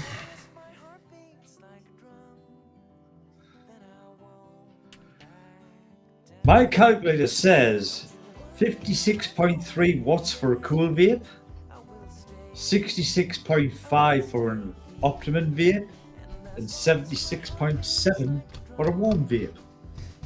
So 65 wattage.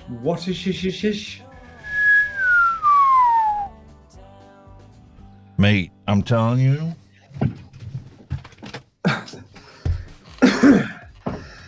Holy fuck.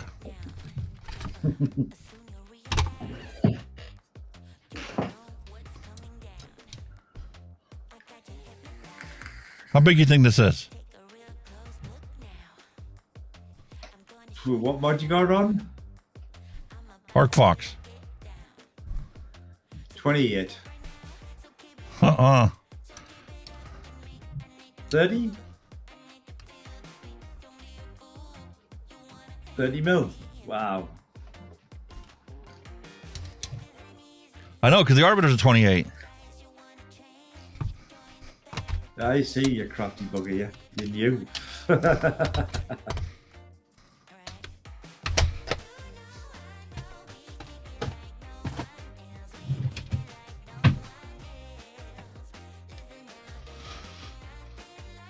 What'd you say? 56 was a cool vape. Yeah.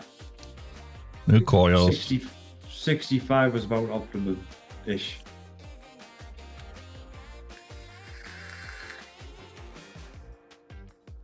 See, when I think of them wires, I'm thinking of warm vape, but obviously that's the illusion, isn't it? The wire, them wire ropes, you're thinking, but all that is the liquid. All wire system. ropes can That's keep what up with you're- any cotton wicking you ever did. Yeah. Yeah.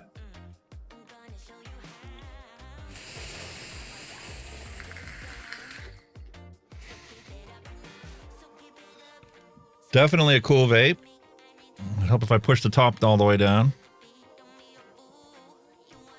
But again, you're not really a high wattage vapor, are you? You're pretty coolish vapor.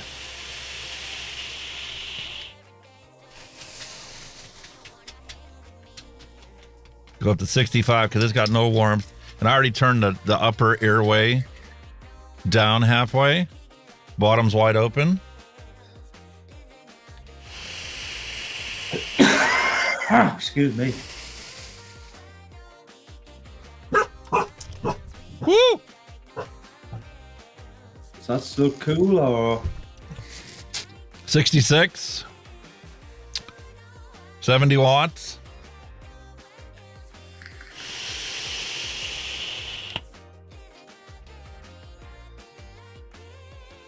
she's a cloud chucker, mine, isn't she? It's been a long time since I vaped that much.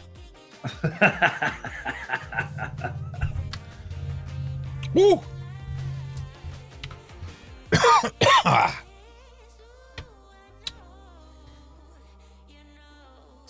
Do I have another stout or switch to coffee?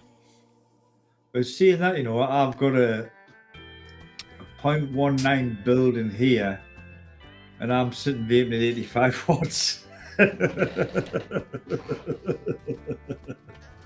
So, My double fat, 100% sugar, 300 calorie strawberry frappuccino. It's non-alcoholic, mate. It's non-alcoholic. I'm disappointed. It's non-alcoholic. I'm disappointed. I'd like to blend these two together and see what it tastes like. It's from a guy who was drinking 18% alcohol beverages last week down to a coffee. I'm totally disappointed. Listen, I could always Go make a cup of that. A coffee. Come on. Jesus. All right, 75.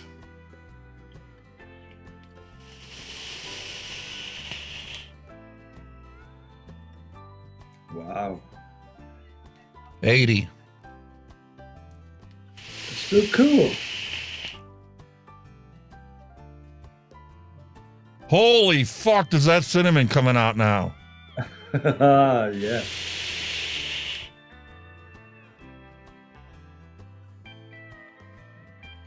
That makes this fucking Oreo cookie shine. 80 watts.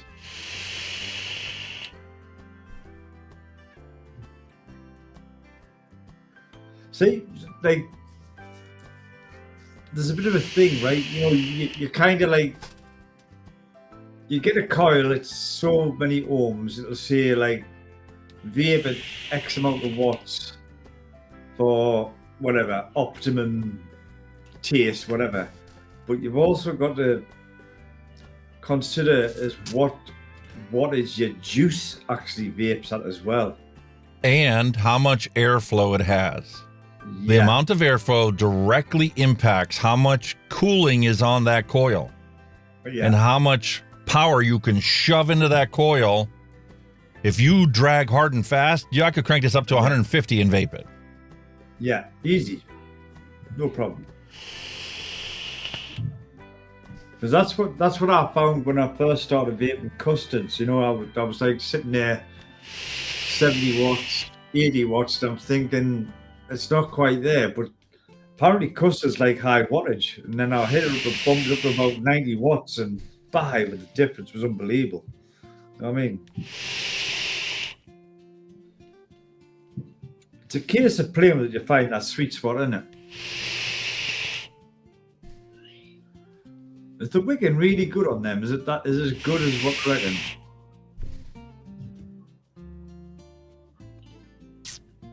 $115 watts, it's still keeping up. And you're chain vaping it as well. Fuck me. The flavour's still there. I'm gonna have to get me one of these ropey tanks, like.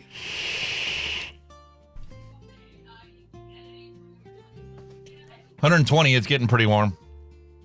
Yeah.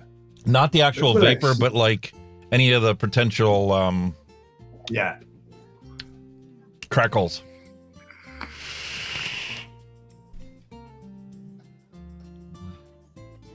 Holy fuck, is that fantastic.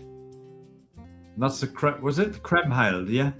Kremhild? I can't pronounce it. Helheim. Kremhild? Helheim. 530. The Helheim. I wonder how old that is. It's not that old, is it?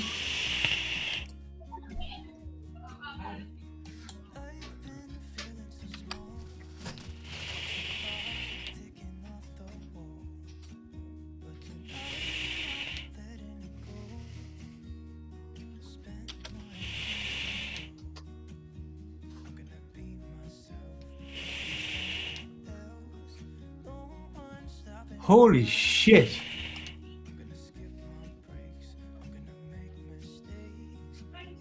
I'm gonna buy one of them fuckers. Fuck this. It's you know how much fucking it is? fantastic. You know how much the fucking thing is? On ecig 1. Are you sitting down for this? £23.39. Fuck. It's fucking a cloud chucking, fantastic, flavor chasing. This is everything the Fat Rabbit wasn't. Stock. This is fucking, it's out of stock as well, you bastard. That was on ecig 1. Let's have a look. Mate, the reason I picked this over another can of this stout is what's the perfect fucking combination to go with an Oreo cookie cheesecake? A nice creamy coffee. ecig warehouse, they're pretty good. 32 quid. £32.99 on ecig warehouse. Worth it. Still fucking cheap, isn't it? Got stainless steel, matte black, all the colours there. I like gunmetal. Like gunmetal's a good colour. I'll add that to cart. That's what this one is. This is the gunmetal. Looks nice. Fuck it, buy it What a now. fantastic tank! Oh man, I'm gonna go for this. Like, I'm gonna get one, mate. I'm on now. Oh shit! I'm online now. I'm gonna go and get one. Why have I put a space in? that makes two of us 3D effects. AV1's going to be fantastic. Bingo. Can you program a stinger transition with each button press? Well, yeah. Probably could. And you can do it with StreamerBot. You can do it with your Stream Deck. You can do it with shortcut keys. There's lots of different ways to do it. Blah, blah, blah, blah, blah, blah, blah. Okay, now. Right, I'm buying this fucker now, mate. I'm going for it, mate. You've convinced us. I'm going for it. I'm kicking myself in the ass for delaying the opening this thing up and trying it. Let's just double check. That's you. Intake dual. Oh. Nothing wrong with that. Hey, bastard, hello and welcome. I'm just on the tip now. Excuse I missed me, you, folks. I missed you coming in on the stream.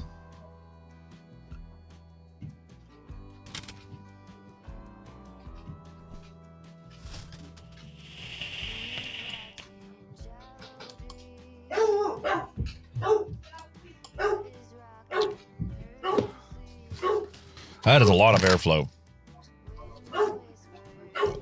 Plenty of airflow in it, yeah? I'm going to cut it back a little. What the fuck?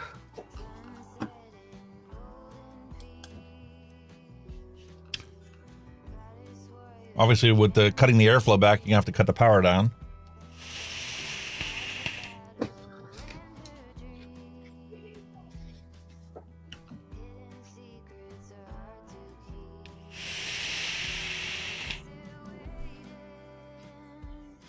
Wow. That's even better. The flavor is so much more saturated. 85 watts. What the fuck's going on with this? And I closed the top down. The bottom one's closed a third. The top airflow is cut down half.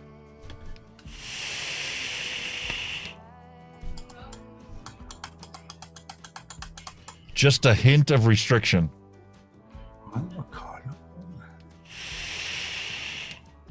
Boom. Bam.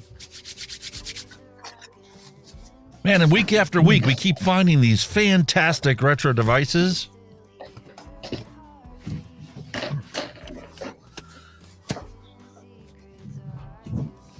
Awesome deal. Truly love that one. And of course, it blows away the Limitless. This was good. God, This is fantastic. Different cat in the fish, man, isn't it? That's why.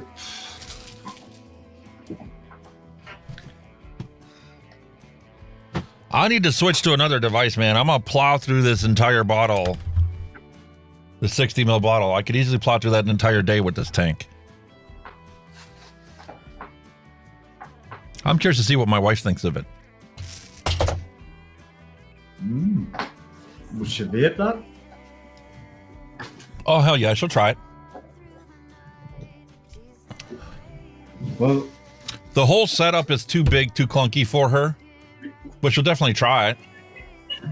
And if like her pod dies or something while we're watching a movie downstairs, I could easily see her borrowing it and using it for a while. Well, I'm like 4 of these down. So if you give me a moment, I'm going to go and get some more. All right, mate. I'll tell you what, though, after drinking that coffee and vaping that Oreo cookie, this blue raspberry direct-to-lung Robo,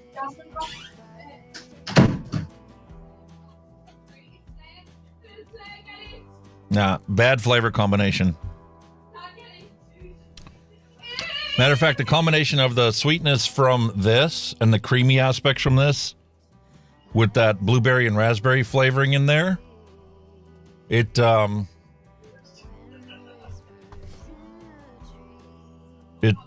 gives you kind of a medicinal taste in your mouth.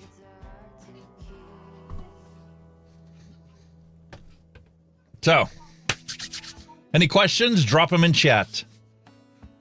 Let's check out and see if this chat overlay is working.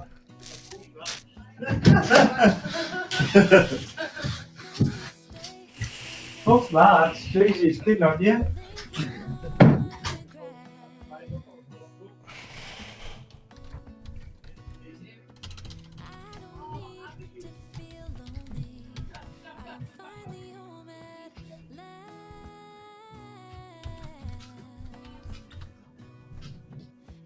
Ah, it would help if I spelled it right.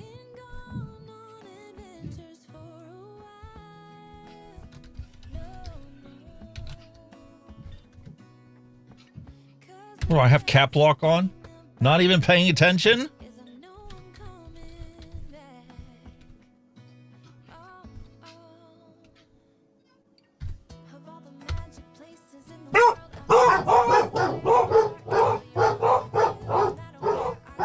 Dogs are going nuts.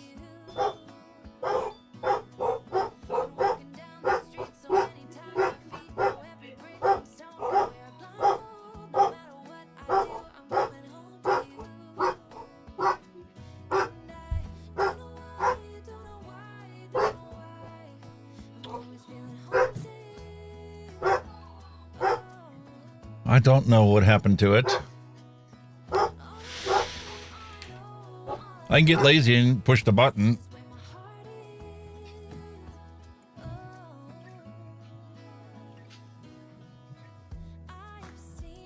Anti-vaping propaganda is brain poison. Yeah, it really is. Vaping is better than smoking.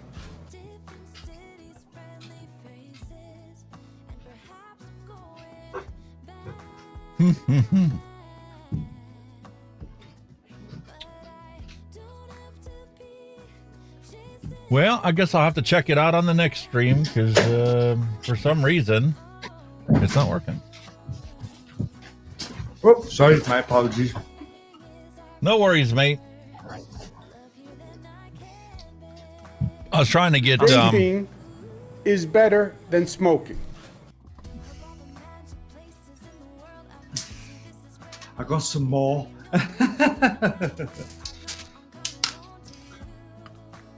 NVENC encoding?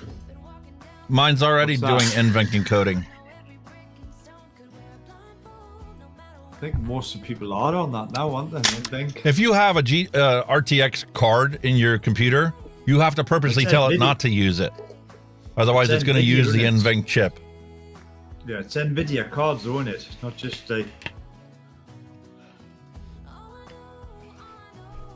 Yeah, but unfortunately, you still have to use the same codec. You choose between 264 or 265 right now. Yeah. Is the only choice. Right, Unless you have a 4000 series RTX card, then you can use AVI.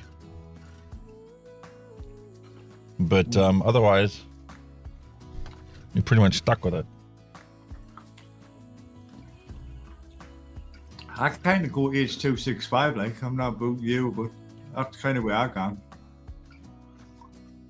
Is the file sizes smaller? Apparently, yeah.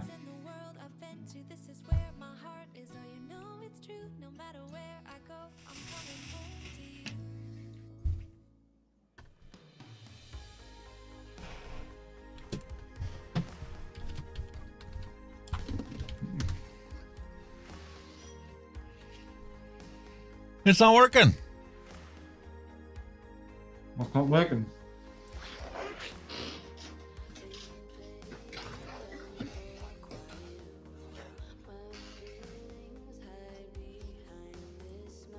All right.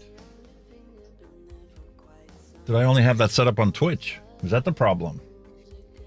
Possibly.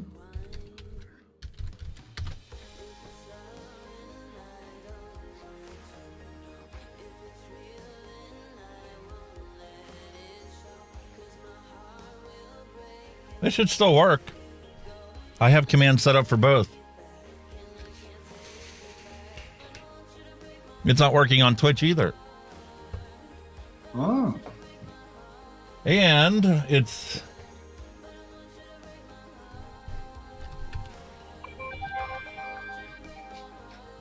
Vaping is better than smoking. So it does work. It's going to type the right freaking command in.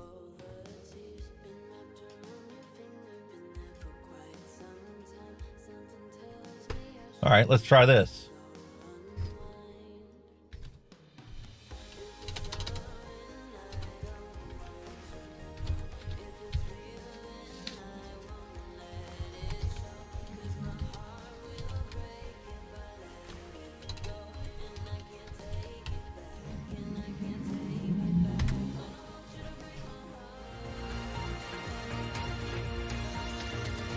News just in. According to Hunky Vape, Kenny is not enjoying his pizza /. Now back to your regularly scheduled content of Mixin and Chillin. There you go, Mallory. You can type in some fake news. Now you see the command. Perfect. We tested that. That works.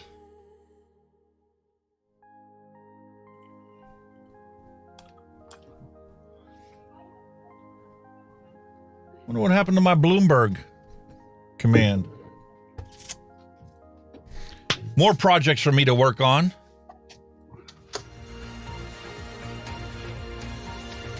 News just in. According to Mallory Gates, Kenny is not enjoying his pizza /. Now back to your regularly scheduled content of Mixin and Chillin. Okay. All right, Kenny, what's your reply? Hang on a minute. Exclamation point, fake news, no spaces, and then whatever your message is, it should say it.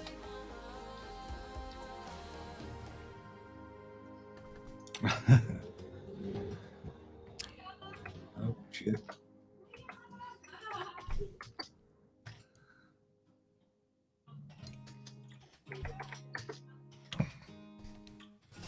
We're 4.5 hours into the stream. We can mess around now. How can you boots who I'm being, you know what I mean?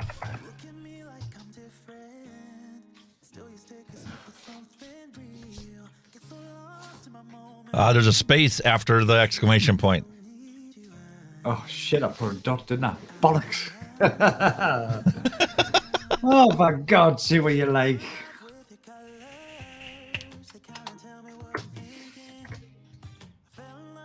We'll get there.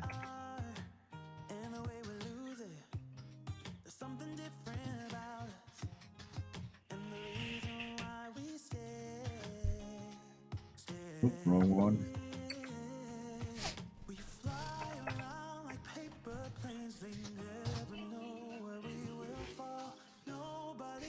Oh shit.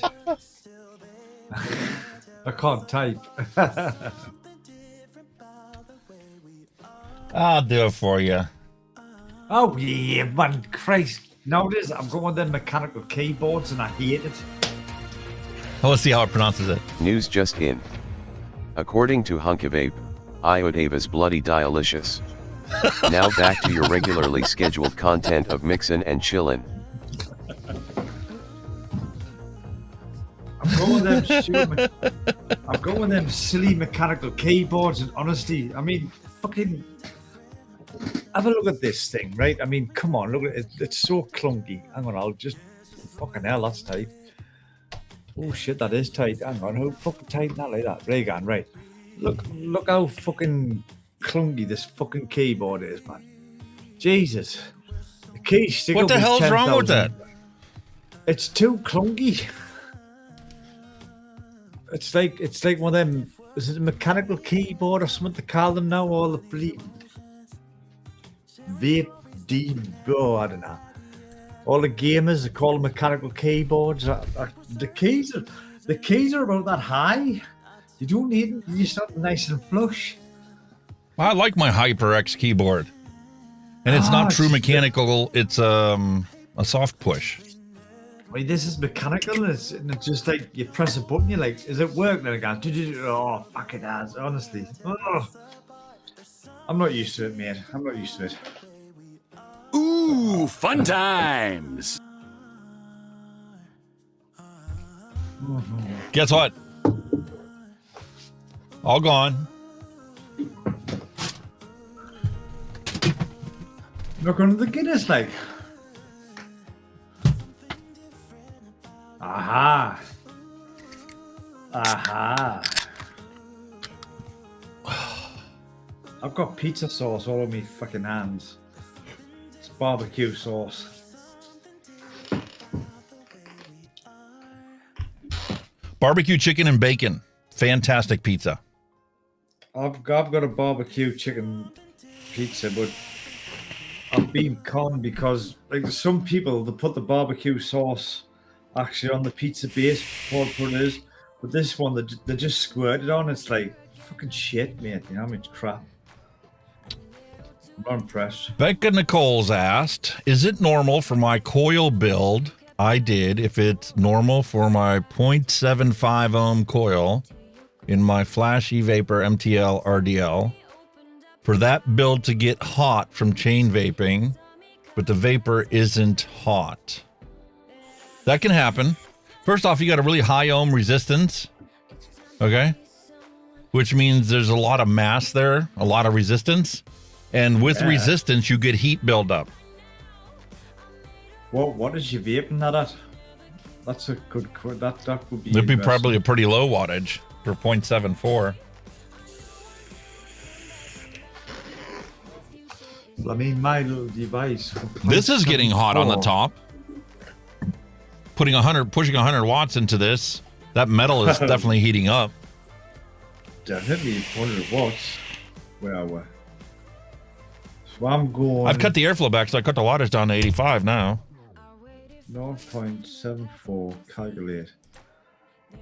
22 watts. 0.74, ideally, yeah, 20.6 watts. Yeah, you're pretty much. I mean, it's saying the max is 23.8. Your cool is 17.5, but it's saying middle of the road is 20.6. So you're around about the right area, like. It also depends on what tank it is and how big that tank or dripper is. Yeah, I mean, plus, like you say, how much amount of airflow you got as well. MTL, it's not going to be much, is it? Like this one was pretty cool because with the airflow coming in from the bottom and stuff, that airflow fan and stuff in here, this took a while to heat up, but it heated up after, you can't chain vape it. After 5 or 6, good pulls on it, it starts to warm up, and then another 5 or 6, and it gets to be hot, and it takes a while for that metal to lose its heat buildup. And then you get something like this drop.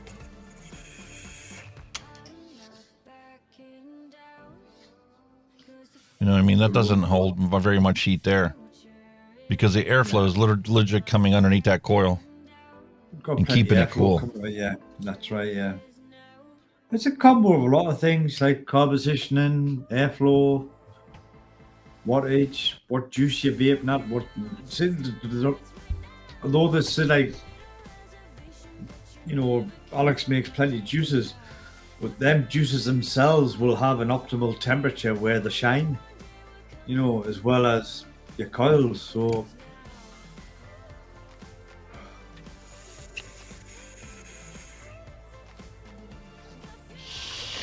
there's a lot of things you've got to think about. Plus, a lot of the older stuff I've noticed doesn't deal with the heat as well as the newer tanks do. There's a balance that you need to achieve between the mass of the coil and the tank itself and where the airflow is. One of the advantages of this arbiter is the way that they have the airflow going through the whole chamber. It cools that whole thing while you're using it.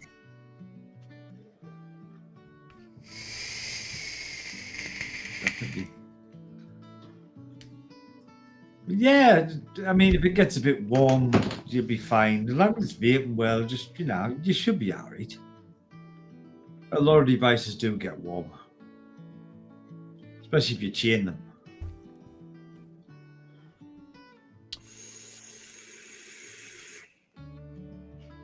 But on the other hand, there's some devices you can't chain them, they're fucking amazing.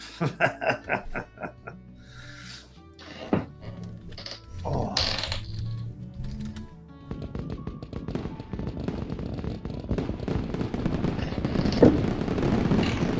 We have fireworks.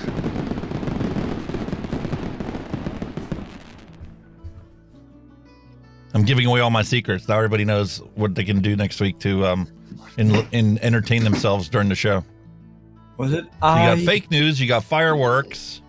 Hang on a minute. I'm going to have to go again. Shift. Where were? Exclamation mark. No space. Or space. Vaping is better than smoking. No space. Exclamation point and command. Not free works, buddy. What the fuck?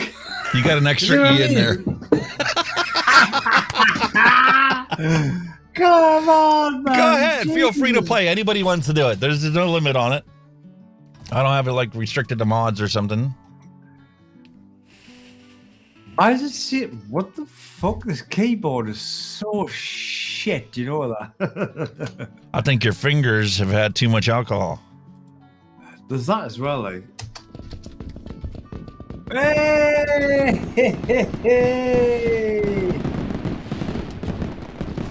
Hallelujah. I'm actually getting some of the bloody work.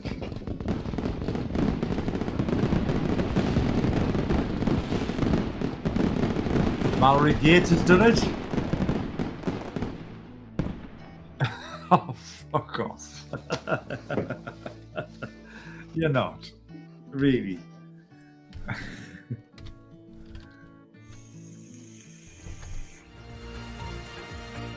Really? News just in. According to Hunky Vape, Kenny's fingers have had too much alcohol. Now back to your regularly scheduled content of Mixin and Chillin. Did he say Kenny's ass fingers have had too much alcohol?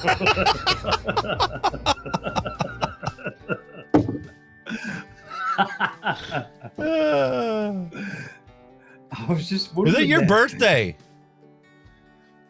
No, not mine. No, Mallory Gates. It says she gets birthday fireworks. Is it your birthday, Mallory? Many happy returns if it is. Holy cow! How did I miss out on that? Get the birthday wishes up. Oh wait. I don't even have that one set up, do I? Sunday. It was yesterday. Sunday. Well, happy birthday.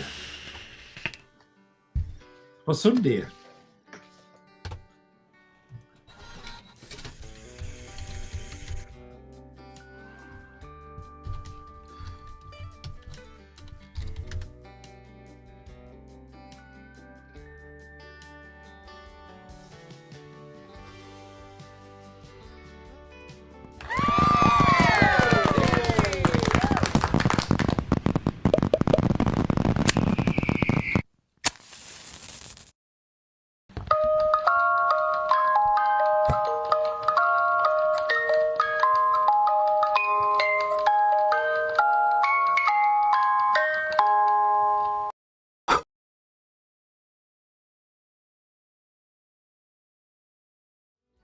Except I was supposed to say happy birthday, Mallory Gates.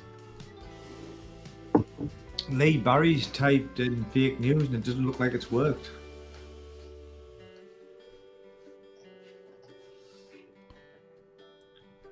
I'm having too much fun, apparently. No, we're going to take a look at it, make sure it's not queued up.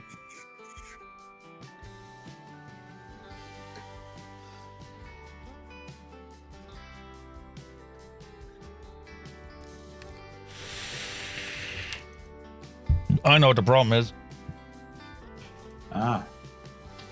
It was limited to mods only. Sorry, mate, I'm going to spanner. We'll fix that.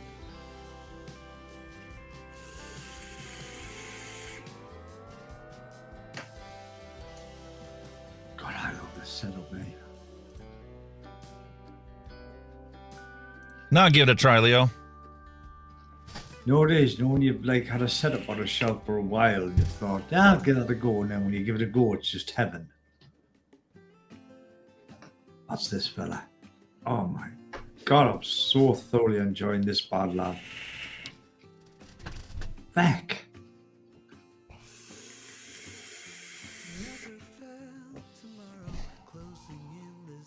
Well, that's 2 weeks in a row we ran out of stuff to do and talk about, but then again, we're at almost 5 hours.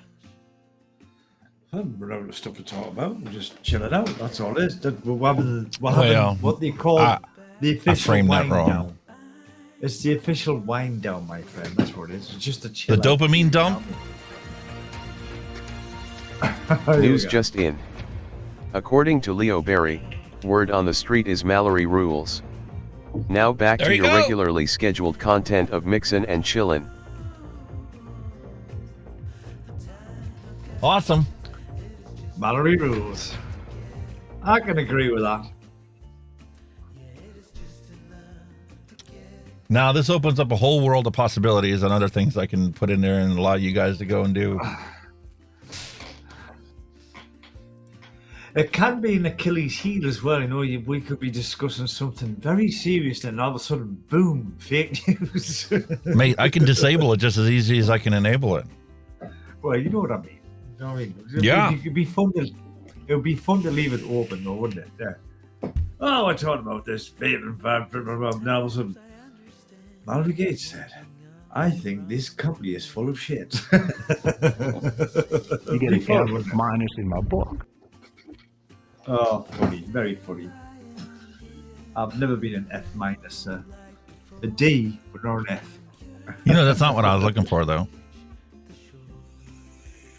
This one. You're a liar!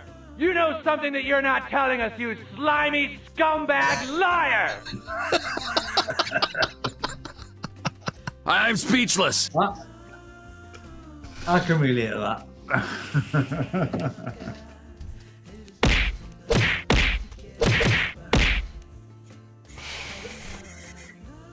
So everything is working. I need to put a firewall exception in so that you can do the same things as well. I would doubt so. Bloomberg bucks. Yeah, it's all part of the fun, man.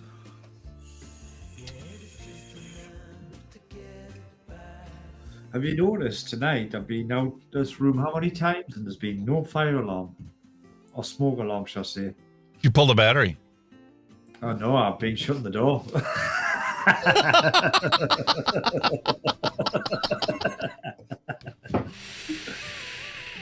See, because like doors in our household don't exist. She just walks through them and just leave them open. And I'm guilty as much as anybody else.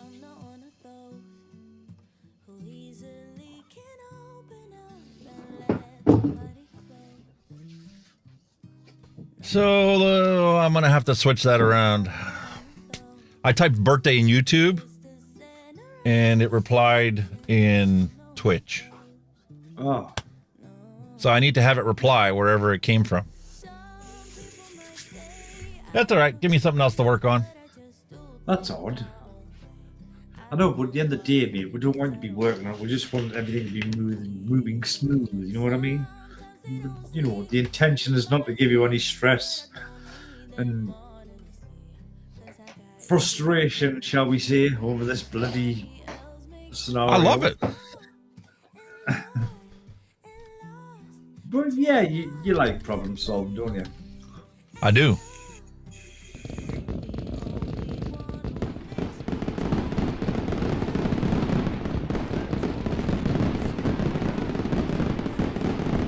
That's cool, man. That's cool. You could have Piece fun cake. with that, mate. You could have fun with that. What else do we have? We haven't tried yet.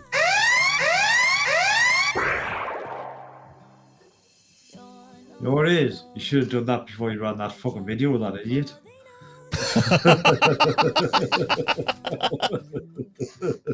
You believe that she's a doctor? Not only a doctor, but also a professor? Nah. Them degrees. I mean, come on. She was Asian, Chinese, Eastern, fucking Caucasian.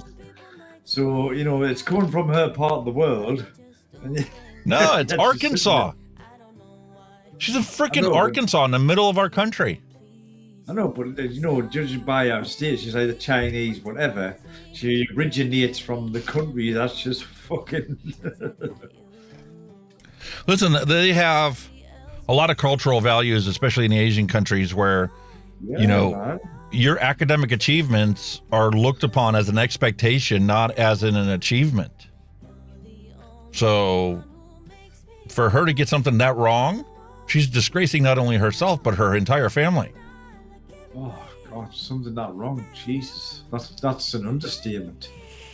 Everything was wrong. Everything. And I mean, Mallory said that she cheated on every exam and someone else did her homework for her. The thing that's most worrying is she's got people fucking believing it. I mean, it's like, what? People are actually believing what you said. Even that hostess, even though she was fucking clueless, she was actually taking it in. You're like, are you so gullible? Like, you know what I mean? Because most people don't know anything more than what they see on the newspaper or see on the evening news. I know, but surely, right? When any broadcaster, any host or whatever of a news channel is going to run a story, surely they've got to do the homework on it before they go on. Theory, you've got to. If I was invited to go talk on a news show, the last thing that I would do is not prepare for it. Exactly. You wouldn't go off. She had to do some research and look into it. What was her sources that she was looking at? With that garbage that came out of her mouth. There was nothing. She didn't even challenge anything she said. She didn't come up with anything like saying, well, why do you think this or what do you think? She just went, oh, yeah. It was just like a yes person. Like, oh, yeah. Nothing was challenged. And you're like, come on, really? That's what rings the alarm bells when people put these people on as so-called interviewers. It's your job to put points across and to challenge the points that they make. And this person didn't do any of that at all. Just sat there and just went, yeah, just feed me your shit. I'll take it. There was nothing challenging it. Nothing. Listen, whenever I was sitting here doing this new microphones and trying the different microphones I had to see what would work so I wouldn't have to use this. One of the things I did was, you pick an article and you go and read it. So that day I happened to check the article and I'm like, do my normal Google search, Vape News, and came up the story with Bobert got ejected for vaping while watching, the frick was the name of the musical? Brain Fart. Fucking Joys of Alzheimer's. With Maurice, it's driving me insane now.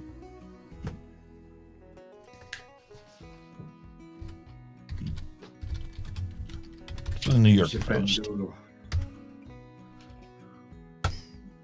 Beetlejuice. Oh, fantastic. She went to the local show of Beetlejuice, and she was vaping, and there was a pregnant lady behind her making a big scene about it. So they threw her and her husband out. Wow. And, you know, the New York Post and their scandalous trash talk, they sat there and, you know, talked about how she was getting her breast groped and she kept her husband's hand on her breast. And meanwhile, when I'm reading the story, I'm like, you should be fucking applauding this. Here's a lady that's had 4 kids and her husband are going out to enjoy a musical and getting frisky like we used to in high school in the movie theaters. Exactly. That should be applauded, not, you know, made her feel ashamed of what happened. Fucking right, man. Jesus, man. Honestly. Anyway, it got me thinking when I did that recording. You know, I've been wanting to do a podcast on here and just basically find the crap that I find and just talk about it. So I think I'm going to title it Scuttling Butts Podcast. Scuttling Butts. Very good. Because after I got done, you know, doing my recording for that article, basically reading the article and replying to it, just like we did with that fucking lady, that professor of geriatrics. Bullshit.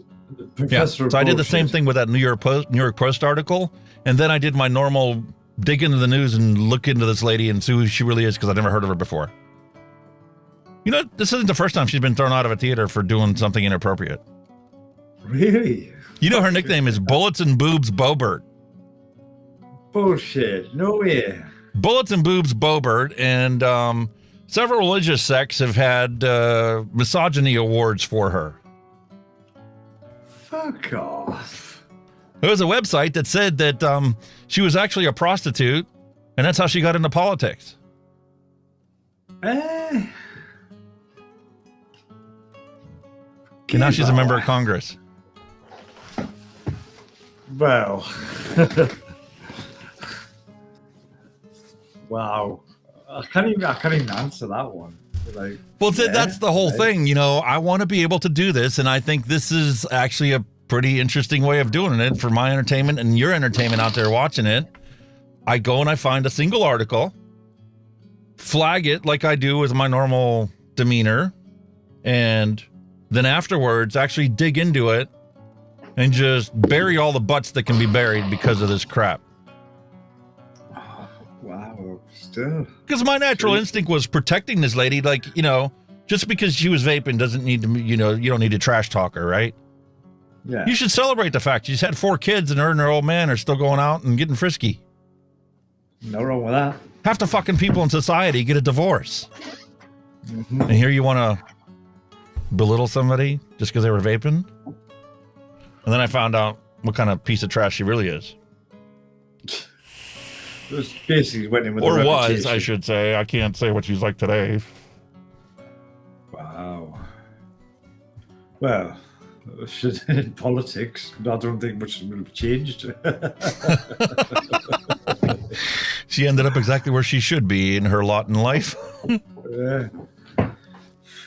You ever heard of fuck your way to power? There you go. There are so many things of hypocrisy that are easy to call out there, and people are getting away with the most ridiculous things in the world.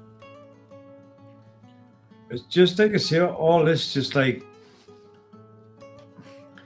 I know we've been through it over again, but like just that Oliver Anthony tune, it's so, you can just so relate to what's going on in the world with that. And you do, you know, you talk about things and they remind you of that, and you're like, fucking hell, you know what I mean? It's so fucking relatable.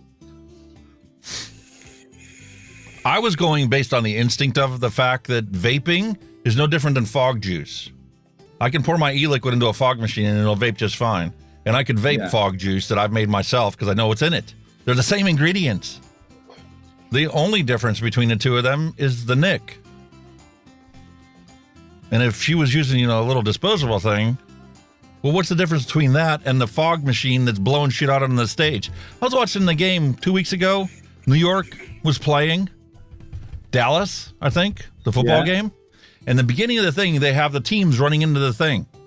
They had half a dozen fog machines lining the archway where these guys were running into the field. Yeah. And there was so much fog generated by those big, massive machines that the entire half of the stadium was nothing but a hazy fog. Technically, every single one of those people were vaping. They used to do it on the wrestling, didn't they? When they come in through that cloud of smoke and all that shit. They used to do it on all the wrestling, WWF or whatever. They used to do it in the UK. What was it? God. Tonight, Matthew, I'm going to be such and such. They used to fuck off, and then they used to walk through this fucking fog machine dressed as who they were going to be. And you're like, okay, that was fine then, wasn't it? What's wrong with it now? It's the exact same vapor. It's just crazy. It's just so fucking crazy, honestly. Lee Barry there, he stayed, he wanted to defend her. He saw the video. She was vaping, and she did, you know, make some nasty comments and stuff for this pregnant lady. But whatever happened in the good old days of snitches get stitches. If you got a problem with somebody, you go and you confront them and have a conversation with them and resolve your problems. You don't go to have the government solve your problems for you. That's how we're all ending up with all these freaking bans. At the end of the day, if that woman was like, saying, look, all she had to say was just, excuse me, we don't mind doing that in front of us. And then the problem would be resolved. She would have said, right, sorry, I'll not bother, and I'll move or I'll do whatever. Instead of going, making a big hoo-ha of it, you know what I mean? That's the problem now. Everybody makes a big hoo-ha out of something that's so, what we would consider minor. Trivial. You know what I mean? Trivial. It just gets blown out of proportion into something. But like then again, you also have to take and ask yourself, there are so many people out there that look for a fight, look for a confrontation. Of course they do. My brother-in-law's a perfect example of one. I work in an industry that does that. Honestly, I'm an Amazon driver, right? We deliver parcels to people, right? And what we get, we get like a metrics, you know, what scores, how we're doing type of thing, right? And you'd be surprised, and I don't know fucking why, the amount of complaints that go in, that they're called concessions on us. So say, I don't know, it's pissing down with rain, right? On your delivery notes, the customer says leave on the doorstep. You're going, well, you're not going to leave a parcel on the doorstep when it's pissing down with fucking rain, are you? So you leave it in another safe place, i.e. the shed, the garage. So you put it in there, you put the car through, left in the shed, and then they'll fucking complain about you. Like, what the fuck's the matter with you people? Fuck off, man. You've got your parcel, it's in a safe place. What the fucking hell? What more do you want? And we get scored on this on a daily fucking basis. And some people just take the fucking piss, honestly. I think they just complain because that's all they're born to do on this fucking planet, is fucking whinge about everything. You know what I mean? At the end of the day, I am delivering your parcel. I'm leaving it. If you're not in, I will leave it in a safe place if you wish me to do so. And that's fine. Nah, you left it in the fucking bin, blah, blah, blah. Fuck off, man. You got your parcel. What more do you want? You know what I mean? Fuck off. What's the matter with you people? What's the matter? If on the other side of the coin, if I didn't leave it there and says I put a card through, it's back in the depot. Oh, what I needed today. You can't fucking win, man. You just can't win. It's fucking bullshit. People just put on this earth to fucking whinge. And nowadays, to this day, I watched this guy doing a reaction. I think I mentioned before. I watched this guy do a reaction video on that Oliver fucking video, right? And he says the problem with people in this world today, they're narcissistic and they're fucking vain. And so fucking right is he. Yep. There are a lot of people are. People are out for themselves now. There's no communities anymore. Not like there used to be. There's nothing. I remember as a kid, living in the street, everybody's front door was open. Everybody. You could go in anybody's house and have a chin wag, cup of tea, whatever, without any fear of crime, somebody robbing you, assaulting you, raping you, fucking whatever. You could do that all day. Now, you've got fucking no chance. I would leave my door open to nobody. It doesn't happen. And you're telling me this is a society that's supposed to be better for everybody when people are simply hiding behind the front doors? Bullshit, man. Yeah. Bullshit. I know exactly what you're talking about, because when I was growing up as a kid, it was the same situation. There's no fucking communities now. They're fucking sitting there bullshit the community, this community, that's fuck. Everybody's out for themselves now. It's as simple as that. And I remember growing up as a kid because- when we went to Hungary to visit family. It was legit like that. You would have somebody from 5 houses over come over to your house and borrow a cup of flour in the kitchen. Yeah. Never think twice about it. All day, no problem. You can go in any door, ask for anything you want, you will get it. Now, door slam shut in your face, mate. Yep. Community spirit, communities, it's non-existent. It doesn't happen anymore. Them were communities. See with celebrations, New Year in the UK, New Year's Eve, right? After 12 o'clock, everybody opened the doors. Come on in, have a drink, blah, blah, blah. Come on in. We used to actually go pub crawling in houses. That's what it was like. Go to one house, get a drink, go next one. You used to do that. Not now. Nobody opens the door. You look if anybody opens the door. In fact, nobody opens the door. Mm-mm. Because no matter of fact, a lot of the times when you get somebody coming to your door, even like the Amazon driver, knock on the door, ring the doorbell, most people wait till the Amazon driver's gone or the person's gone before they open the door. Yeah.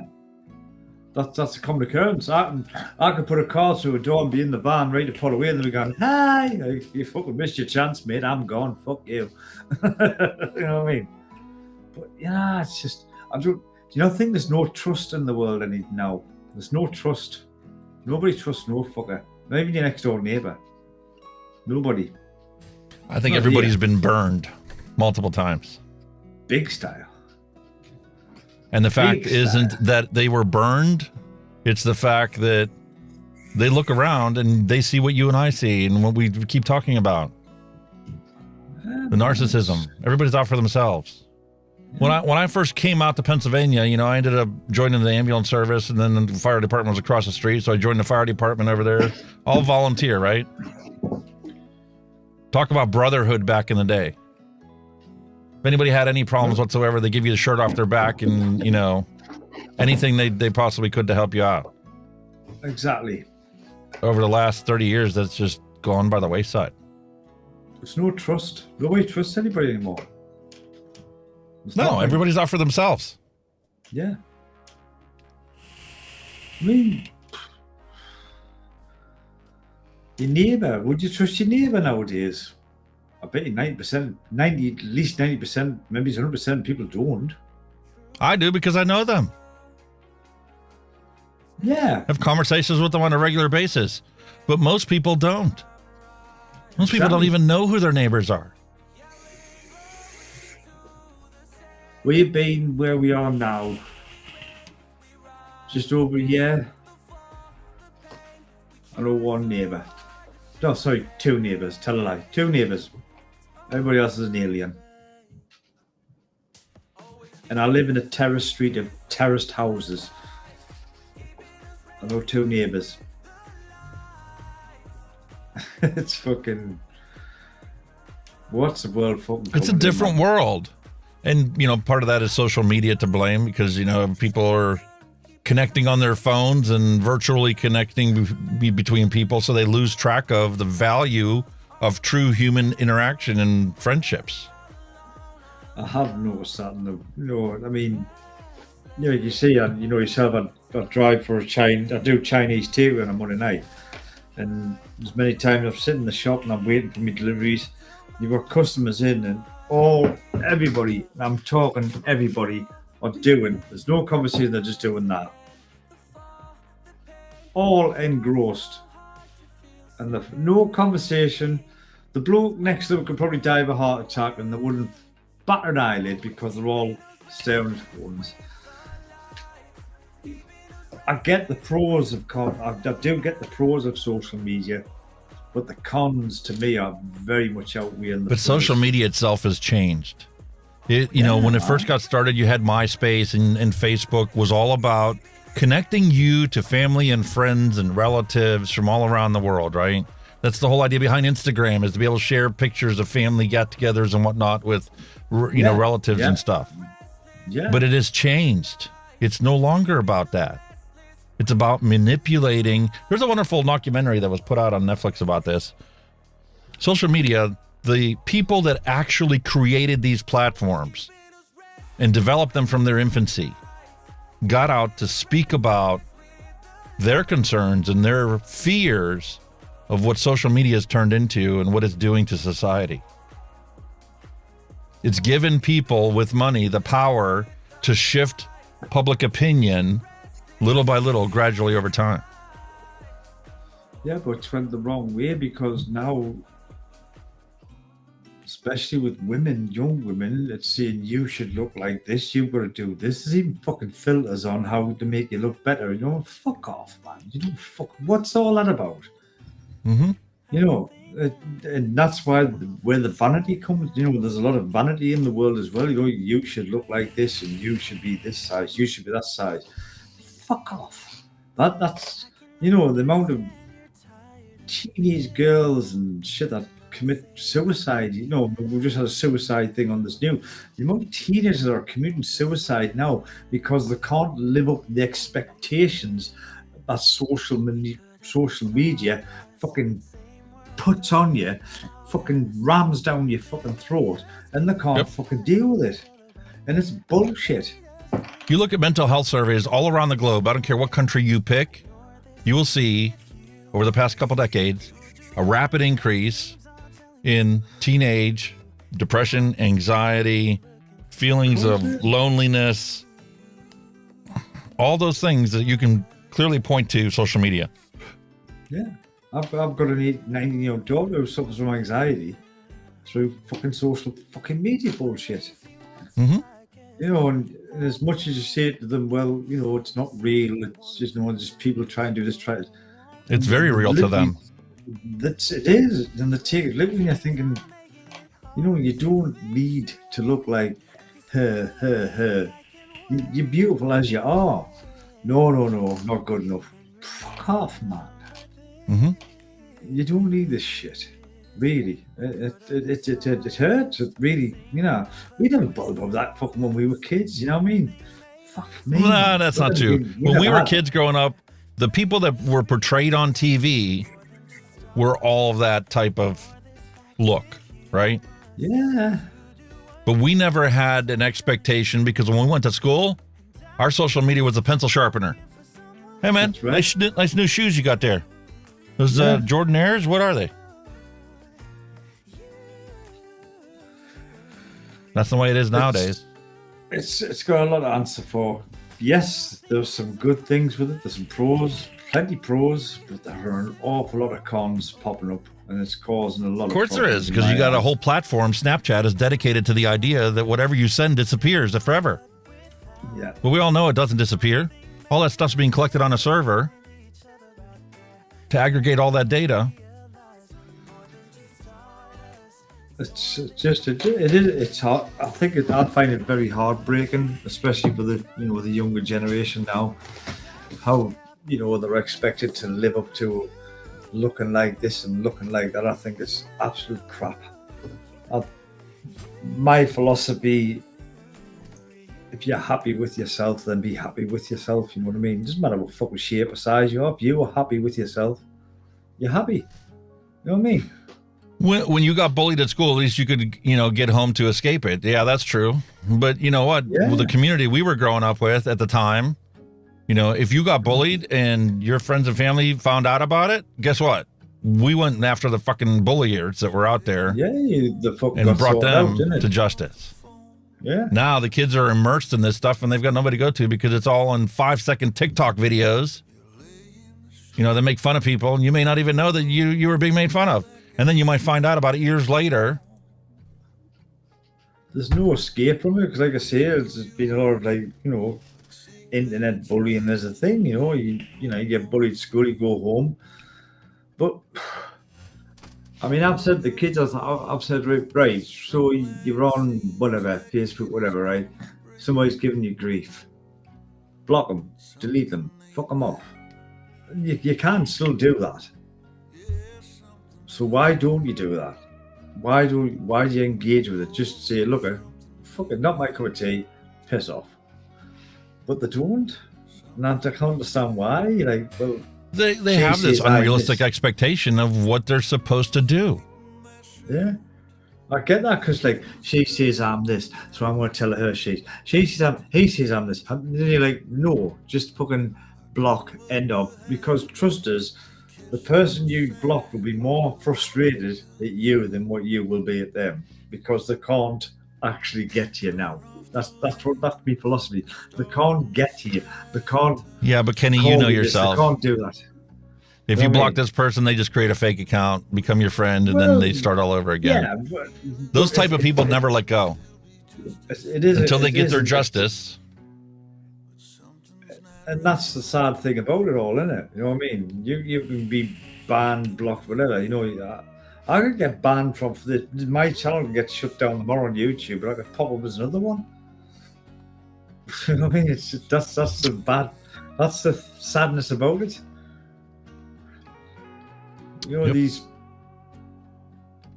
It's a mad fucking world run by technology, and I think at the end of the day, people need, you know, to kick in a bit of common sense and say, "Fuck me, I don't need this bullshit." You know what I mean? Like I say, I was on Facebook 24/7, and I kick in the touch. I don't need it. I said, "Fuck off." You know, I could use it for me YouTube, but I was getting negative shit on my YouTube through it, and I thought, well, fuck, I don't need it. Bang, shut it. I don't need it. I do not need it, and I shut it all down. I had my personal one I shut down. I had my Vaping Head one, which I shut down because I was getting negative bullshit up, and I thought, I don't need this. I shut it down. Leave bat an eyelid, done it like that, and I don't miss it. Not an iota. Don't even miss it.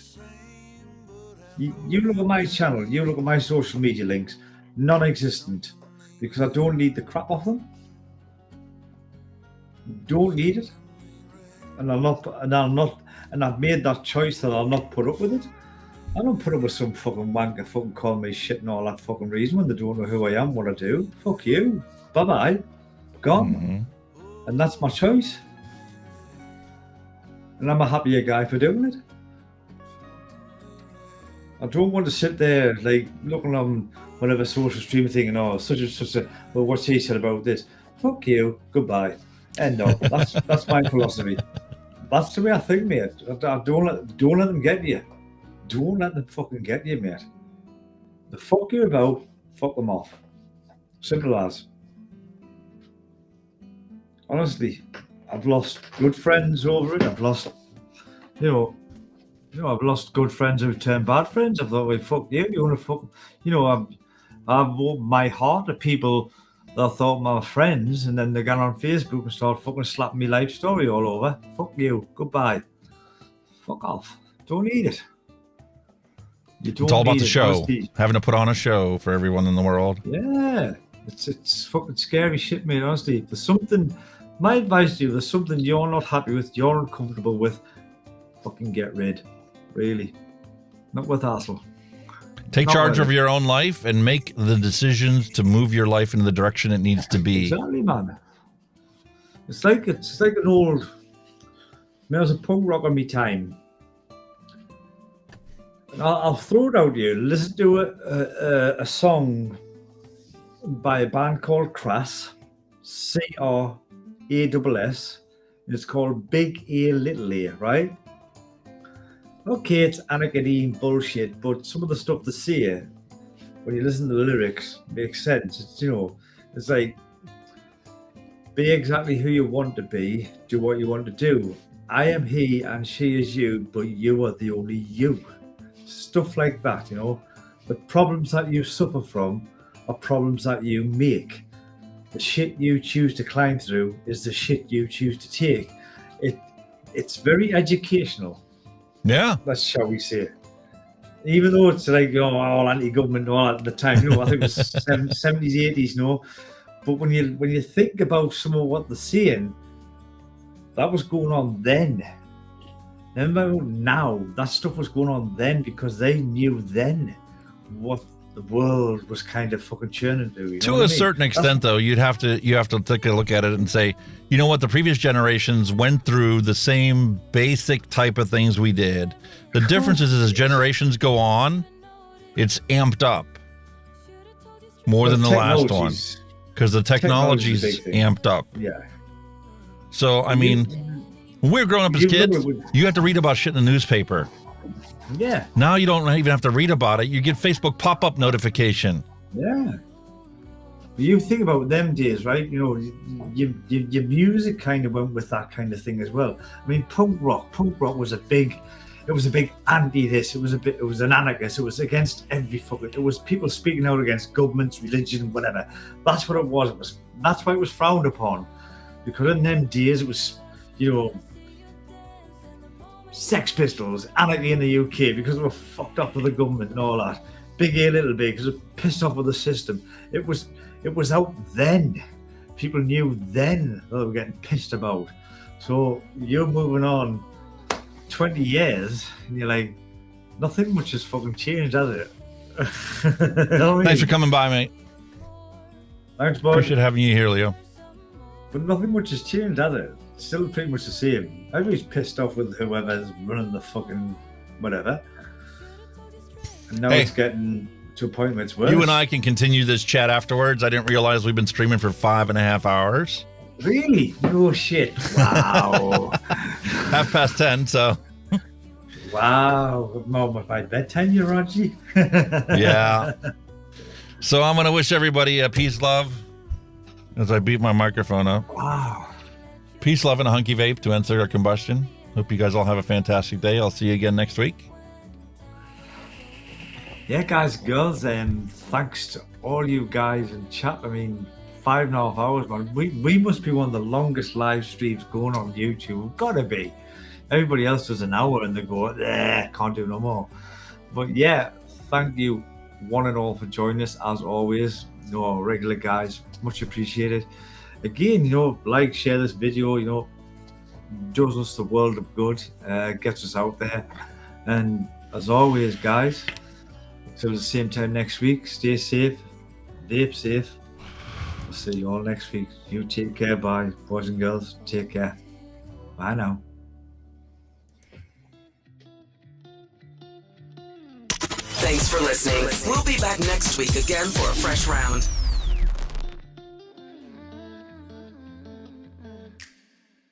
The way that you leave me, keep me in your headspace.